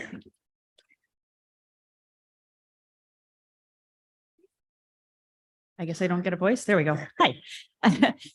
So we talked a lot about how, we think as church that we are all welcoming, but there was a number of folks around the table that could name moments where congregation may not have done so well with a different kind of person coming in, whether it was somebody living in poverty, somebody who was racialized, I had to take it back to, from my experience, what I found in my congregation is that when you see past all of that, when you meet the people where they're at, when you get into the relationships with those people, then you end up recognizing that there is a richness of gifts that we would otherwise miss. And it's when, when you have those relationships, when you build those relationships, when you see each person as a child of God, as one of the phrases that was used at our table. And it ends up being those moments where we can say, well, whoever you are, we're not just going to welcome you. We're going to say you belong here. We're going to make space for you to share your gifts however you want, because we know we are better because you are here. Thank you. Well, one more reflection and then we will start wrapping things up. Well, I might just say a few words on behalf of the Anglican colleges, Canterbury, Renison, and Huron. This is a major issue at all of the colleges to welcome international students. At Canterbury College, we about 1/3 are international, and we make a special effort to make them feel welcome and to celebrate diversity rather than shunning it. And we have heads. Each house has a head of house, head of college, and we have an initiation period at the beginning so that this kind of policy gets implemented. It takes positive effort to do it. You have to have a positive attitude to making it happen. And if we can raise people's consciousness to taking this attitude, I think there would be a big step forward. We've also had a program of Indigenous speakers that has tremendously improved our relationship with the Indigenous community and brought an appreciation of the depth and richness that is there. And it's only through education that this kind of thing can happen. Thank you. And thank you very much for your comments, and thank you for your thoughts. I look forward to engage further with you in conversation, and not just over these couple of days, but as we go on. Just imagine the priest at the altar as she holds the broken host. She's given a vantage point through which she can witness the fracture of humanity. But as she does so, the words that she offers to the community in that aperture are words that we recite week after week. Though we are many, we are one body. Because it's good, good Anglicans. And that fracture is the very place we are held. It is the place of our reformation as the body, as a community of the redeemed. A place where we learn to speak of ourselves not as an aggregation of individual stories, but a congregation of human stories in whom God is deeply and fully invested. We in Leicester a few years ago had come to the reality that worship hour for us was a deeply segregated hour, where people tended to gather across various definers: language, ethnicity, nationality, social class, and a variety of other criteria. And I had initially been tasked with the role of helping the diocese to build its capacity in engaging with issues of racial justice and its confidence as well. But an initial frame that was predicated on the assumption that we ought to create safe spaces for people where they can have their own space to do church the way they need it or want it. But in conversation and exploration with many, what transpired is that that very story was the story that people did not want to be locked into. Instead, what I picked up was an intuition for a different way of being, a place where church was a lot more integrated. And so we started exploring what it might look like and what it might feel like to be a church where we weren't committed to equality, diversity, and inclusion, noble though they may be, but where we recognize that what God was calling us to was belonging, which I think is a profoundly more Christian category, more theologically framed category than equality, diversity, and inclusion. And belonging, therefore, caused us to start asking questions about who is missing around our table, or should I say the Lord's table. And therefore, how do we create processes, policies, and procedures that may facilitate greater inclusion and greater participation, but soon quickly realize that good though they may be, policies, processes, and practices can only take us thus far. A fourth P that we had to wrestle with was people. Because ultimately, our processes, our procedures, and practices only have the life that people give it. And therefore, we need to do some work in helping each other reframing our story of who we were as individuals, but who we were as a collective, and who we had been, so the legacy that had shaped us. And therefore, looking at the past not as an exercise in nostalgia, because we recognize that nostalgia is an unhealthy anchoring towards a past that often leads to nostalgia's twin sister, which is amnesia. But instead, do the work of memory that help us unearth some of the fractures, some of the fault, not as an exercise to assign and distribute responsibility and fault, but as an avenue towards a new pathway. We were also compelled to recognize that unless we were committed to explore the reality that people came to church from and went from church to, all we were doing was to create an island in our wake that could have been a vibrant place full of energy and love, but virtually had very little impact in weaving our lives together. And therefore we realized that being church together was about being committed and interested in the realities that affected and impacted the lives of those we wanted to call brothers and sisters and siblings in God. And therefore being committed then to be agents of change within society, calling out some of the structural and systemic ways in which many of our sisters and brothers were maintained and pushed back into minoritized and marginalized spaces. But it also caused many of us who lived privileged lives to name our privilege, not as an exercise in guilt, but an exercise in responsibility. Therefore, if I am gifted with this particular privilege, how might I use it in order to reassess and reassess the landscape that we are inhabiting? Inevitably, there was also the question of power.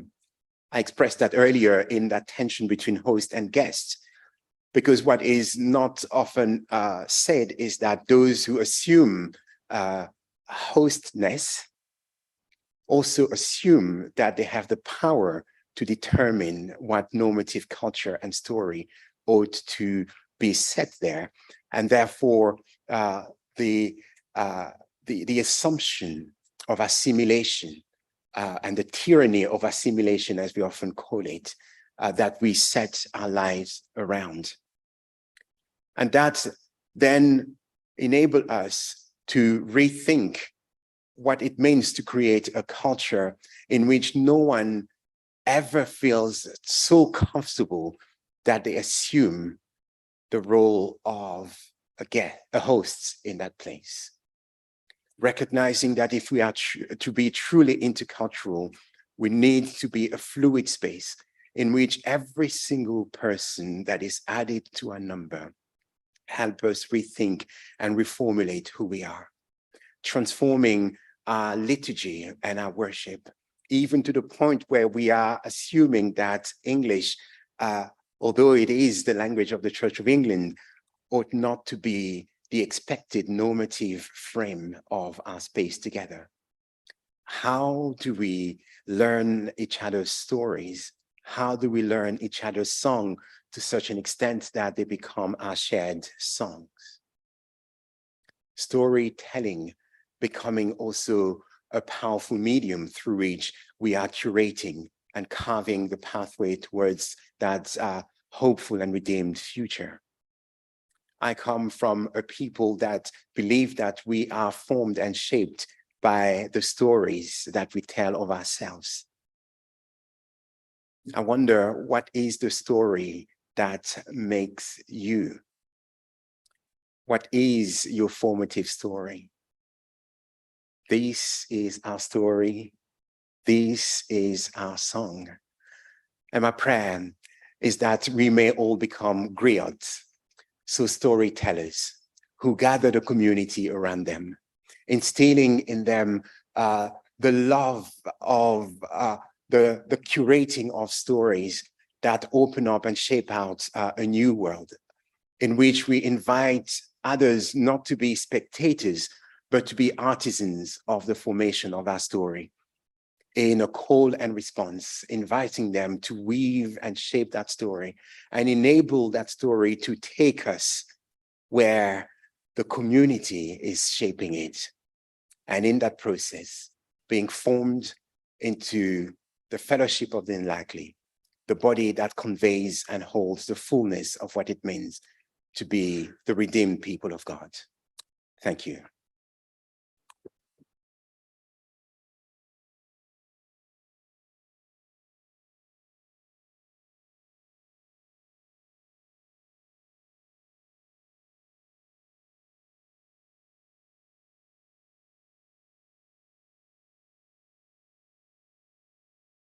Thank you very much, Bishop Lusa.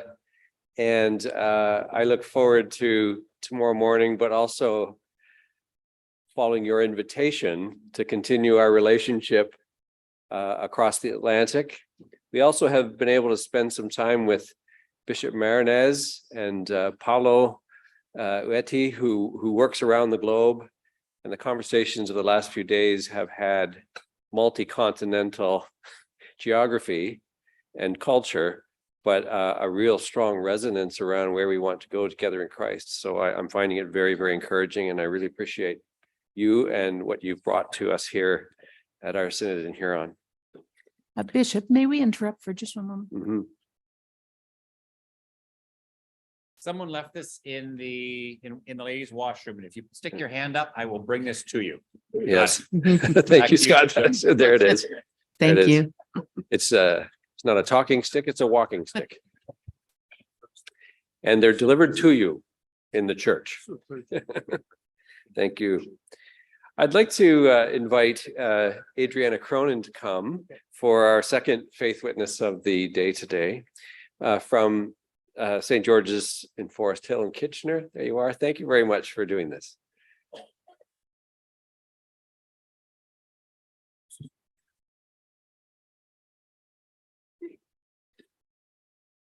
I don't know if you should clap yet. My goodness. Okay.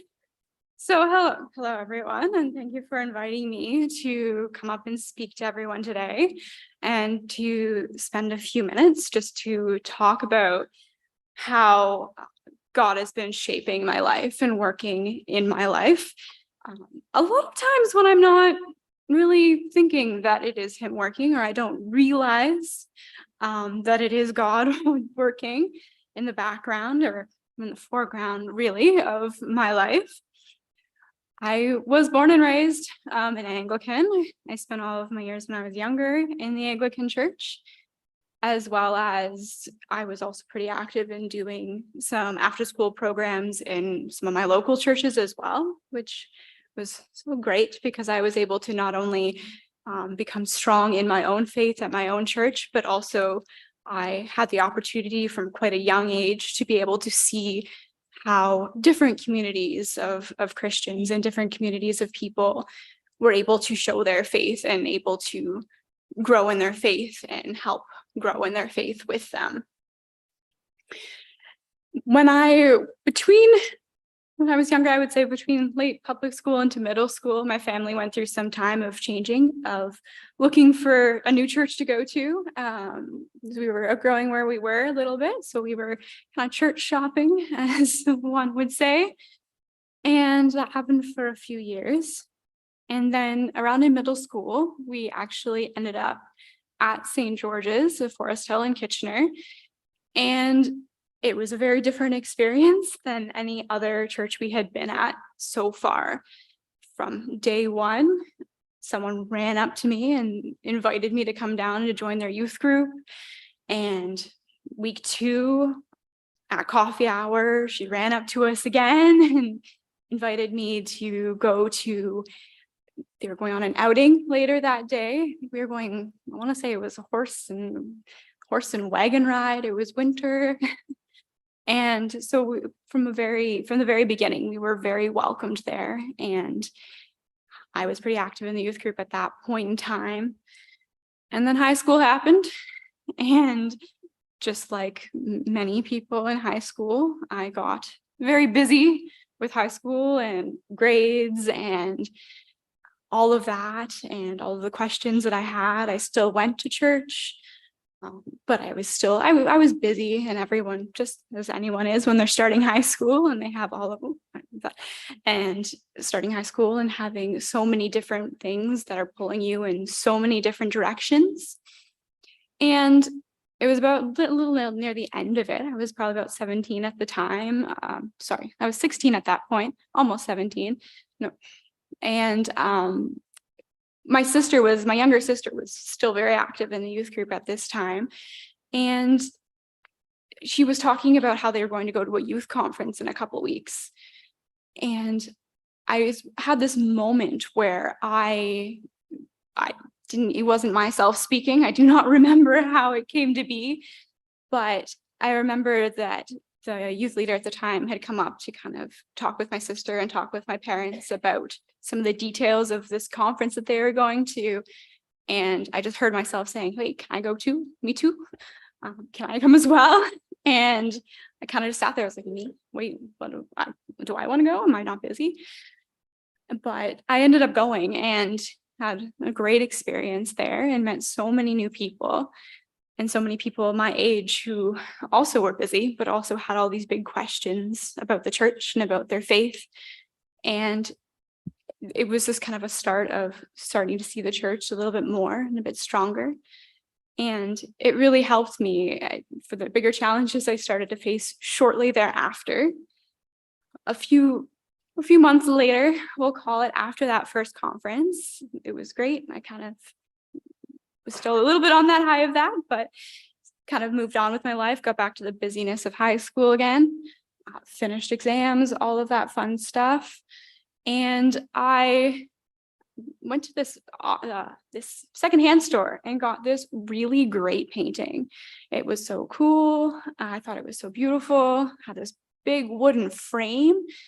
17-year-old me was looking at it and saying, cool, I'm going to be this adult. I'm going to not posters in my room. I'm going to have this beautiful painting in my room. And I was very excited about it, and too excited to ask how one should actually hang up said painting. The answer is not with a thumbtack. It's okay to laugh. It's not with a thumbtack. And so after my exams were done, I went to bed, pretty tired, and the thumbtack broke in the middle of the night and the painting fell on my head. It's okay, you can laugh. But it left me really highly concussed, and I battled with that for about a year. Well, still battling with it, but the biggest part of it was about a year. I ended up having to take a pause on my senior year of high school and watch all my classmates graduate and go on to university, and social media is a painful thing, and watch all of it from the beauty of my house.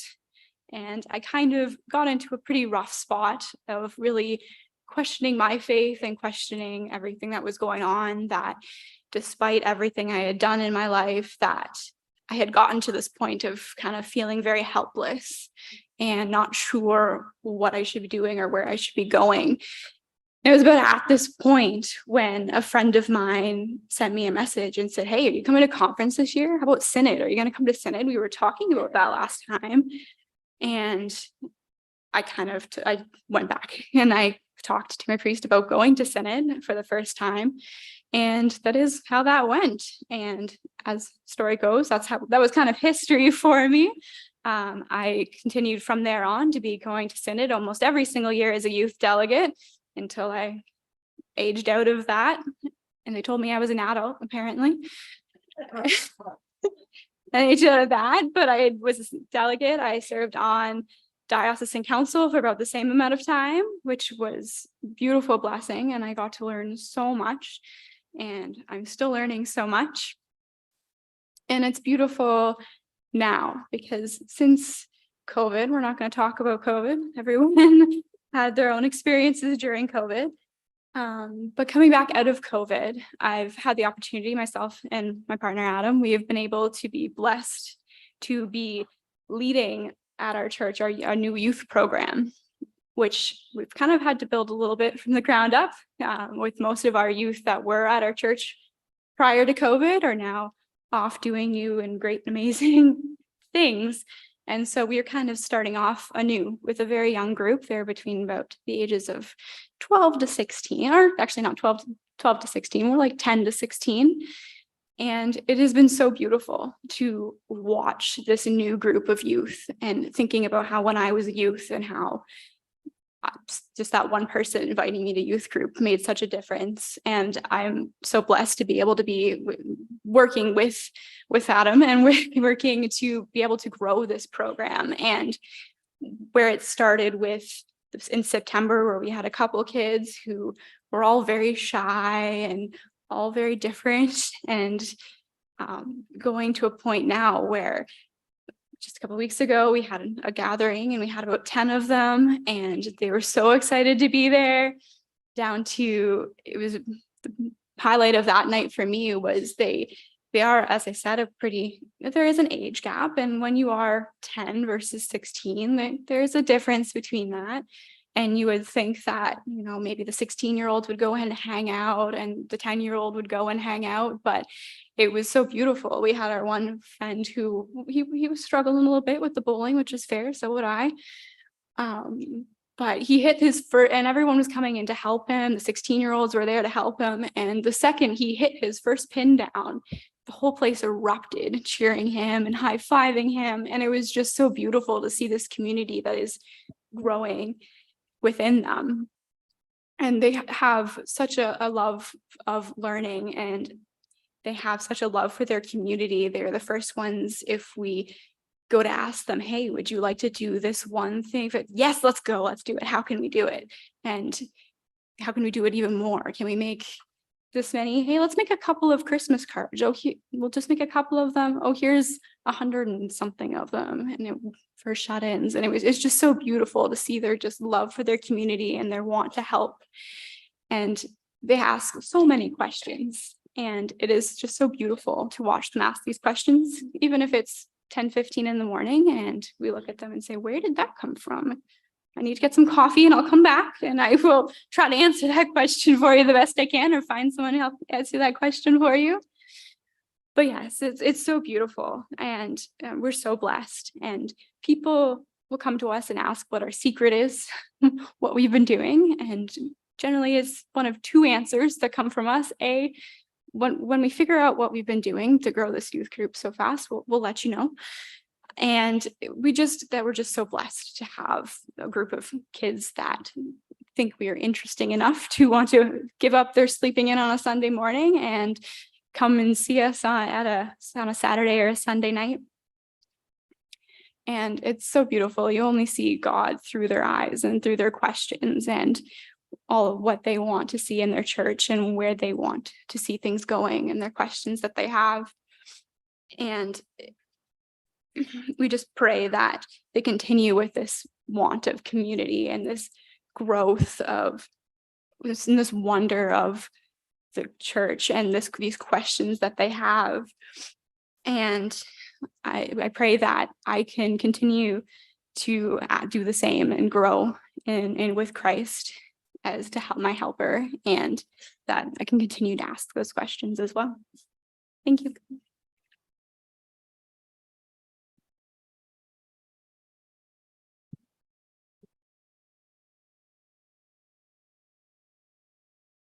Thank you, Adriana. We are going to move now to item 29, which takes us to Constitution and Canon motions. And I'm going to call upon our Chancellor Canon James Ferguson to come to the podium. Thank you, Bishop. So I'd like to make a motion seconded by the Venerable Tanya Phibbs, Secretary Treasurer.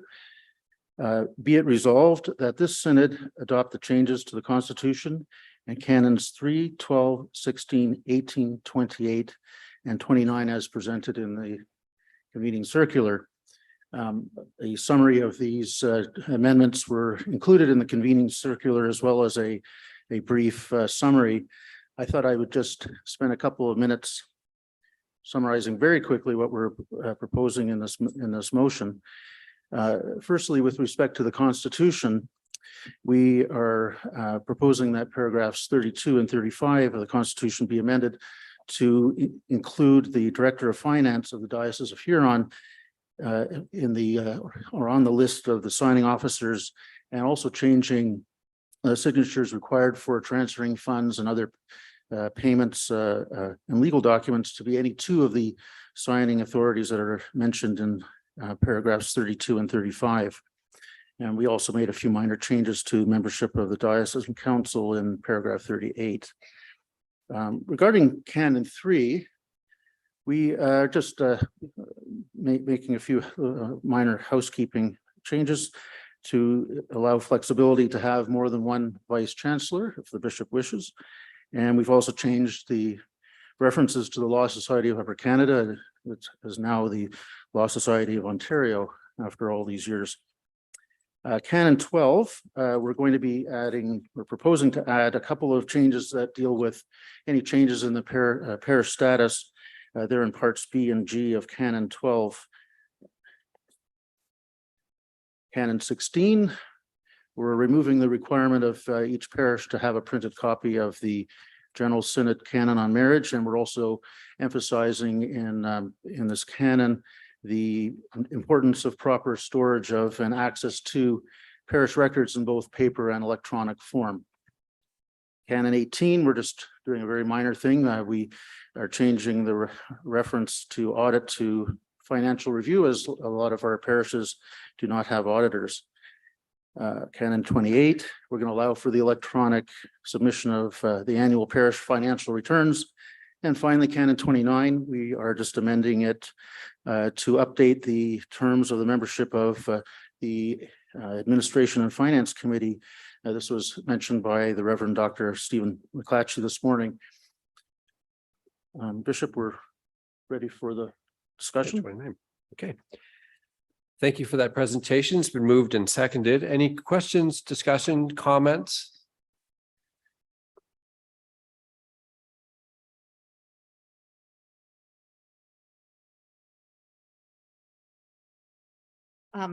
The question I'm referring to is a change in the determining who will chair the ANF committee. So it's in Canon 29. I realize that as a synodical body or a subset, that the bishop, as the bishop in council and the bishop in synod, always has the authority under our ecclesiology to make appointments. I would not take any issue if the bishop were to appoint or name or select a chair and have the committee ratify it.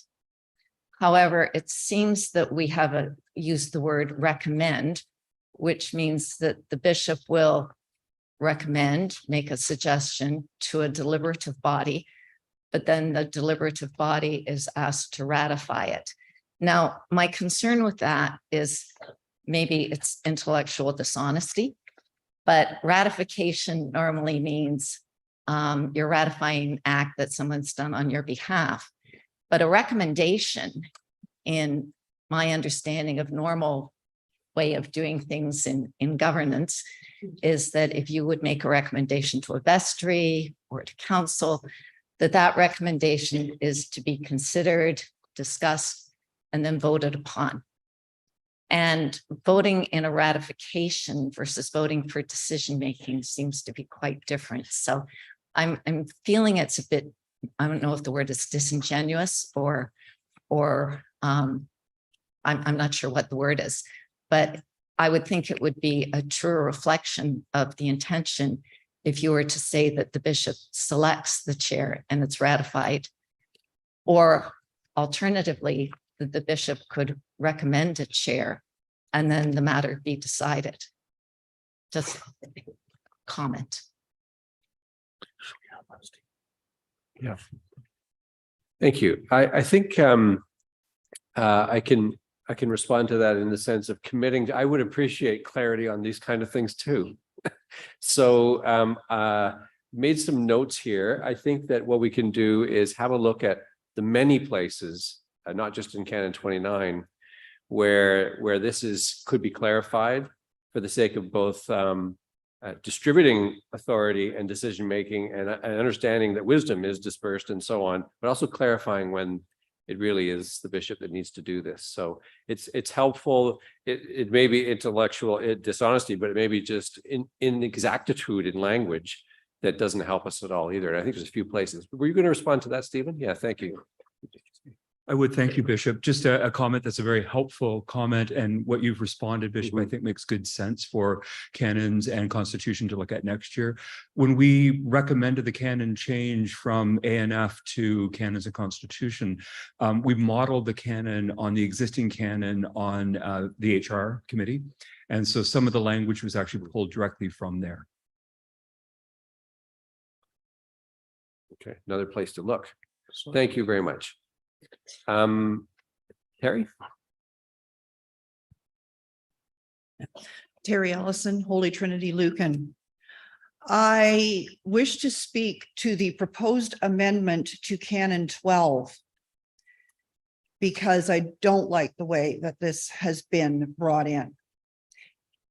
I am speaking about the section where it has been added that there is a potential for parishes to be altered, disestablished, whatever, by failure to pay or to ensure coverage as per Canon 35, which is the insurance canon.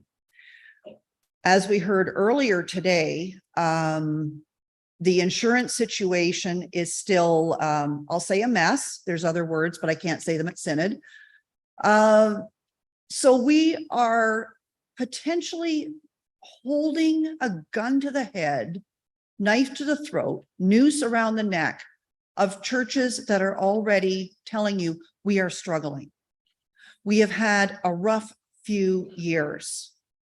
We want to pay our insurance, but we don't know if we're insured.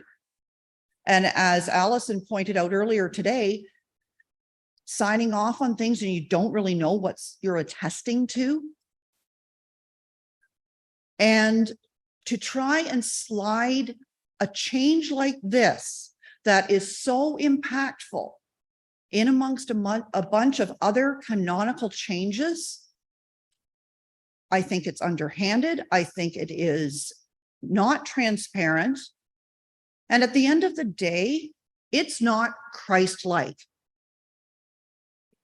I propose that this amendment be struck until such time as the insurance situation is sorted out, and then perhaps revisit it at a future synod. But I don't think that this synod is the time to be bringing in that kind of heavy-handed amendment. So I'm sorry, I'm not sure if you were making a motion or to amend, you need a seconder, but I don't think it.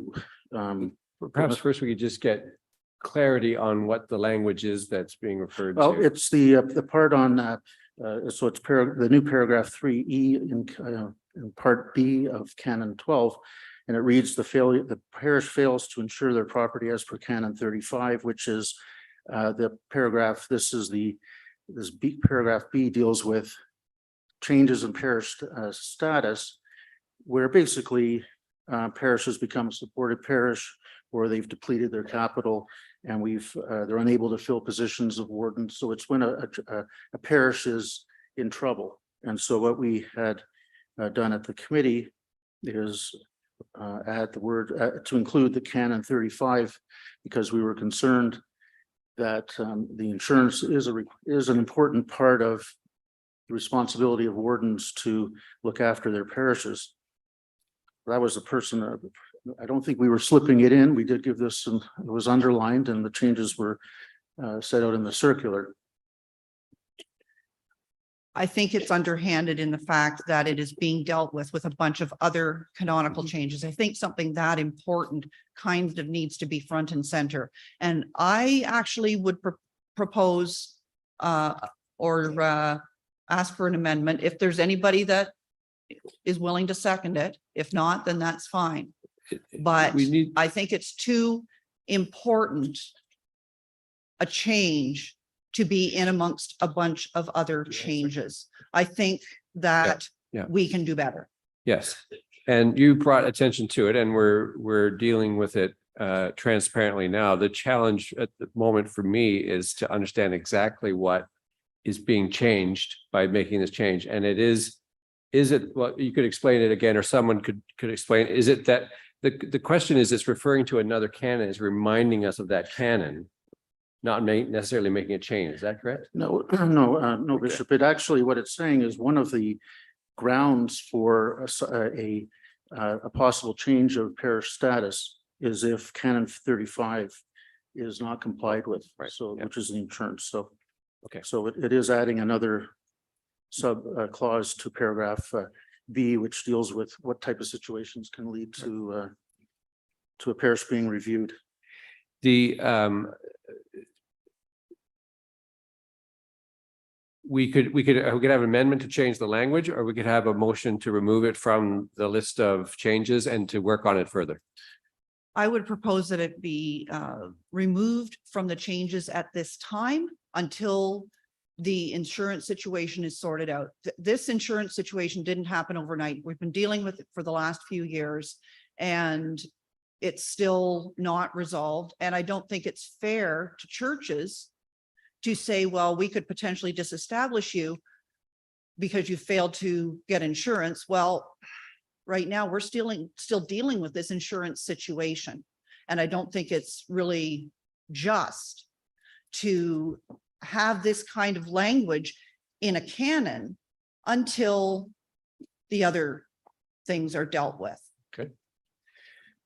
My name is Don Downey, with St. James Church from Paris. I second the motion. The amendment? The amendment. The amendment to the motion. So I think actually we have to have language. Yeah. So are you saying that you're making a motion to have to strike it? To strike, well, okay, to strike the change to, or strike paragraph 3E as proposed, or from the proposed changes to the canons. Yes, Jim, that's what I would say, is that section, or that clause or subclause, whatever, be struck completely I would. from canon 12. Yeah, we can consider that a friendly amendment and Okay. vote on it. As long, I don't know where Tanya is. The seconder, any, yeah, Tanya?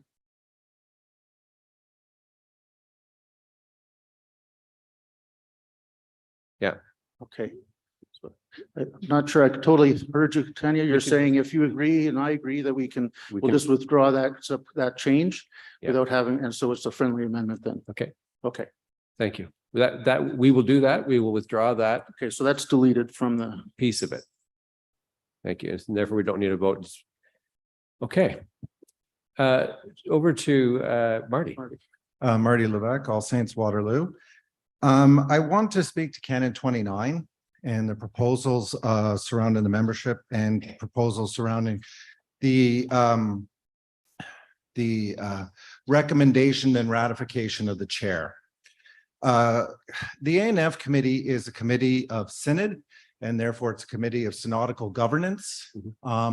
And the bishop lives in kind of two worlds, but the bishop really lives in a world of operations, and operations always ought to be kept separate from governance. So when dealing in a situation of who is going to chair this committee, it should be, because it's a synodical committee, it's about governance, it's from this body here that goes to diocese council, reports to diocesan council.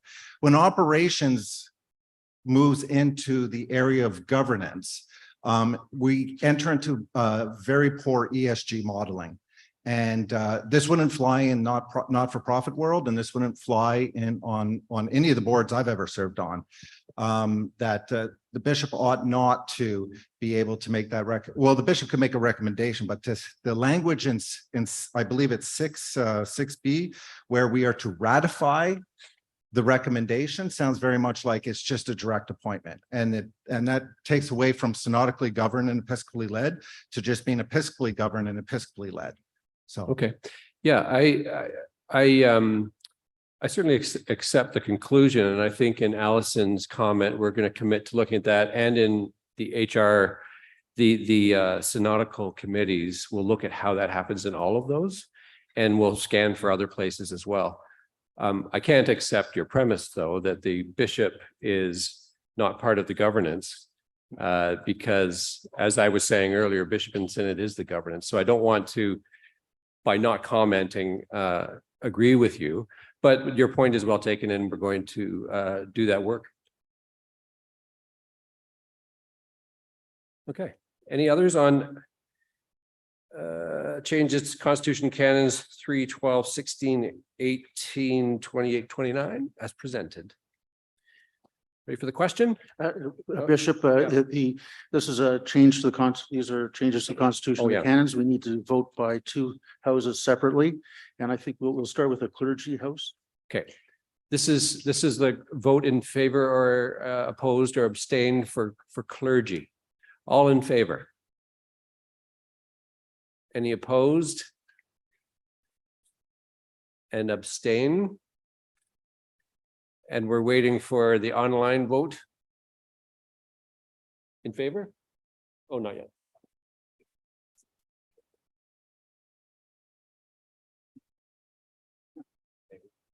That's carried. And in laity, all in favor? Opposed? And abstain? And online? Okay, that's carried. Now, not as presented, but with the one change. Yeah. And we had, those were passed by, we needed at least 2/3, which we obtained. Yeah. Of each house. Yes, thank you very much. Thank you. Thank you, Chancellor. Item 30 is a nomination to diocesan council from deanery councils, and the Secretary Treasurer is going to present that. Thank you, Bishop. As all of you are aware, each deanery council every year makes nomination to diocesan council of both a cleric, which is voted on by the clericus, and of a layperson, which is voted on by the other lay people. It is in your package. I'm not going to read all the names, except to draw to your attention, the lay delegate from Waterloo is incorrect in what was published. So it should be Marilyn Parkinson Crump, who therefore is the person from Waterloo. And I forgot who's seconding this. Yeah, and So Jim and I are doing a Francis tag Richardson. team. And there was the other change mentioned earlier in Saugeen's, right? Yes, but it's been caught on the. Okay, it has been good. Francis Murray is the Thank you. lay delegate to Good. to deanery diocesan council from the Saugeen's. Okay, great. Therefore moved by myself and seconded by the chancellor that this proposed slate of nominations to diocesan council be accepted by the synod. We vote all together. Yeah. Okay, any questions, comments? All in favor? Any opposed? Abstain and online? Yeah.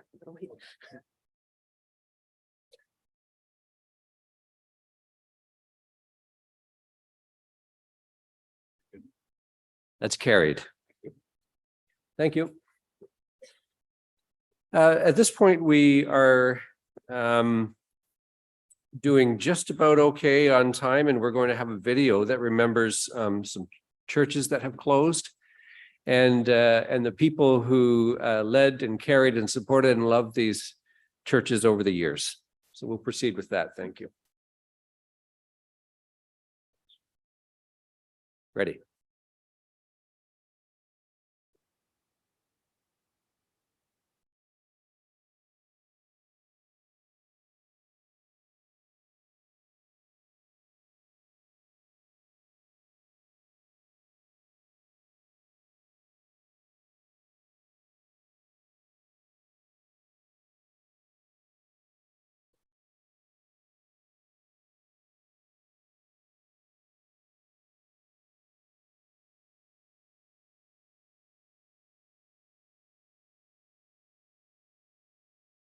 Camera's showing me like I'm supposed to know how to make this thing happen.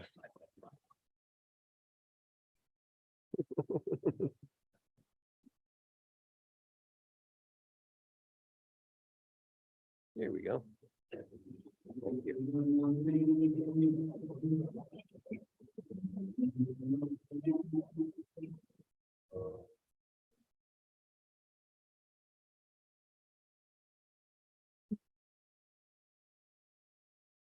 Thank you.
Continue to pray for those who still grieve these losses, but also give thanks for the new life that's come from different pathways since. I'd like to invite to the stage now Dr. Dan Smith, Dean of Theology at Huron University College, and Dr. Wendy Fletcher, President of Renison University College, along with Dr. Gray Bocott, who's going to, I think, take a picture of a special presentation to Susan. Susan better come too. Susan Bagshaw.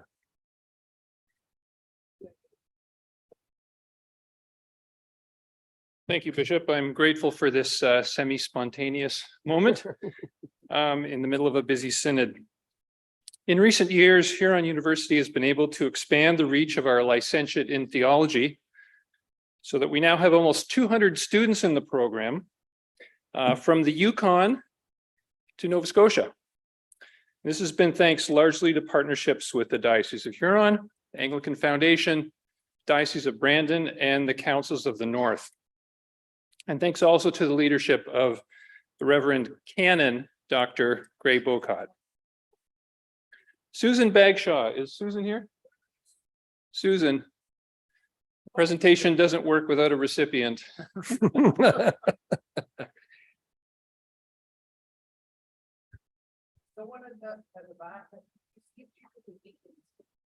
There. As Susan is coming up, Susan was not able to attend the Huron Faculty of Theology convocation earlier this month. So we would like to take this opportunity to award her with her Licentiate in Theology diploma. Susan will be hooded by the Reverend Dr. Wendy Fletcher, President of Renison University College. Susan took many of her courses in the LTH through the Renison Institute for Ministry, and we are grateful for that partnership as well.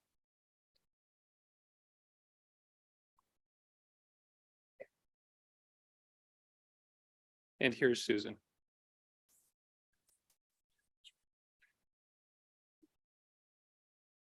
Susan, on behalf of the Huron University College Faculty of Theology, I am very pleased to award you with the Licentiate in Theology. Congratulations. Here's your diploma. Here's your diploma.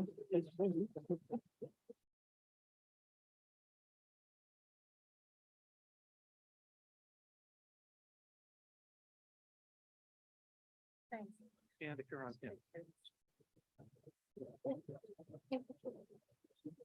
So if any of you has any questions about how Huron or Renison or indeed Canterbury can help you in providing theological education or leadership training, please visit us at one of the tables in the foyer.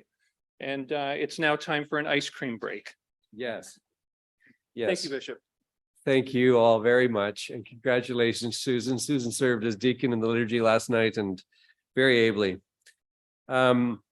Yes, indeed, it is break time, and there are ice cream treats in the foyer sponsored by Huron University College.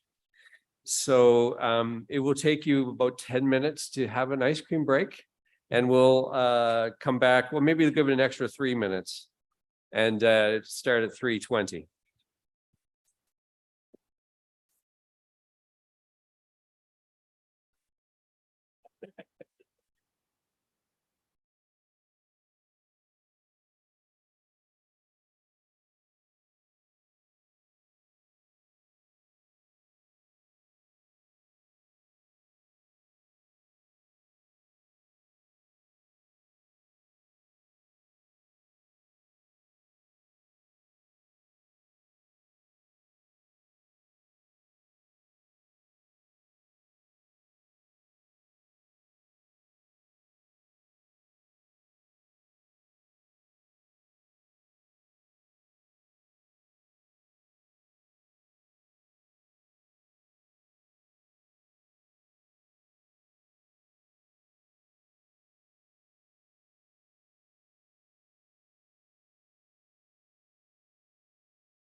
Studying theology allows you to really have the luxury of learning about your own faith and what you believe.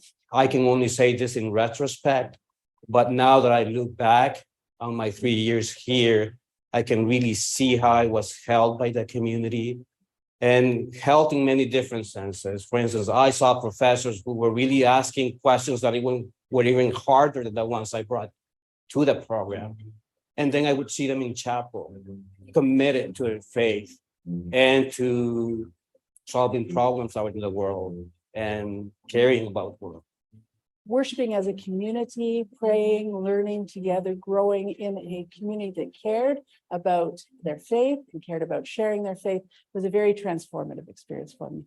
Huron's Faculty of Theology is committed to providing a theological education that roots you firmly in the tradition, forms you deeply in your faith, and prepares you to meet the ever-changing challenges in our communities today. What Huron provides for you is wonderful faculty who want you to look into it, to explore, to ask questions, and also fellow students from other denominations, which for me was one of the greatest gifts of Huron, to study with people who saw things from other perspectives and to learn from them and with them was probably the most transformative thing that happened for me here. But I think overarching it all was this understanding that learning is an organic thing that keeps growing over time.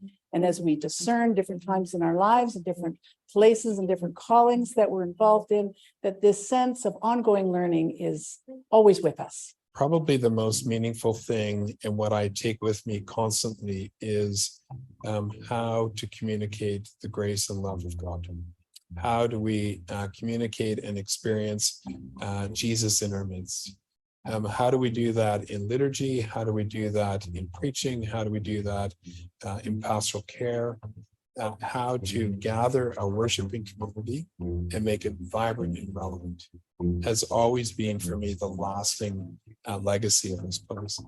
And I think of all the students that have helped form me, and I think of all the faculty and the teachers over time who I still hear.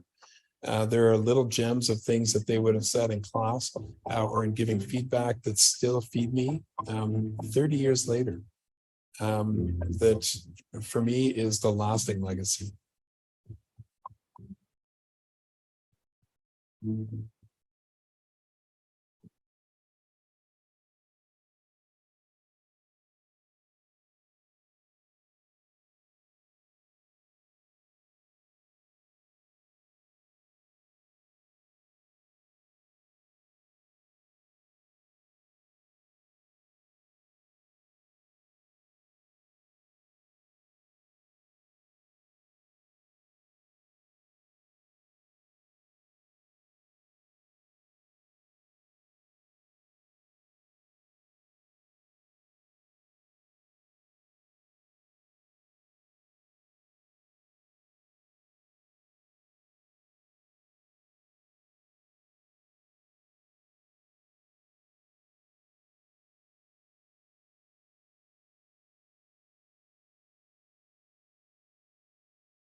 Okay, we'll call you back to your tables if I could, please.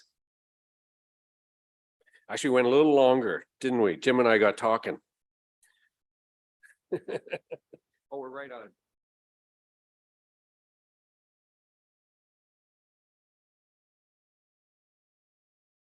We are going to be coming back to our tables now, and the Primus World Relief and Development Fund presentation is next. So if I could invite those folks to come up while we're gathering, that would be wonderful. Thank you. I see Lillian, Andreas, there we go.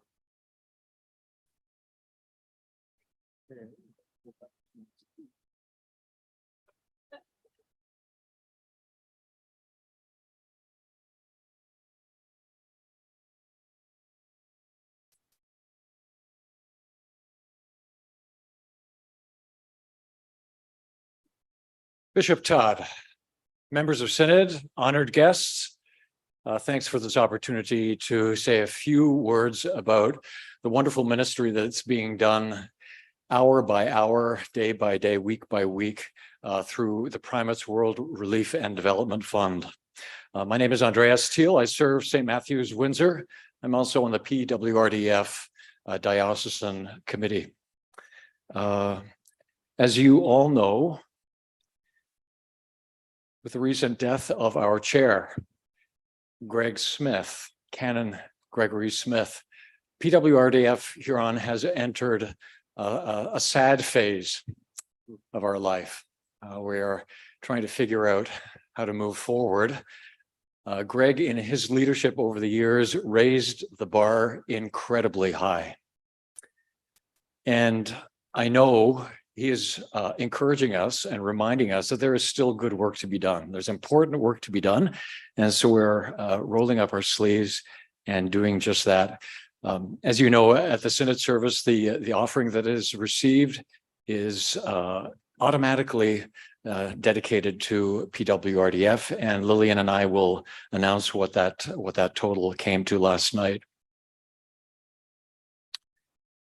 I'd like to say just a few things about how I got involved with PWRDF. Those of you who have attended previous synods will remember Greg Smith coming to the podium and speaking with such passion, such excitement, such dedication about the relief work being done globally, the development work being done around the world through PWRDF, the relationships that were being made, the communities that were being strengthened. And it was after one of those presentations, I think it was about 5 or 6 years ago, that I approached Greg afterwards and I said, listen, I'm in Windsor, Essex. If there's anything that I can do to support what's going on in why am I having trouble saying that? PWRDF, please do let me know. And before I knew it, I was on the committee. That's just how it happened. And so that's an encouragement, I think, for anybody who's out there who hears a story about what's happening through the Primates Fund and gets a little bit excited and interested. All you need to do is step forward and say, how can I support? And there will be something for you to do in that organization. So I encourage you to do that. Please go to pwrdf.org. And there's so much information on that website, including worship resources that you can use in the parish setting at any time throughout the year. So thank you for that. I'm going to turn things over to Dr. Lillian Sklar-Olsen. I'm really short. Thank you. So I just wanted to highlight just one of the many programs and aids that PWRDF can provide. So what I want you to do is, I know we've had a really long day, but I am actually going to have you close your eyes. Please don't fall asleep, but just close your eyes. And I want you to imagine. I want you to imagine having to run for your life with bombs being dropped around you, tanks, guns going off, screaming people, burning buildings, maybe people dying in front of you, and just fleeing for your life. Then being crammed in an underground subway or a train station with thousands of other stranded people trying to flee the city, leaving everything you own, watching your home being destroyed. The people around you are injured or killed, wondering, will I survive this? Will my family or friends survive this? Where will I go? How will I get food? How will I get water? Will there be shelter? Just unknown. And you can open your eyes, please. Hopefully you didn't fall asleep. And I'm sure you are all aware of what occurred on February 24th, 2022. Russia invading Ukraine. So approximately 42,000 people have been killed. 58,000 have been injured, and 14 million people have been forced to leave their homes. So what does this have to do with PWRDF? PWRDF was able to respond to this crisis quickly and with great force. Donors across Canada responded generously to help the victims in Ukraine, with more than $1.2 million given to date. Money was able to get to Ukraine through ACT Alliance. PWRDF is a member, and the Hungarian Interchurch Aid. The money provided long-term shelter, food, clean water, and healthcare. So you're probably thinking, okay, well, that's great, but how can I get involved? What can I do? I'm just me. I'm just out here being me in my church. Well, there's several different things that you can do. Become a parish representative. Book a speaker to come to your church to speak about the programs. Visit their website, like Andrea said. Learn more about the different programs and events. Maybe something really will strike your fancy. Follow them on social media and share their stories so that the good news can be reached to others that maybe they don't go to church. Hold fundraisers like dinners or soup kitchen. You probably all are already doing that. Volunteer at PWRDF events or participate in the wild ride. And you don't necessarily have to ride a bike. I know I can't. So you can do other things and donate that money. Buy Christmas cards and give those for your greeting cards. That's really easy. Become a monthly donor. You can think outside the box. Are you having a milestone event, like a birthday or an anniversary? Ask for donations or have them buy you something from the world of gifts. Don't know what to get somebody? Get them something from World of Gifts. You know, who doesn't want a goat? I did that for my wedding. I got 2 goats and a sheep. It was great. The most important thing though is, why do I think PWRDF is so important? And it's because being a part of PWRDF is being a Christian. It's the outward way for us to share God's message to the world. So thank you today. And I hope that I have inspired you and that we've inspired you to think about joining and participating in PWRDF. May it just be buying the Christmas cards or holding an event or joining the board. If you'd like more information, go to the booth, speak to one of us. You can speak to Bishop Todd. He's also on the board with me. And now I'm going to give you the actual event that we've all been waiting for, the total. So I'm going to hand it off to Andreas. Well, we're going to try to do this together, Lillian. We're going to try to give the total amount of the offering that was collected last night. We need a collective drum roll. Is there a collective drum roll in the house? Okay. I'll do the first part. Okay. And the total is 16,000 370 and 30 cents.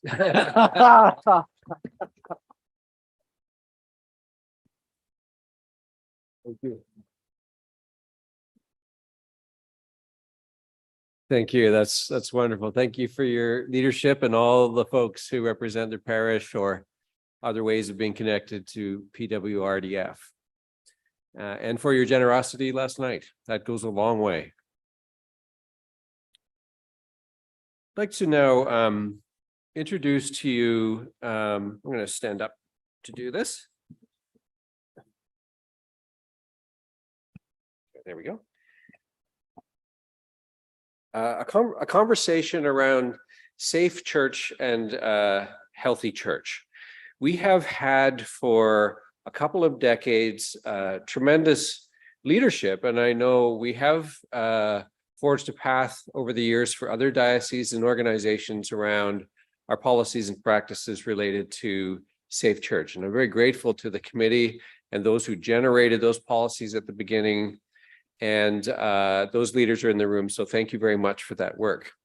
It is a season of updating those practices, adjusting them to the changes that have happened around us, incorporating best practices, not just from churches, but from organizations far beyond that do this well. This is becoming a far more important thing. And there have been many things that have been learned about how we go about this.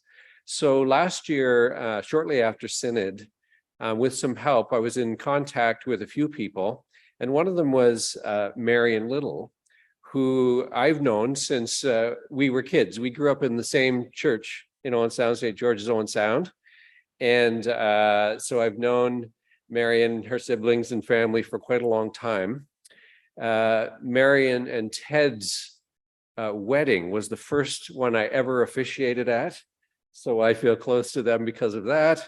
And then over the years, Marion's work took her to various places. Over the years, Marion has worked at in the Diocese of British Columbia Islands and Inlets, in a variety of ways, both doing work in society, social support work outside the church, but also in the church. Marion was the first lay canon pastor of that diocese, and the first person to do that role under the age of 40. And she created all kinds of new pathways for them. She has worked in a variety of things along the way, earned a master's degree in dispute resolution, and is a consultant in nonviolent communication. But generally speaking, Marion is a safe church consultant. So we're very glad to know her. Marion has been working with us through the year, also met with a smaller group of people to try out some of these ideas to see if they're going to fit for us. And the hope is that over the next year, we will really expand, develop, and deepen our own way of doing this with a lot of learning and training from the outside of the church. And yet Marion is one who can straddle both of these places. So we're really, really pleased to have you here. Marion, where did you go? There she is. And I would like to invite you to come and lead us through a short period to give us a taste of the kind of work that's to come.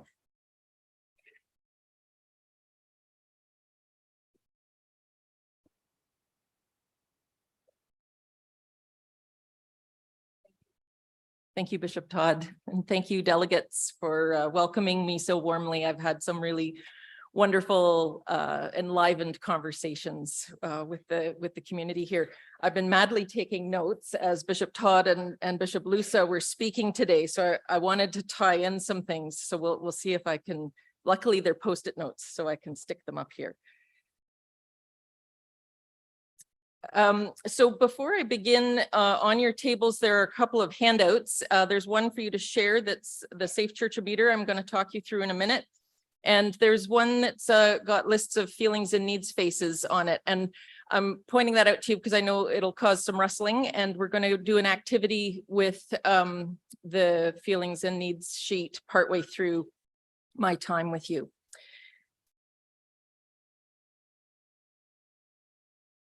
So I think I want to begin.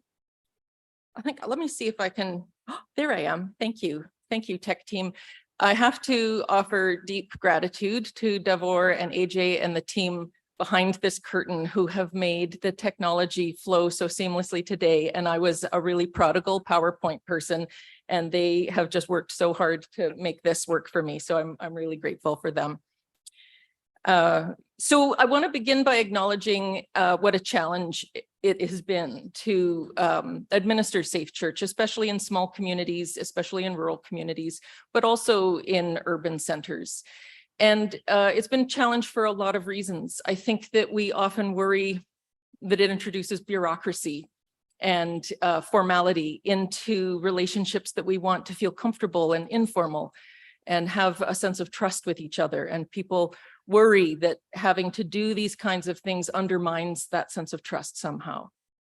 I think it's hard because it's a lot of work. It takes a lot of effort. It's challenging. We're not used to doing it in church, even though we have been doing Safe Church for now 30 years, if you can believe it. In Huron and Diocese of Toronto, you're the trailblazers around this. We adopted wholesale in Diocese of BC the policies developed here by Huron and Toronto to help us get going, and then had to respond to that and make it a living thing because Diocese of BC and the Islands and Inlets is mostly rural. So this is challenging. And I know that even people, and maybe perhaps especially the people who have been most enthusiastic and supportive about this work, are tired. So if you feel some exhaustion and tiredness in relation to Safe Church, I invite you to put up your hand. I know that's a risky question to ask, but if you feel some tiredness about that, yeah, Ken, I know you do. Yeah. So Ken, I want to acknowledge for his 30 years of devotion and advocacy around this work. So that's a risky question to ask, isn't it? Are you tired about Safe Church? And why is it risky? Why is that risky to even ask the question? So this is a thing for us to reflect on as we step into this discussion today. I want to propose that the challenge of Safe Church work and the history of harms that have required these kinds of policies to be brought into place, not only in churches, but in every institution, in every place that people are gathering, scouts, hockey, schools, gymnastics, RCMP, military, you name it. If there are people there, there's somebody in a position of power and authority. If we don't have accountability, one or two people will cause incredible harm, even though many, many people are doing really good work in that space. And that's a source of great pain for all of us, I think, especially in the Christian church. So I love what Bishop Lusa was saying about those transformative cracks in our history, to remember them, to open up space there, to ask new questions about that. Rather than ticking boxes and trying to satisfy an insurer, surely there is a different standard we can hold ourselves to. Of course, these things are not up for discussion. We want to prevent criminal harm and criminal violence. And the things that insurers are requiring of us are because of the numbers and the rates of harm that happen in groups.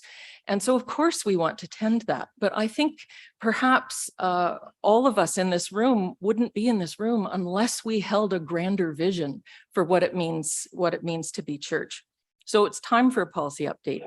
And some of that is going to be rote. However, how it's articulated and how we engage it, how we enact it, that's the people portion of what Dr. Lusa, Professor Bishop Lusa, I'm so nervous, I'm sorry. I think he's all those things. So that Bishop Lusa was talking about, that it's not enough to have policy and practices. We also need to engage each other as people in relationship. So those baselines, they're there, but I don't really want to focus on that. And I'm not going to recite policy to you. What I would like to do is invite you into some new questions and new imagining. I want to focus on the spirit of Safe Church and how we do that. And what does it mean to be a Christian community? So I have an image of a loon.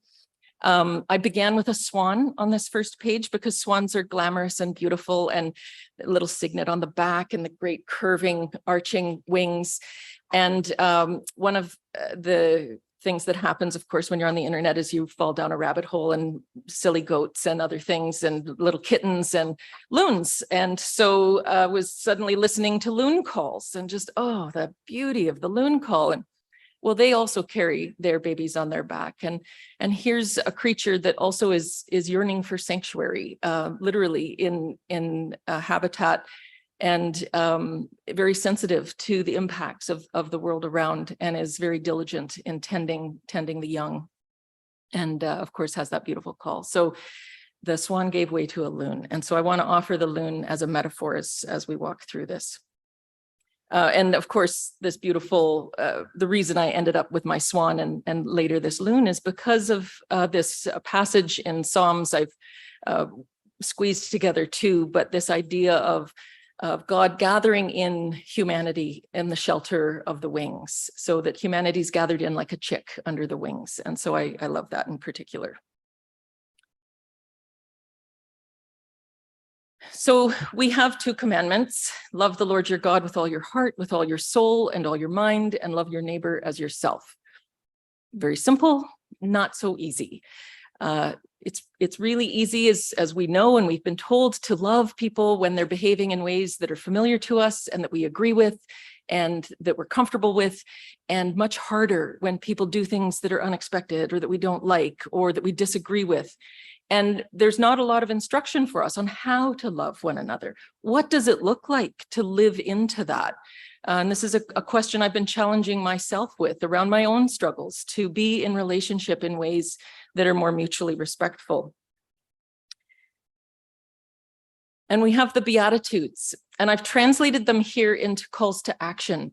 The Beatitudes offer us not a future, but rather a prophetic call to action.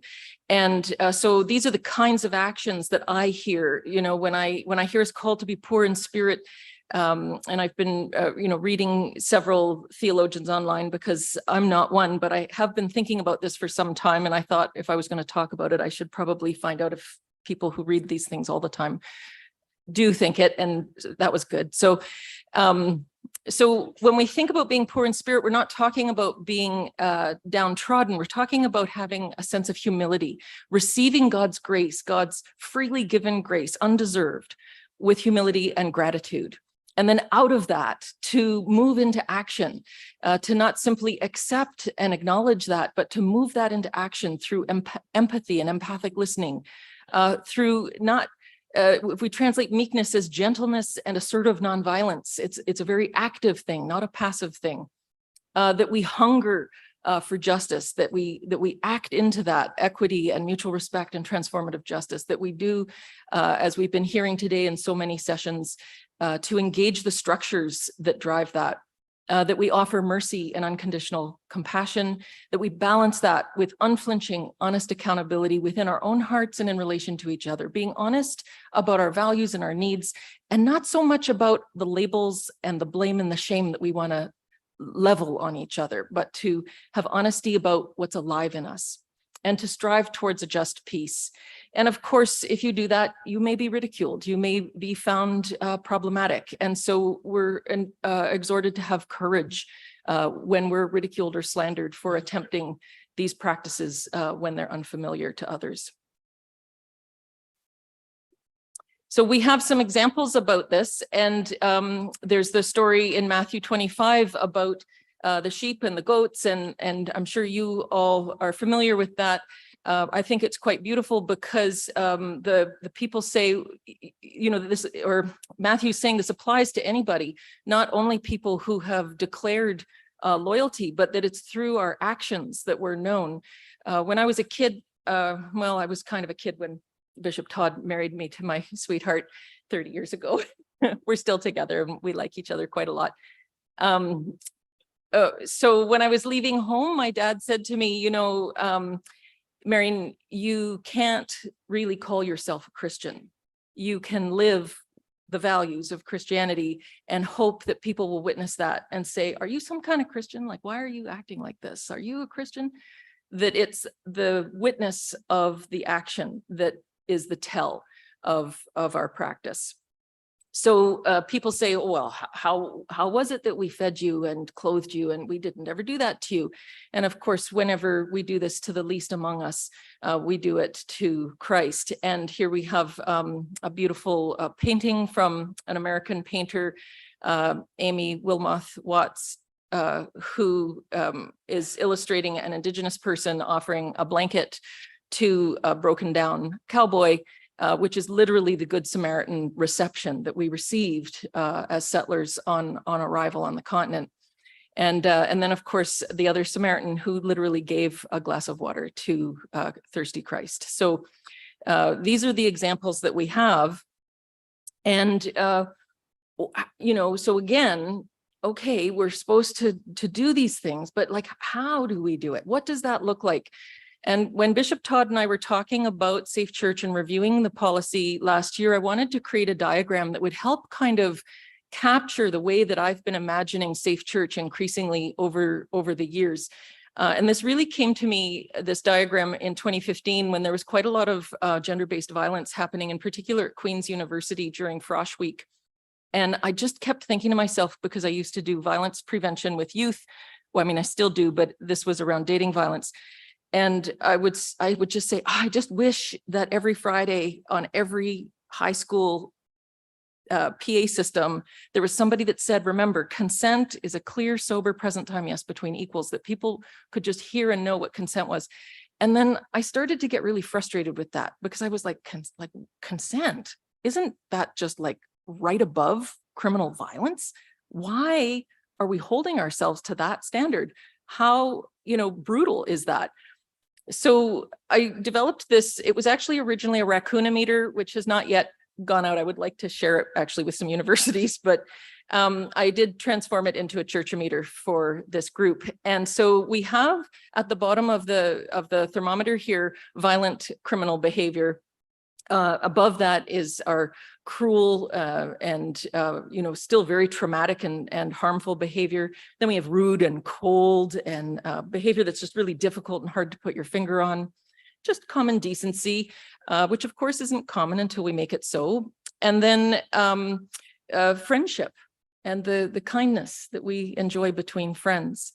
And then that familial affection that we all yearn for, not only within our families of origin, but in relation to our community of faith. And then, of course, the Beatitudes that we're called to, the agape love that Christ calls us to. And so secular ethics are really sort of reaching up to the center of that. And then Christian ethics are lying on top of that and drawing us forward, calling us further forward. And I just really want to flag that law and consent and insurance policies and institutional policies all hover just between violent and cruel behavior. And so when our focus is there, that's what we're paying attention to. And I loved how Bishop Lusso was saying to us, we live through our questions. The questions and the stories we tell of ourselves and that we ask are what draw us forward. When I was housing youth at risk of homelessness, it was so frustrating when people would talk about street kids and how are we going to solve the problem of street kids? And I would think to myself, kids don't belong to streets. Why do we do that? Why do we say street kids? We come up with totally different solutions. If we think about street kids, then we're talking about streets and cleaning up streets and how to make streets safer. What if we talked about community kids who for some reason can't live at home? How do we support community kids? Well, now we have a whole different set of answers because we have a slightly different question. So what if we ask the question of inspiring safe church with Christian ethics? If we look at safe church not as this attachment onto, oh, now we have to do this because secular society requires it, but to say, oh, wait a minute, secular society may have outstripped us a little bit in some areas, and we actually have a gift to offer back. And we can build on that and imbue this with something much, much more. So codes of ethics. Oh, now I've gone a little bit too fast. Let's go backwards. I'm looking at the clock. I'm saying too many words, I think. I would just want to flag that codes of ethics, respect agreements, social norms, this is what governs everything above institutional policy. And that when we have a dilemma, we're often going straight from disagreement and frustration or bullying or people who are in intense conflict and escalating that straight to institutional policy. And what would it look like to develop something else? I don't know what, maybe not even policy, agreements, who knows? This is the community of wisdom, you will know, but we have to listen into that and find out. But what would it look like to actually hold people in those spaces so that we can have those difficult disagreements, so that when somebody rolls their eyes and does this at a parish council meeting, people can say, oh, are you okay? I just noticed you sighed and rolled your eyes and I want to make sure that you're okay. It sounds like something matters to you.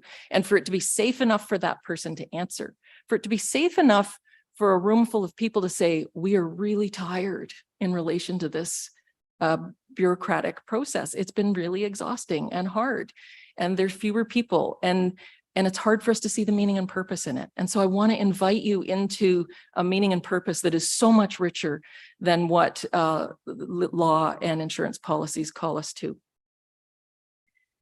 So we want to listen to each other. We want to be in relationship. We want to listen internally, to be still, know that God is within, to listen with each other, and to listen to the whole of the body. And we need all of those kinds of listening, because that's how we begin to create policy that's responsive to the needs of the community, rather than creating policy because we have to have certain policy in place. The institution and the policy are strategies to meet needs in the community. So I'd like to just pause for a second and show a quick, actually, do you know what, AJ, I'm going to skip that video if that's okay, because I think you want to see it? People want to see the video? Okay, they want to see the video. Sorry, thanks. I'm glad you didn't do anything. You're a hero back there. Thank you. Empathy. So what is empathy, and why is it very different than sympathy? Empathy fuels connection. Sympathy drives disconnection. Empathy, it's very interesting. Teresa Wiseman is a nursing scholar who studied professions, very diverse professions where empathy is relevant, and came up with 4 qualities of empathy. perspective taking, the ability to take the perspective of another person or recognize their perspective as their truth, staying out of judgment, not easy when you enjoy it as much as most of us do. Recognizing emotion in other people and then communicating that. Empathy is feeling with people.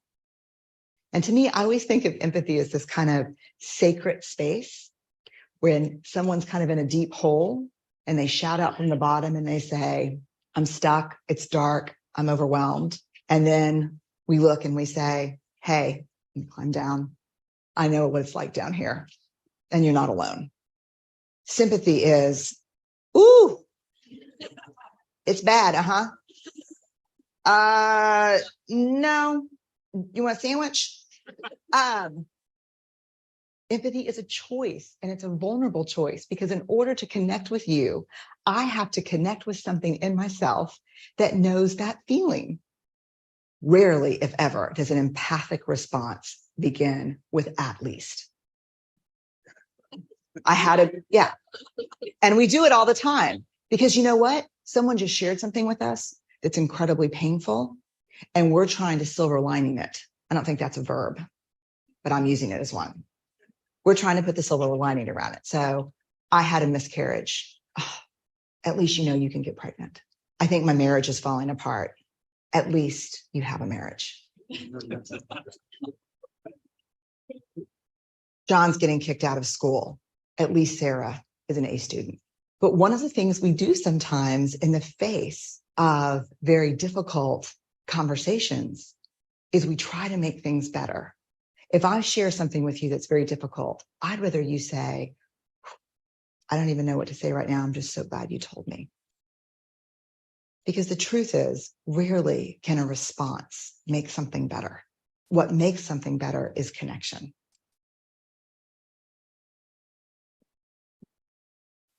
Thank you. So that's Brene Brown. She's a researcher out of the University of Texas, if you haven't heard about her. And she has some TED Talks that spontaneously made a social work professor a hero in the United States. And I'm glad, because we could all use more social working, all of us, I think.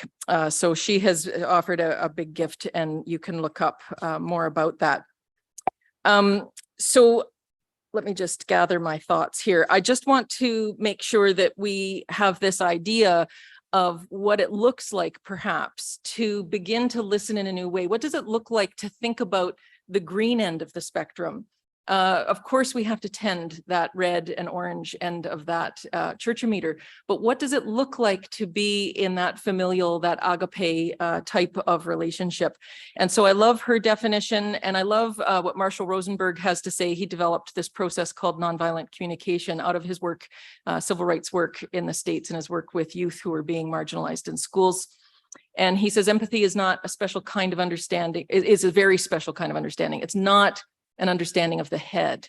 It's something far deeper and more precious. It's something we hear with our heart. It's an understanding of the heart. And I think Ken was telling me about the Benedictines, who talk about the ear of the heart.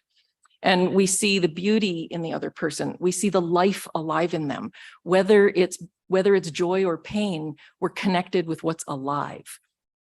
So I'd like to take a moment and invite you into just a little bit of practice. So one of the things that I've suggested, and it really will only be a thing that happens if there's an appetite for it in the community, but I believe that the way we can discern our way forward in any group is to begin with listening to each other in a particular kind of way, this kind of empathy way that Brene Brown is talking about and Marshall Rosenberg is talking about.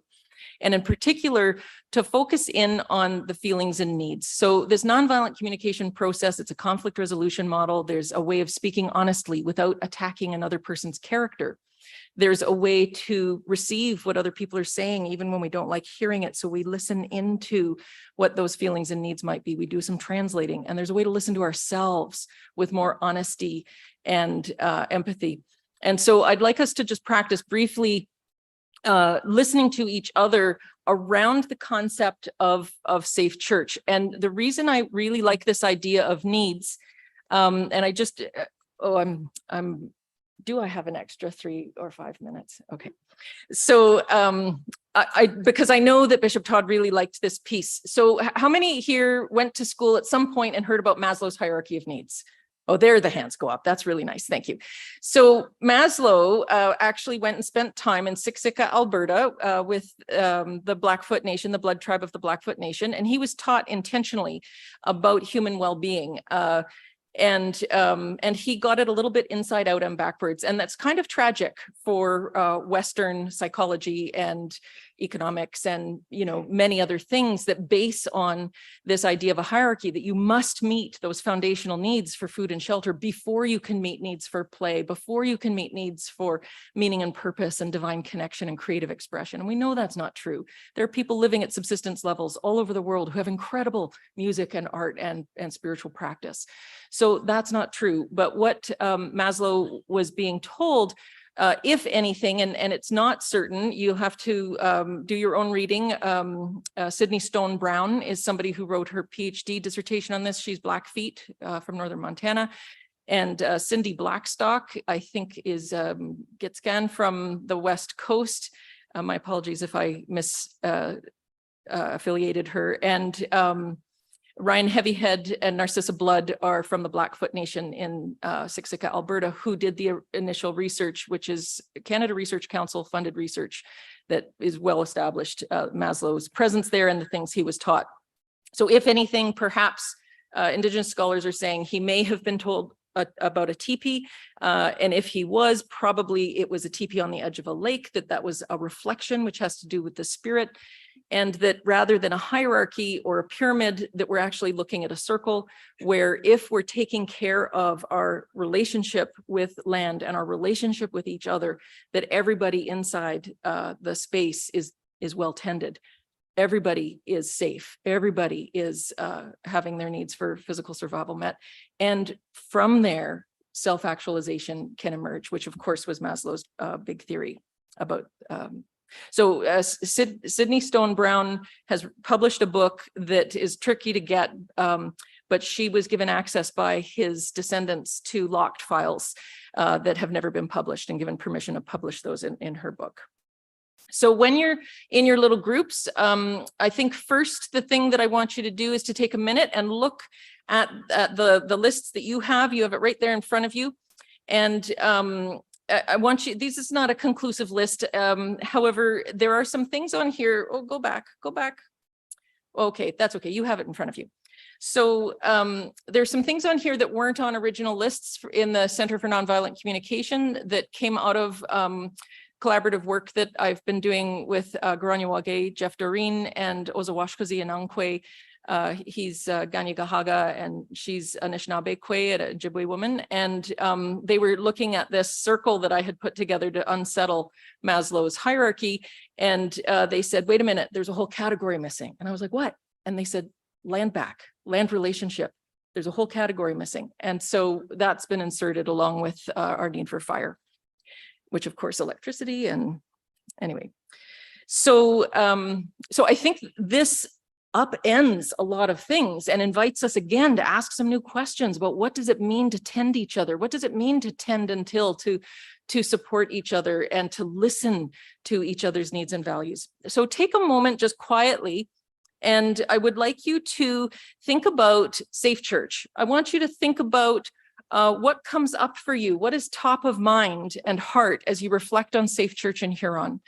And just as you're sitting there, take a look at your list of circles and see if there are some feelings and needs that just kind of come up for you as you think about your experience of that. Just in the interest of time, I'm going to ask you to think about that while you get into groups of no more than 4. So just immediately next to you, 3 or 4, 2 people is fine. Just don't, like a very silent activity, be really prayerful and reflective about this. Just quietly getting into small circles.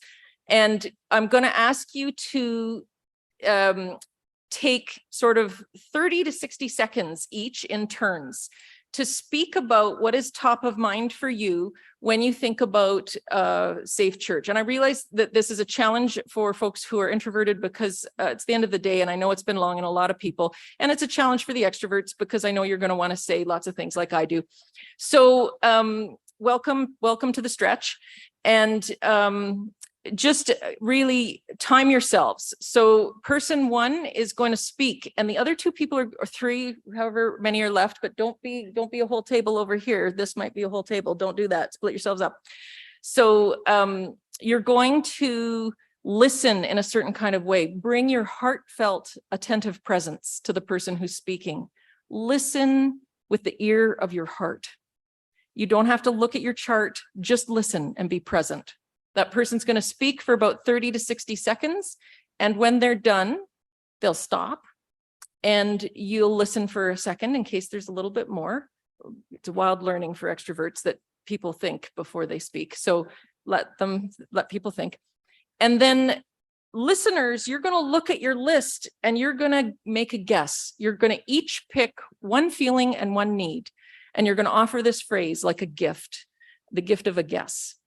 It's important there's a question mark at the end of this. Nobody likes to be told what they need. So do you feel frustrated because you need support? Might be a thing that I would offer. So really ready, set, go. You have like 8 minutes. I'll give you 8 minutes. So one person's going to speak, then pause, and the other people are just going to in sequence say, do you feel because you need, and offer one feeling word attached to one need word. If a need is well met, you might be like, oh, do you feel content because your need for accountability is met? All right. Whatever needs you like best, write it down on one of those Post-it notes. Go, go, go, go. Speak amongst yourselves.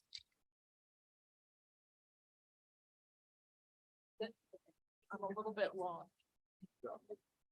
Good. Thank you.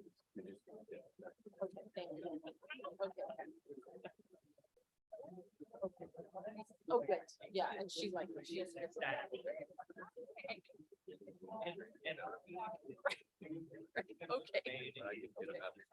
Okay, yeah, thank you. All right.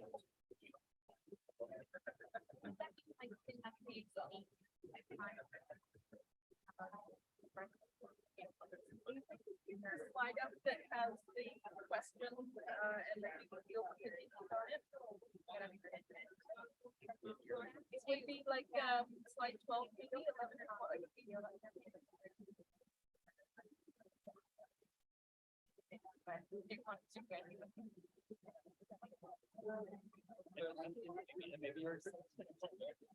That's right. Instead of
Okay.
So if not everybody in your group has had a chance to go, I'm going to ask your group to divide a little bit further, and somebody who has already spoken will listen to anybody who has not yet spoken. So anybody who has not yet spoken, you have 1 last minute to speak, and somebody who's already spoken is going to be your listener. So you might be in pairs now, just in your little group. Make sure that everybody has had a chance to speak and have some feelings and needs guessed.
So I know that there is much more conversation to have about this. This is just a sampling of the kind of listening that might be useful to come up with strategies that are more needs-based. So if somebody guessed a need that really resonates for you, I'd like you to write it on a Post-it note. If it's a need well met by Safe Church in Huron, put a plus sign. If it's a need that is yearning to be tended, there's an ache around it, put a little minus sign, so that we know that that's something that wants to be tended.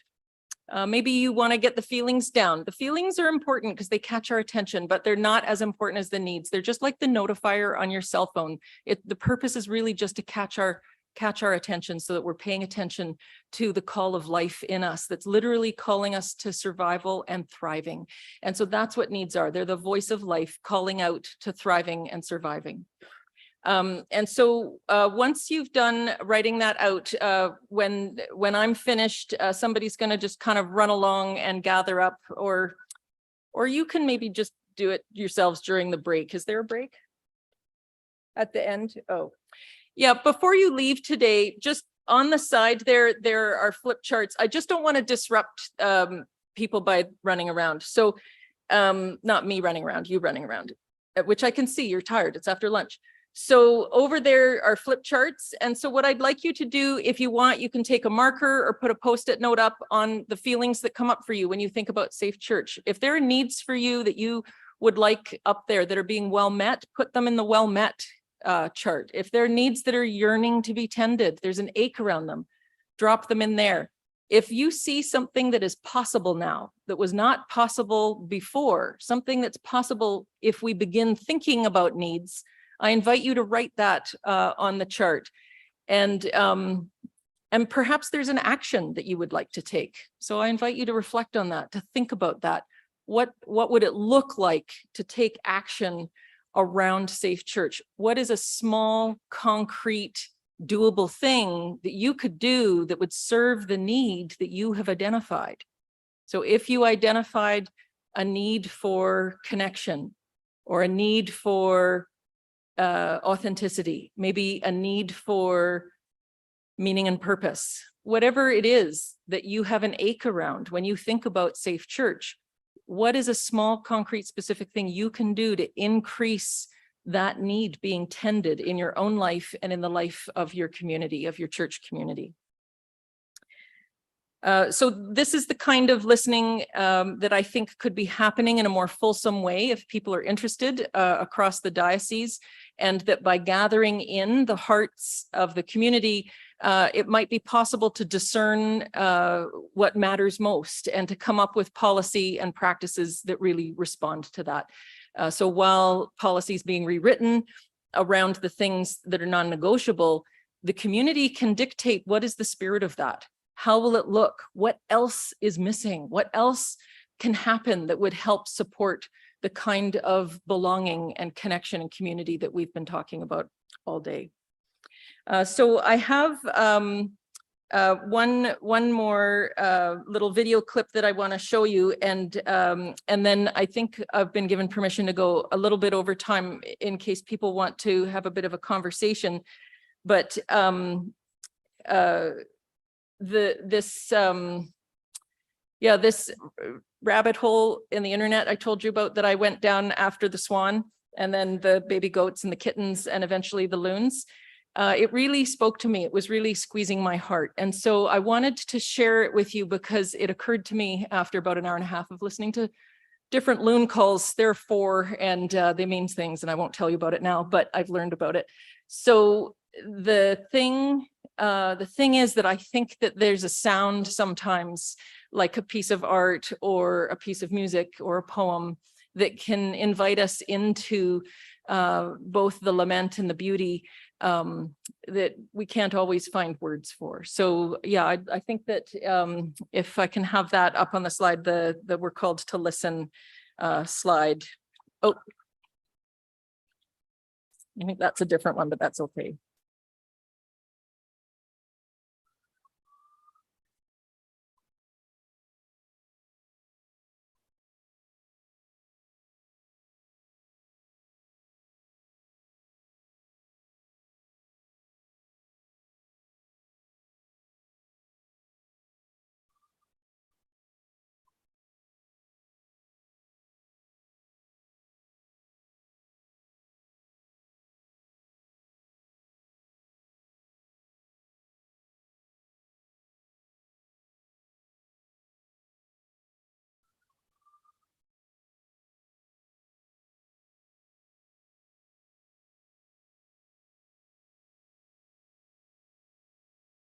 So one of the things that I learned about the loon call is that this particular wail is a sound that indicates openness and a willingness to engage, but it's also a call and response.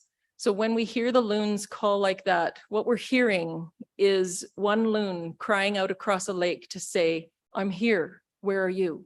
I'm here, where are you?" And within moments, you hear the other loon reply, "I'm here, I'm here."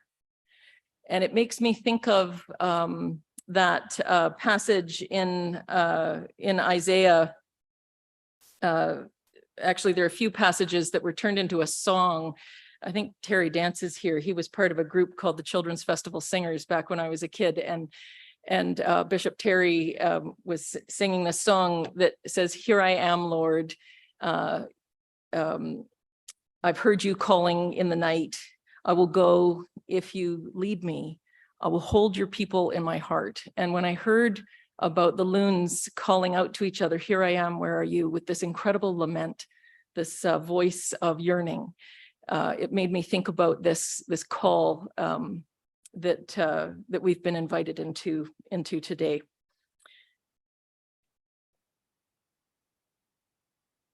And so we're called into listening alone. We're called into listening two or more gathered. We're called into listening in community and across society. And we're called into listening in the context of creation, because it's so easy for us to forget that we too are creatures of creation. And that it's through this deep empathic listening and finding our way into the honesty that comes out of that, honesty about our feelings and needs, not honesty about our judgments of each other's character, but honesty about our feelings and needs, that we can discern a new path, a new way forward.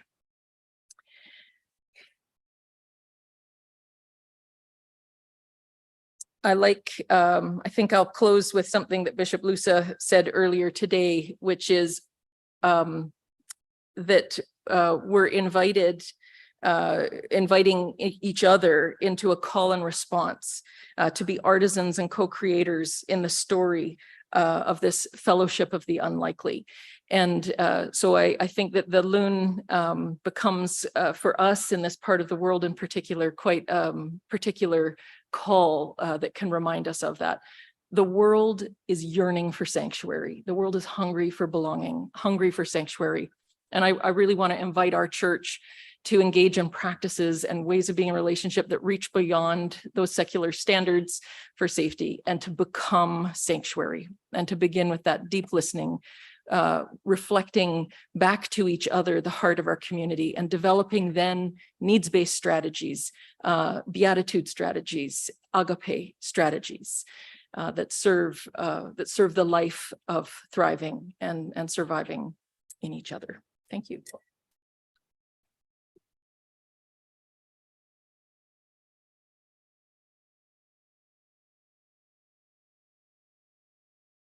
So I don't know if you want people to ask questions. Somebody had said something. Yeah. Thank you very much, Marion. I just want to invite any feedback or conversation to happen just over here at the side with Marion, with any others, or on the boards for the sake of time. But I really do want to thank you for your leadership in this, both here and elsewhere. And there a lot more of this activity and listening will happen through the year to come and the years to come. And for those of you who are interested in this work, please let it be known, because we will need to have this be sort of coming out in waves before we will know what kind of plan for sanctuary we have. And people who could be listeners. People who are just going to be listeners and reflectors and observers. Yes. Right, Reverend, I don't mean to intrude, but Doug Pryor from St. George's, Goderich. The only thing I was going to ask, is there any way that your presentation is going to be posted somewhere if we wanted to download it for use, or is it like a lot of stuff that's not copyrighted and therefore you? There will be a recording, right, Kyle? It's on YouTube, so you'll be able to find it there. Is that correct? Yeah, and we can post here. Yeah, the images I used are Creative Commons images, or else I got permission from the artists. But your total presentation, Oh, I think there's a you're going to recording of have it somewhere. And people can be trained. I think the beauty of this is it's quite simple. And I think we could all be facilitating circles that take longer than 3 minutes, where we can really listen to each other and, have So a- on YouTube, yeah. The slides will be on YouTube. Well, the whole presentation will be, but the slides can also be made available, and we can connect with Marion. We know where Marion is. Thank you, though, for your interest. Okay. I'm going to call on the Reverend Jerry Adam, Director of Camp Huron, to come and speak about the camp. Just while Jerry's coming, Bishop Lusa, Bishop Marinez, and Dr. Paulo Eti and I were at the camp for morning prayer on Sunday morning, Pentecost morning. It was such beautiful to be by the lake, and we prayed around the campfire in the outdoor chapel for all the children. And we all found it to be a tremendous blessing ourselves. It is such a holy place. Thank you. Thank you. And I'm going to share that with the staff when we start to gather later in the summer, but it's coming fast. We're counting the sleeps until we gather once again at our beloved camp, where we'll explore our call to tend and till our world under the theme Earthrise. There's so much to share, and I've had to narrow it down to a couple of updates, an image to consider, and a couple of calls to action. So, updates. I'm still talking about bathrooms. So 2022 saw us using the brand new bathrooms for the first time with a bunch of kids. And they worked really well. The non-gendered private spaces were accessible to one and all. A little bit more wear and tear when you have a bunch of kids running in and out of the new bathrooms, but a very attractive, well-built structure that is going to serve us well for years to come. That was only phase one. We are now heading into phase two with the refurbishment of the old bathrooms that were built in the 1980s. And that will commence on September 10th. And we'd hope to have the job done before this summer, but supply chain stuff is still a little bit iffy, and we didn't want to have a job site in the middle of the program. So that will start as soon as everybody clears out in the fall, and we will have some nice updated bathrooms in the old ones next year. Painting, some of you have heard this story, but last year we engaged the services of a local painter who gave our dining hall quite a makeover. It's amazing what a coat of paint will do, or a couple of coats actually, to show a space, communicate to people hospitality and dignity and cleanliness. So it was amazing. But the brief for the job that we gave George was, we need to paint our dish pit floor because the health inspector is not liking it. And so that quickly expanded into painting the walls, the doors, and just everything that needed a good coat of paint. And here's the thing, in all of that work, he never painted the floor. So, but hear this. I was in inspecting the new job, and he was proudly walking behind me, smiling and grinning. And I looked into the dish pit and I thought, wow, is it ever nice in here? I don't know what it is. And this is what he did. He got a buddy to come in, a tiler, and they pulled all of the heavy equipment out of this dish area, leveled the floor, fixed the drain that always had a pool of suspect water around the edge, and tiled it as a gift. And that's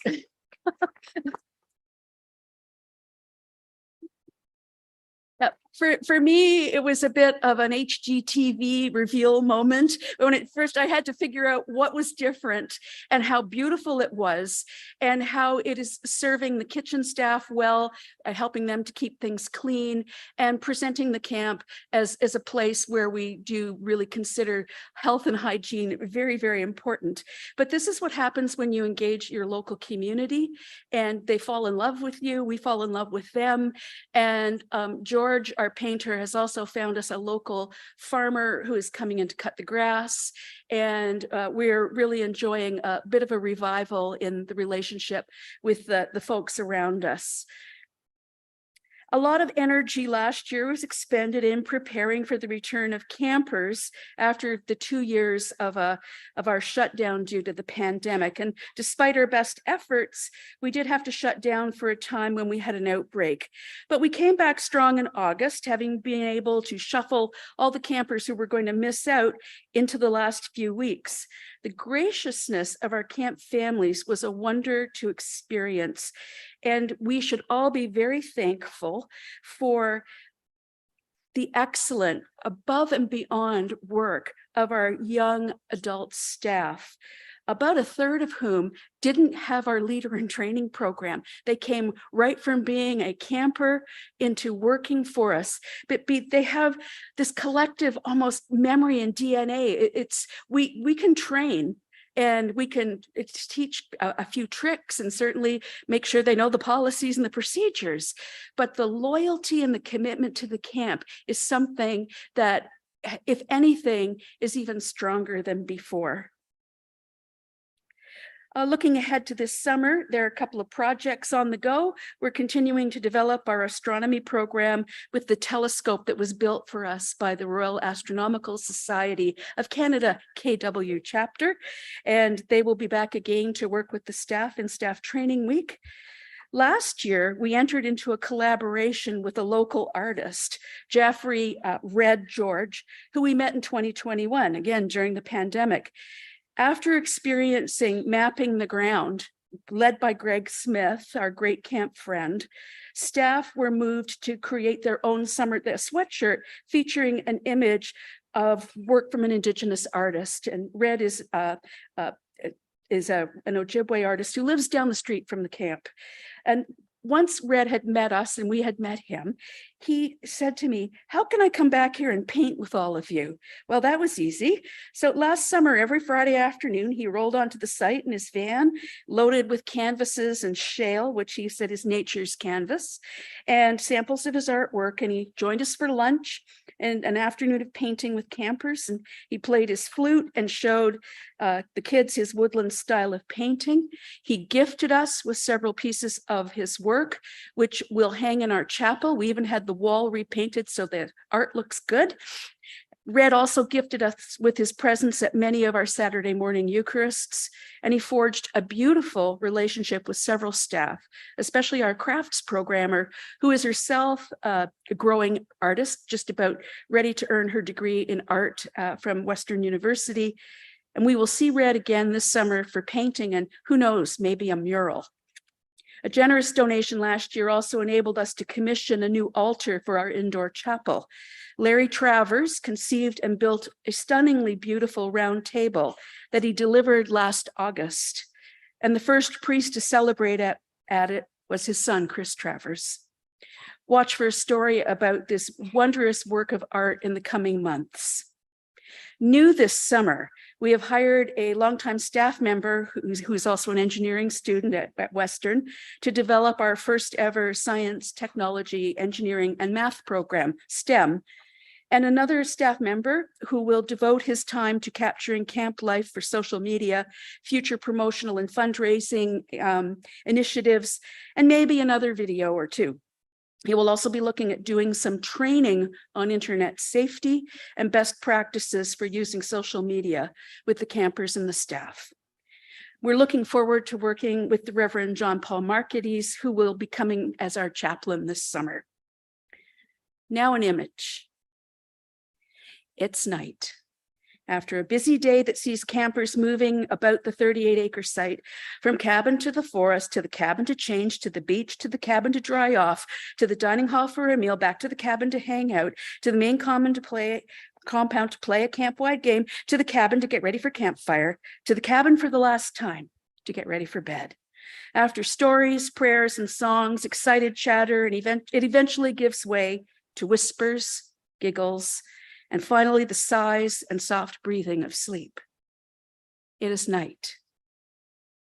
Darkness envelops camper cabins in a velvety blue blanket, dotted with stars, stars, and more stars. The waves of Lake Huron surge in and out, in and out, in and out. Their sound like a heartbeat. A cooling breeze picks up through the windows, curtains waft, towels and bathing suits flap on the clotheslines. All is quiet. All is calm, all is peace. If you have been by the camp table today, or even on the tables now, we have been handing out little buttons with our new logo, and we rebranded in 2020, as you all know. The logo is of a cabin.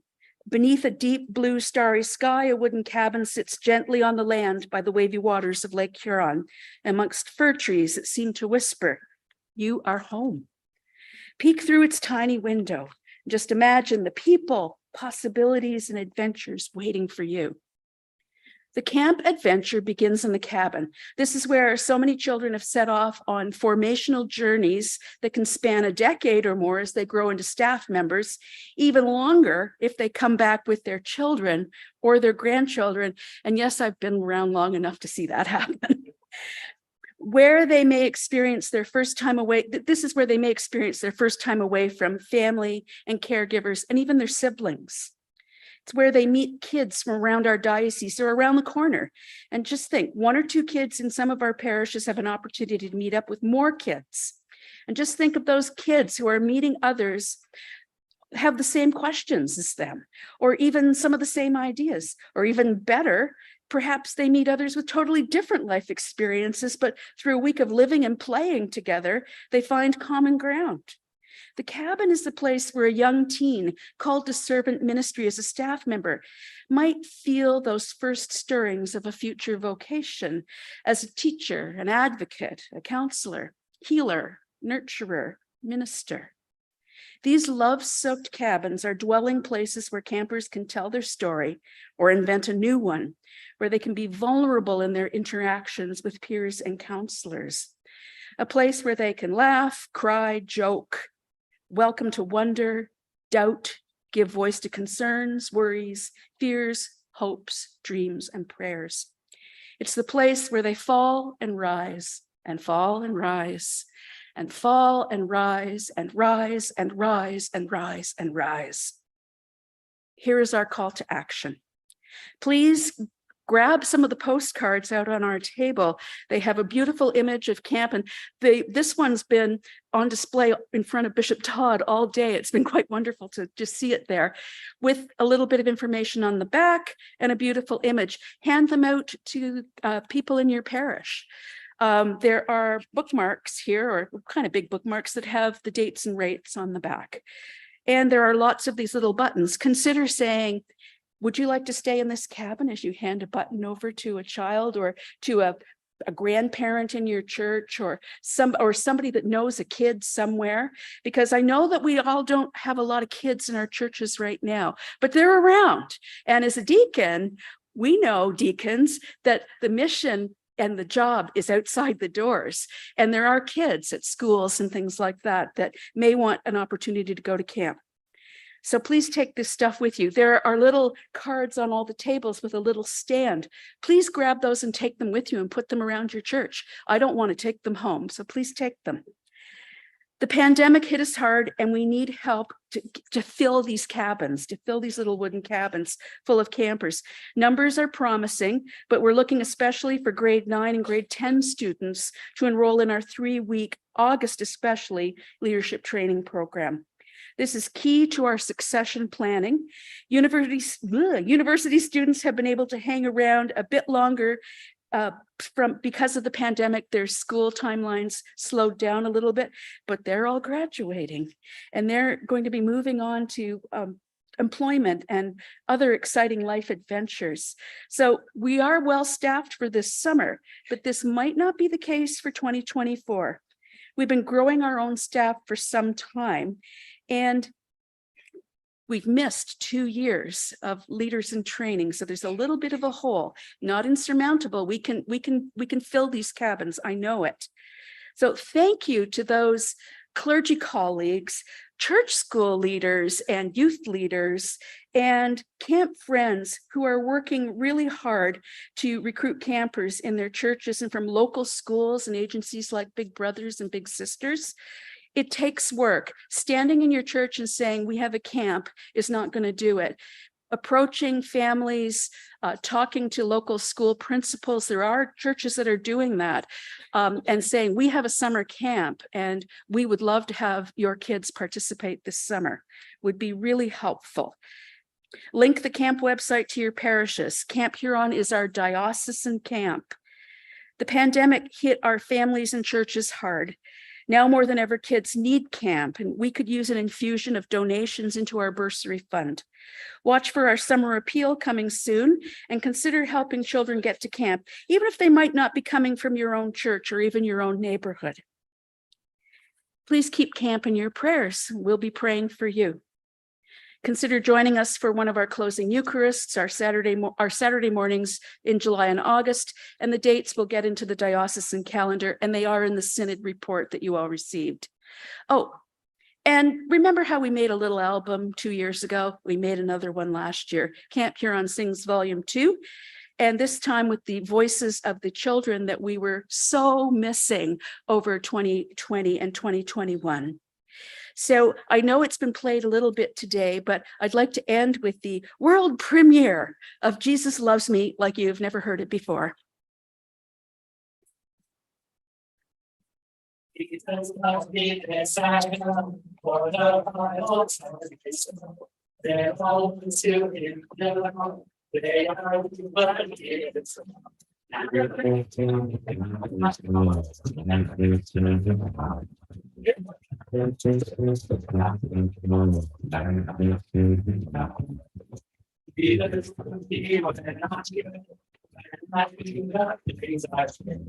Jesus loved me, but I'm not. He can go in places.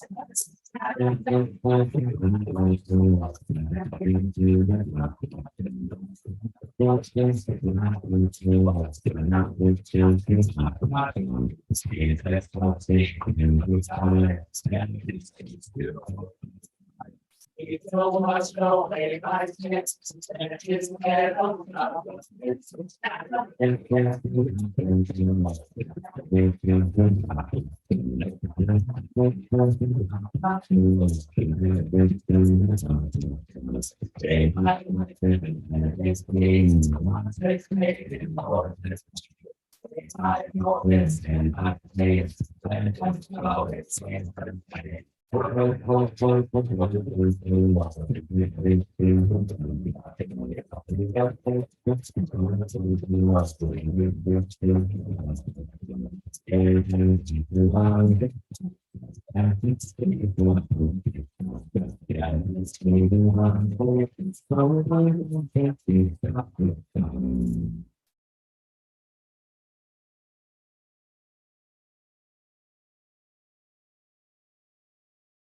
There is so much more unfolding at camp. So please stay tuned for future updates. And thanks for all of your support. I'd especially like to thank Bishop Todd and Archdeacon Tanya for their constant support and encouragement around all things camp. So thanks in the name of Jesus, who welcomed, blessed, and served little ones.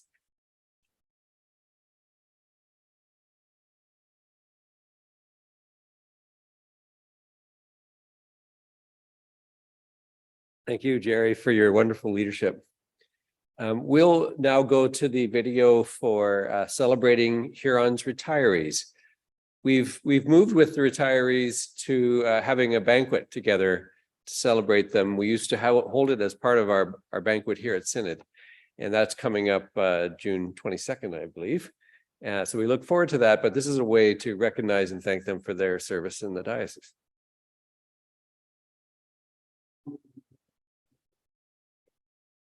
Now how shall we sing the lost song in a strange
Thank you for that. And to those folks, I'll extend all of our gratitude when we have that time together in the banquet. And thank you for putting the video together. Item 38, I'm very pleased to give my concurrence to all the motions that were passed today in our meeting of Synod. And I'll now direct our attention to the honorary secretaries for announcements. Okay. Thanks.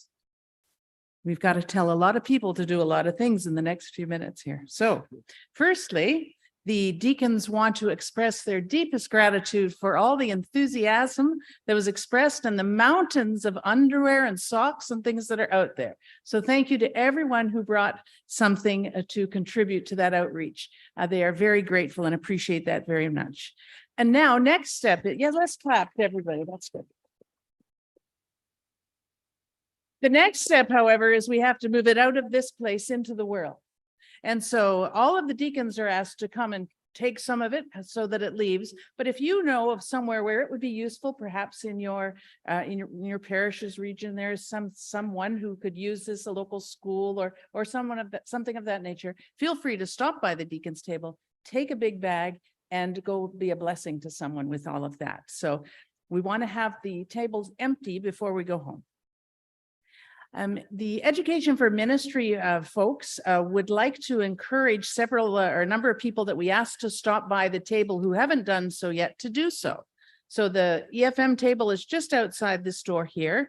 And Libby Clifford out there would love to see Jamie Baxter and Ali McDougall, Gilles Hache, Carol McCurdy, Brendan Bedford, Ann Weber, Craig Love, Enrique Martinez, Jordan Murray, and Bob Martin. So please stop by. It's a very happy reason. You'll like what Libby has for you out there. And also at the Renaissance table, there are wonderful things waiting for Ashley Tiber, a coffee mug. Elizabeth King is the proud owner of a coffee mug as well now. And Chris Levitt has a mercy print waiting. So do get those lovely things before you head home. All right, when you're leaving, please leave your name tag and in the basket and boxes at the doors. You'll see there's just take it off, throw it in, don't disassemble it. We're going to do a demo there. There we go. Yeah, just take it right off, put it right in. Okay. The popular report, which was written by Charlotte Toyne, is going to be posted to the website by the end of this week. So please look for it. Please use it in your parish to share all the wonderful things that we've heard about today. Following our time together, we're going to have a short evaluation emailed out to us. Please take a moment to comment, and it really helps the Synod organizational committee for future planning. If you loved it, put it down. If things you would like differently, write that down too. It's all of interest. Okay, I think that's it for my announcements. Do you have anything else announcements? Thank you, Val.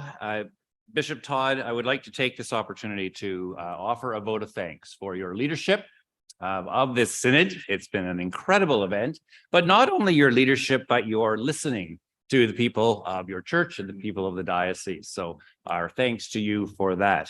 To Canon Jim Ferguson for your leadership and guidance to the diocese throughout the year, but also for being Bishop Todd's left-hand man up there on the podium and keeping him in line. As well as to Archdeacon Tanya Phibbs, who just sits in the back quietly, but who has done a huge amount of work to get us to this place for Synod and for your direction and leadership in the diocese throughout the year. As well, a vote of thanks to Bishop Bob and Reverend Mike at St. Paul's Cathedral for hosting that incredibly beautiful Synod service last evening. Great.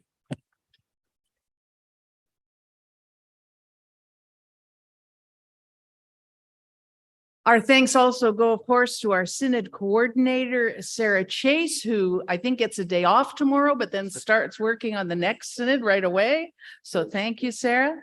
The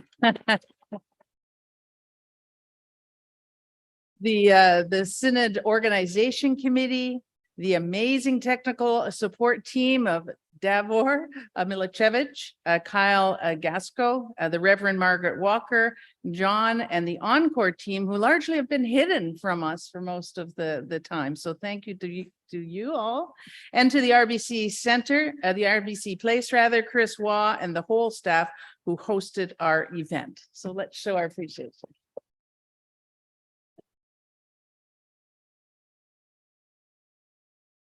We also want to offer thanks and thanks to Ken and Linda Nixon and Reverend Pat Henderson, who led Eucharist this morning, as well as Mark Smith and Matt Martin, of course, for the incredible music throughout the day today.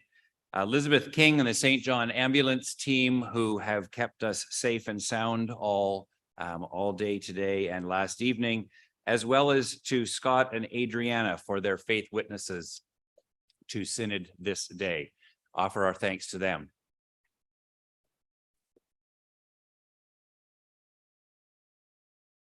And also many thanks to Charlotte Toyne, who will be the author of our popular report, all of the St. Paul's Cathedral staff, the Huron Church House staff, and the ministries of the diocese. Thank you one and all.